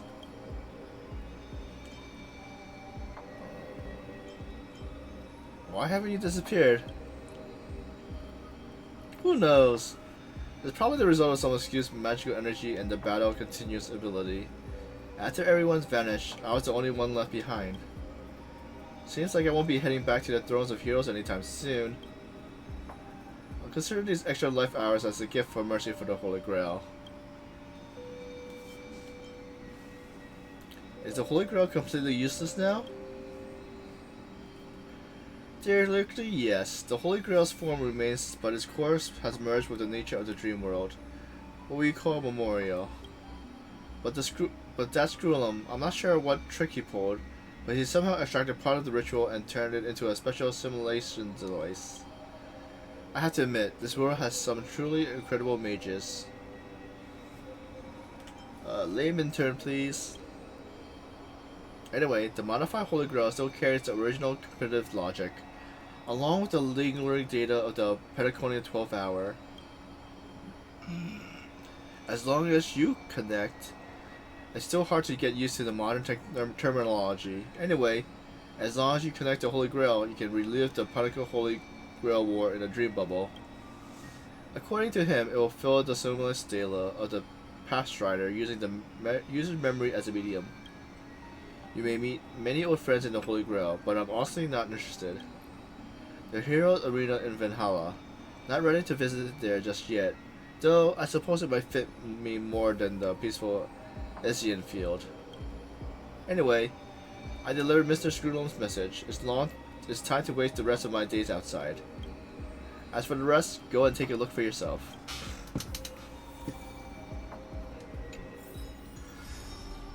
Start ritual. Mister, I'm glad to see you again. This will be a thought experiment worth commemorating. Tap here to enter the Holy Grail War. I'll provide the basic guidance. And select your characters to enter combat.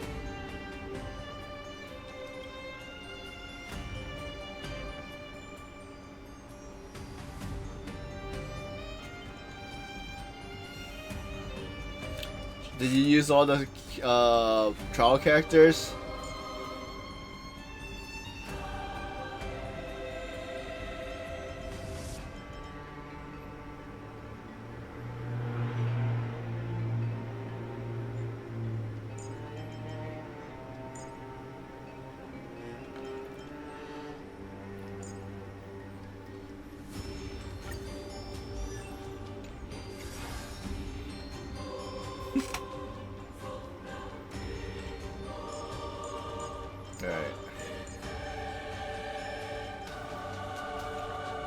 Like telling me what I need.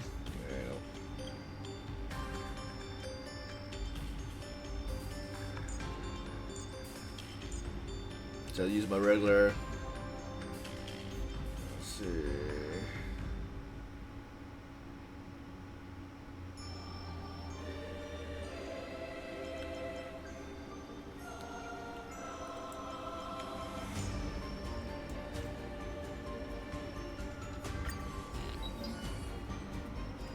Day 1 regular combat.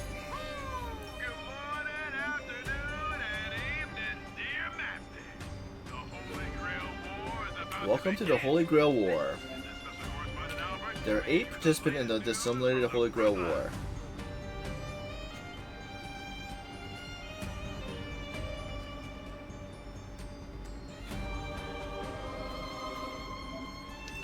This is your opponent for this round. Please try to defeat him.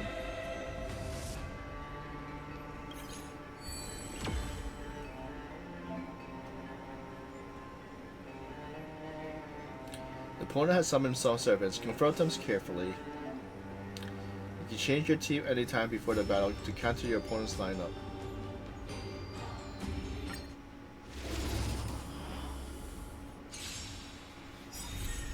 Don't get complacent. Oh, okay.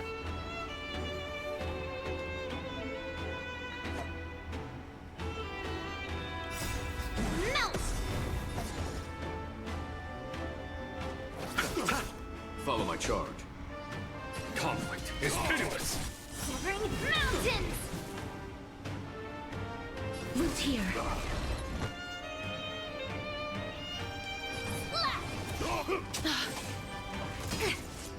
Yes, you! You chose the wrong enemy. Bloom. I shall remember this warmth. Eternal sleep. The dead return!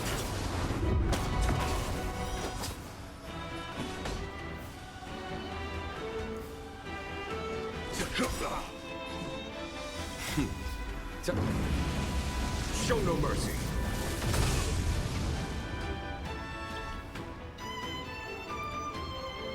As you wish.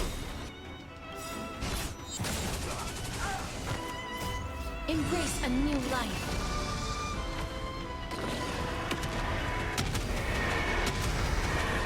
May death protect us! Overkill?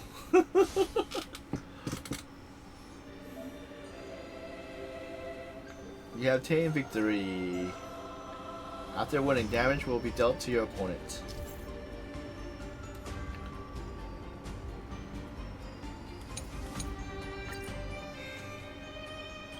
The radiant feldspar is currently in freefall. It seems to have been caused by a gas explosion. Order these pieces. After each cycle in the battle, you will enter a store where you can purchase pieces for combat buffs. Store coins. Do you want me to buy the rider one?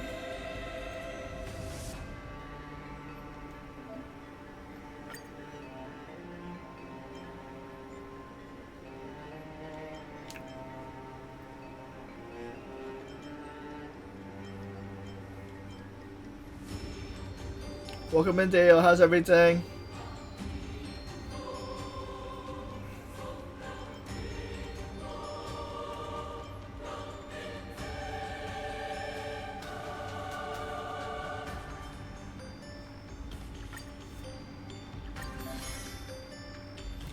Bond effect will trigger when there is a specific piece of. Okay.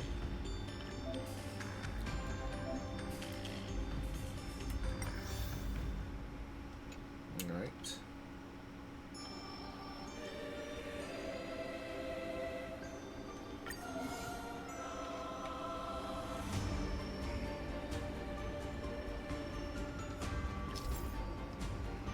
Okay.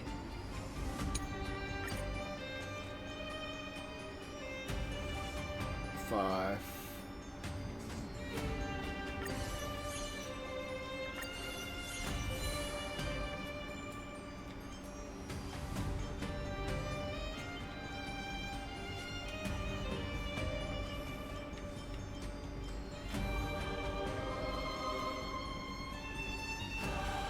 Welcome in, Spaz Attack. How's everything? How's your stream?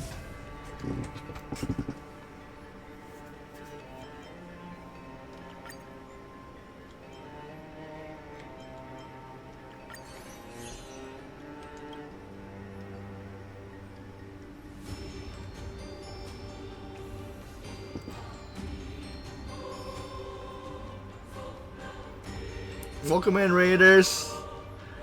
So we just finished the storyline for Honkai Star Rail for the Fate Stay Night. Thank you for the hydrate.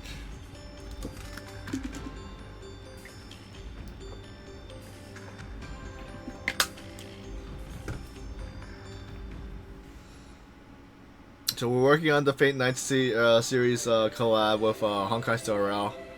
We finished the story, now we're on the event part with the battles.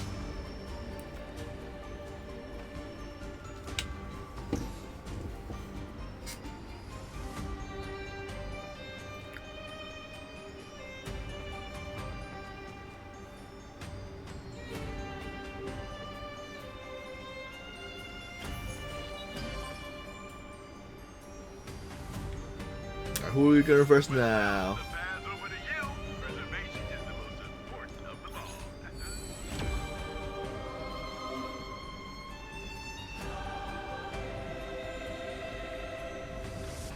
Let's see.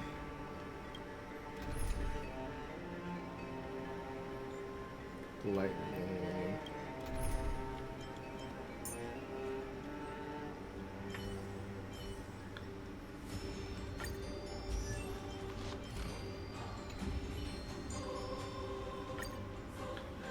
Alright, let's see how that goes.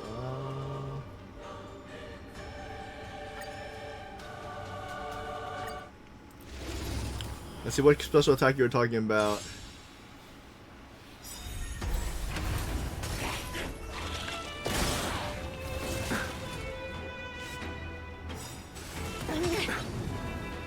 Yes, you!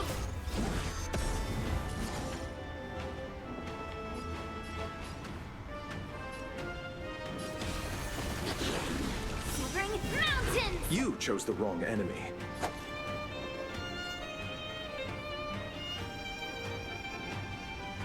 Bloom. Please cherish this time.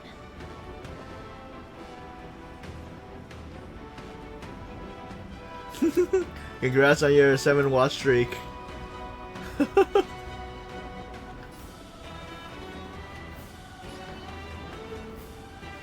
As you wish. What are you made of? Strike! Yes, you! Eternal sleep is not the end. The dead return! Melt!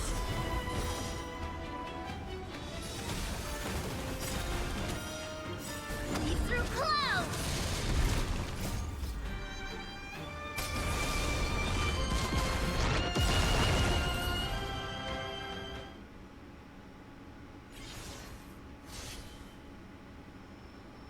That took a lot. 90. Was it because I had the Saber in my group?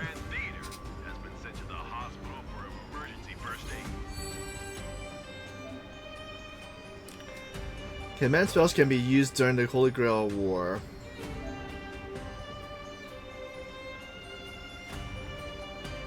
So you run your bonus tally. Additionally gets +1 when you randomly free. Oh.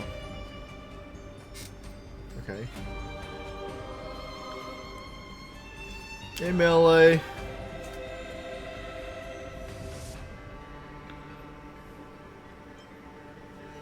I guess we'll do this one. So we can level up our riders with characters.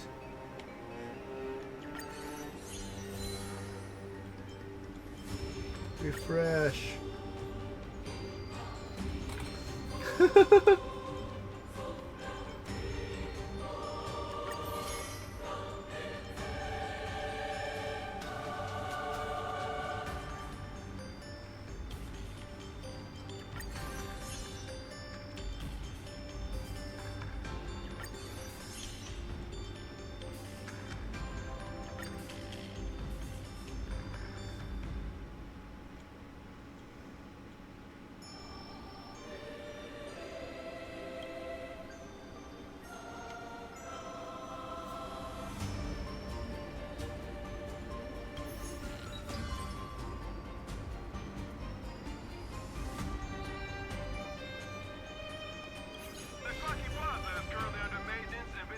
Okay, good. Archer.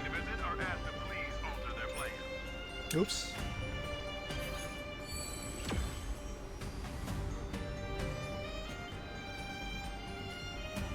Alright. Let's see.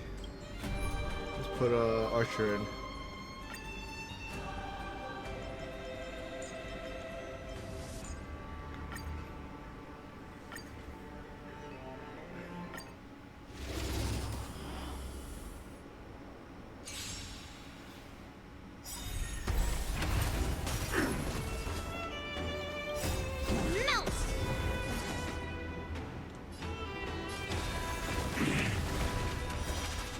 You chose the wrong enemy.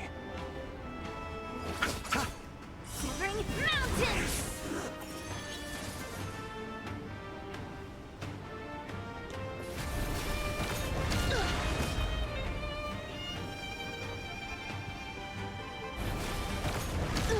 What are you made of? Exhilarating. Come get me. You're all in on it. Right on time.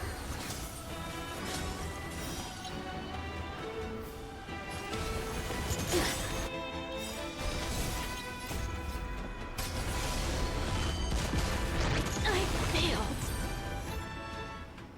I'm not sure what that one was like easier than all the other battles.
Next. This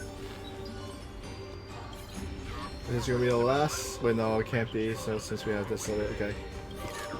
So 2 more battles.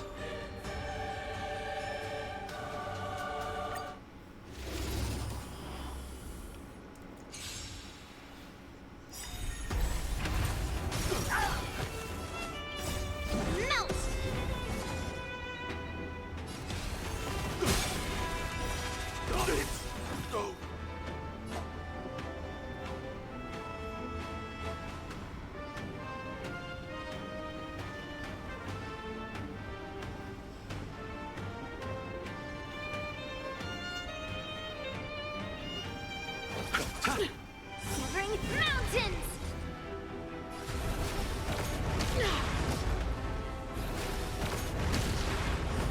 We're not done yet. Witness the avalanche! Judgment of eternal winter! Right on time.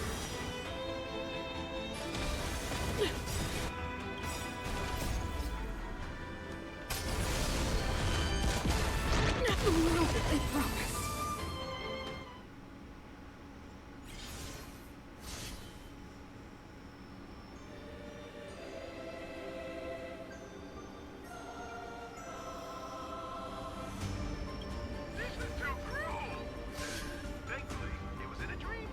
Also survived.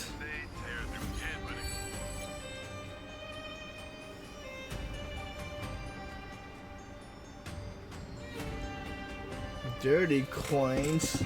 Okay.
The final battle.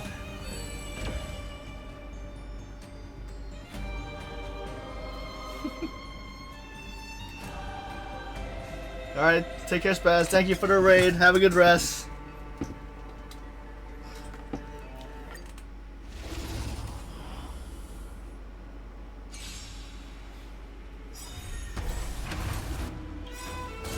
Oh, thanks for the stretch.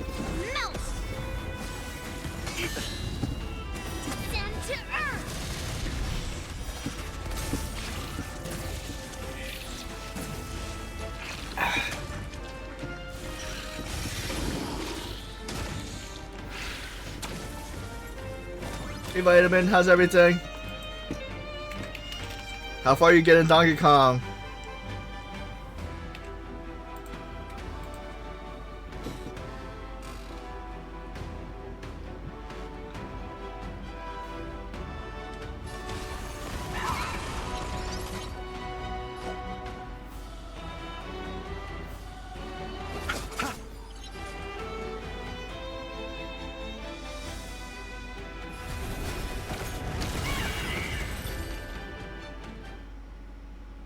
That's a powerful arrow.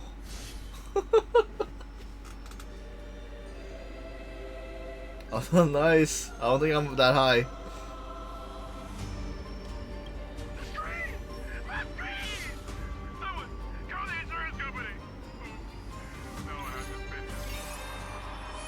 Number 1. Okay. So I guess I have to do this a couple times to get to a higher level.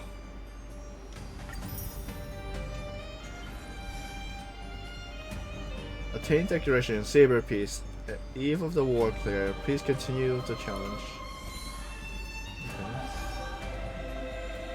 See point rewards.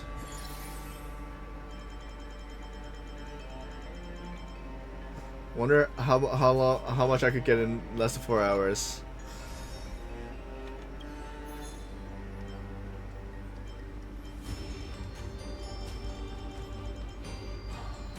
Alright. Start ritual, next ritual. Wait, what? Unlock more pieces and obtain some free pieces at the start of the game.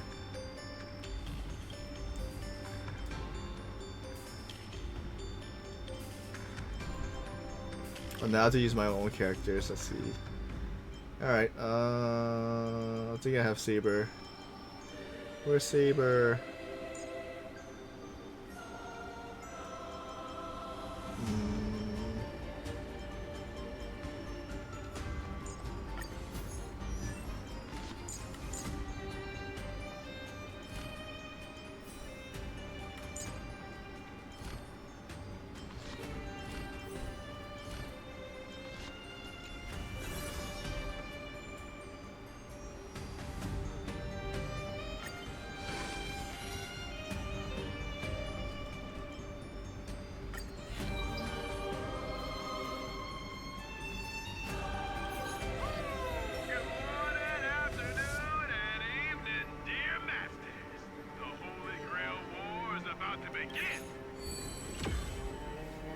Firefly.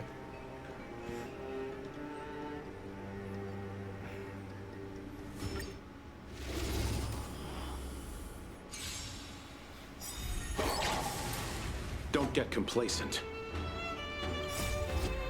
Melt!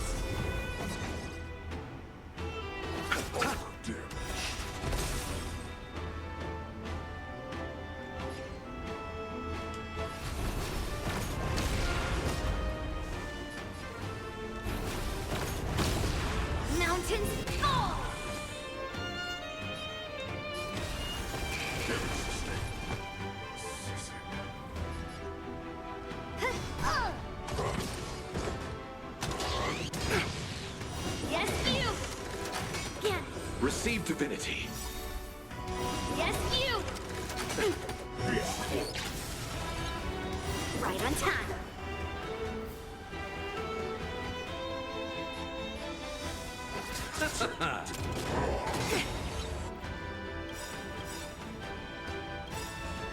Yes, you! Eternal sleep is not the Dead return!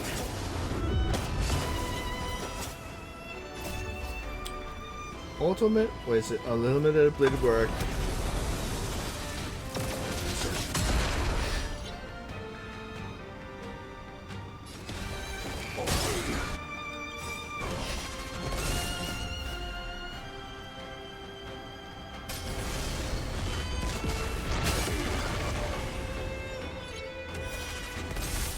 Leap through clouds!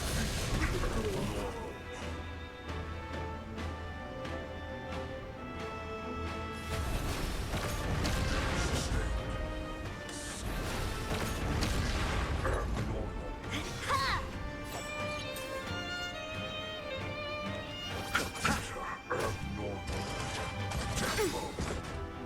Right on time. Right on time.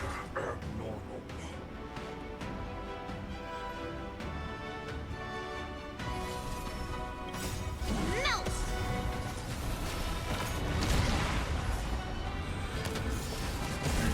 Covering mountains! We fail.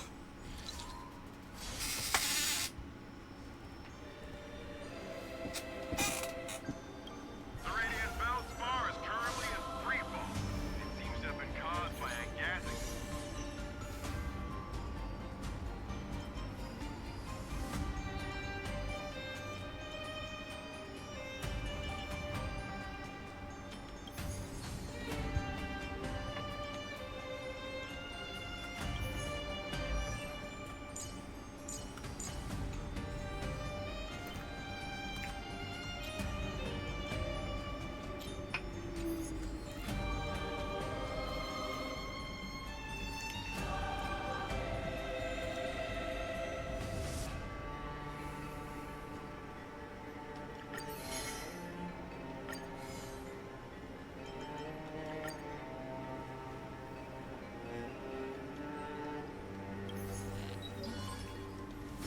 With thousands of paths open to you, preservation is the most important of them all.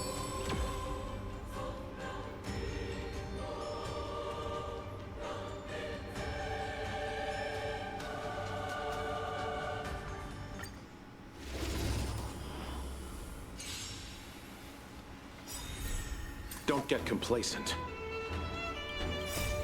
Melt!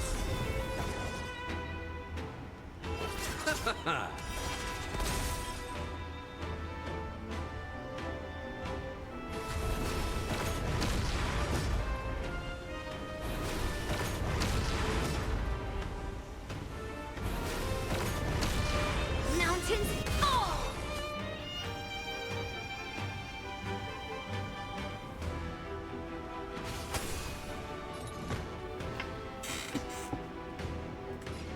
Strike!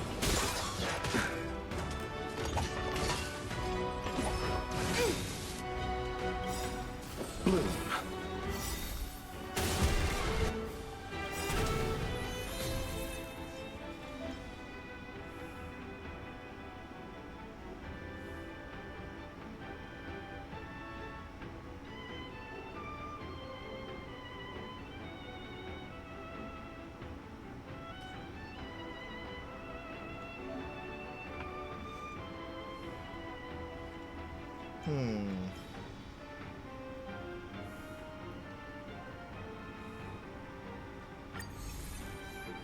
Right on time.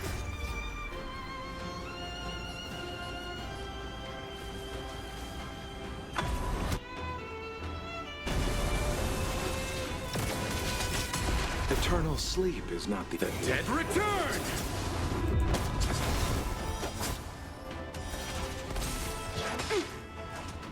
Right on time.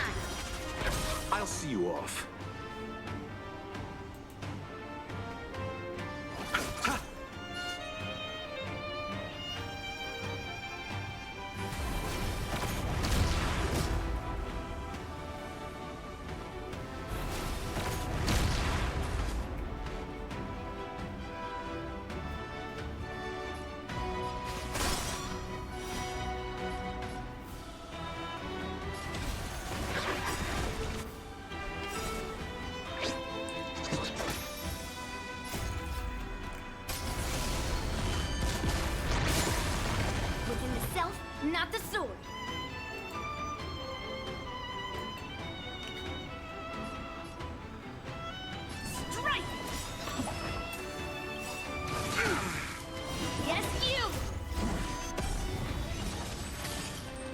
chose the wrong enemy.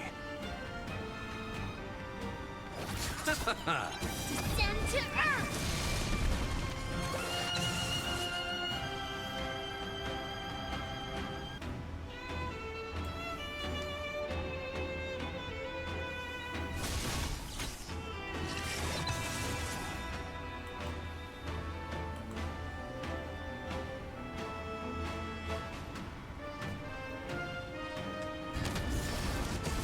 What are you made of?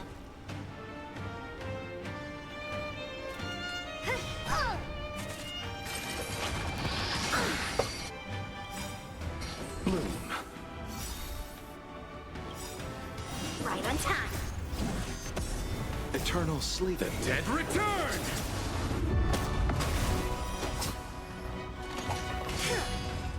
Lead through clouds.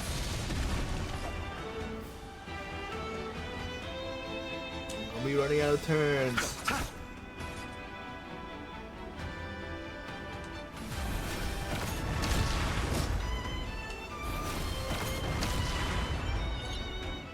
Failed again. Alright. Probably gonna see who we could raid out to. That's who was playing.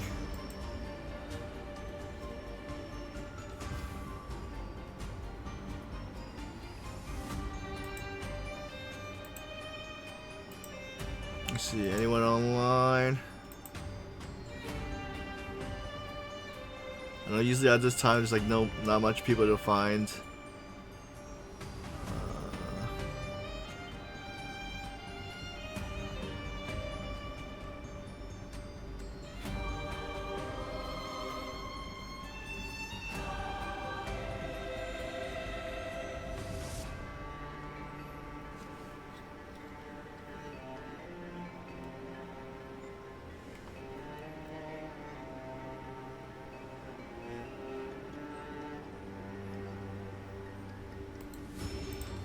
Let's see who's.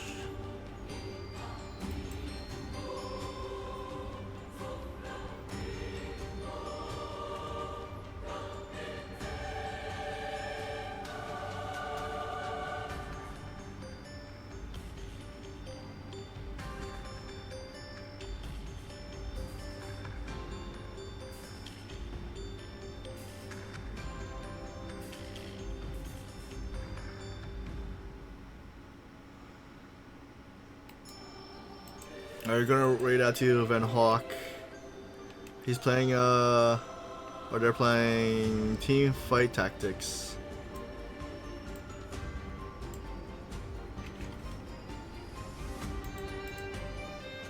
Alright, so thanks everyone for coming out for today's stream. Thank you Kuhaku Tsuku for the raid. Thank you the Spaz Attack for the raid.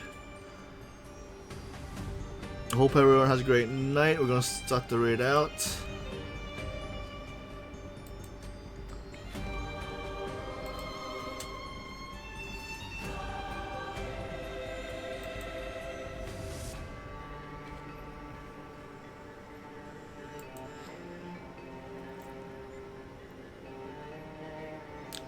Thanks for coming, Raven.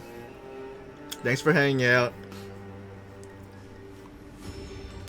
Yeah, I guess later on this battle gets harder and harder, huh?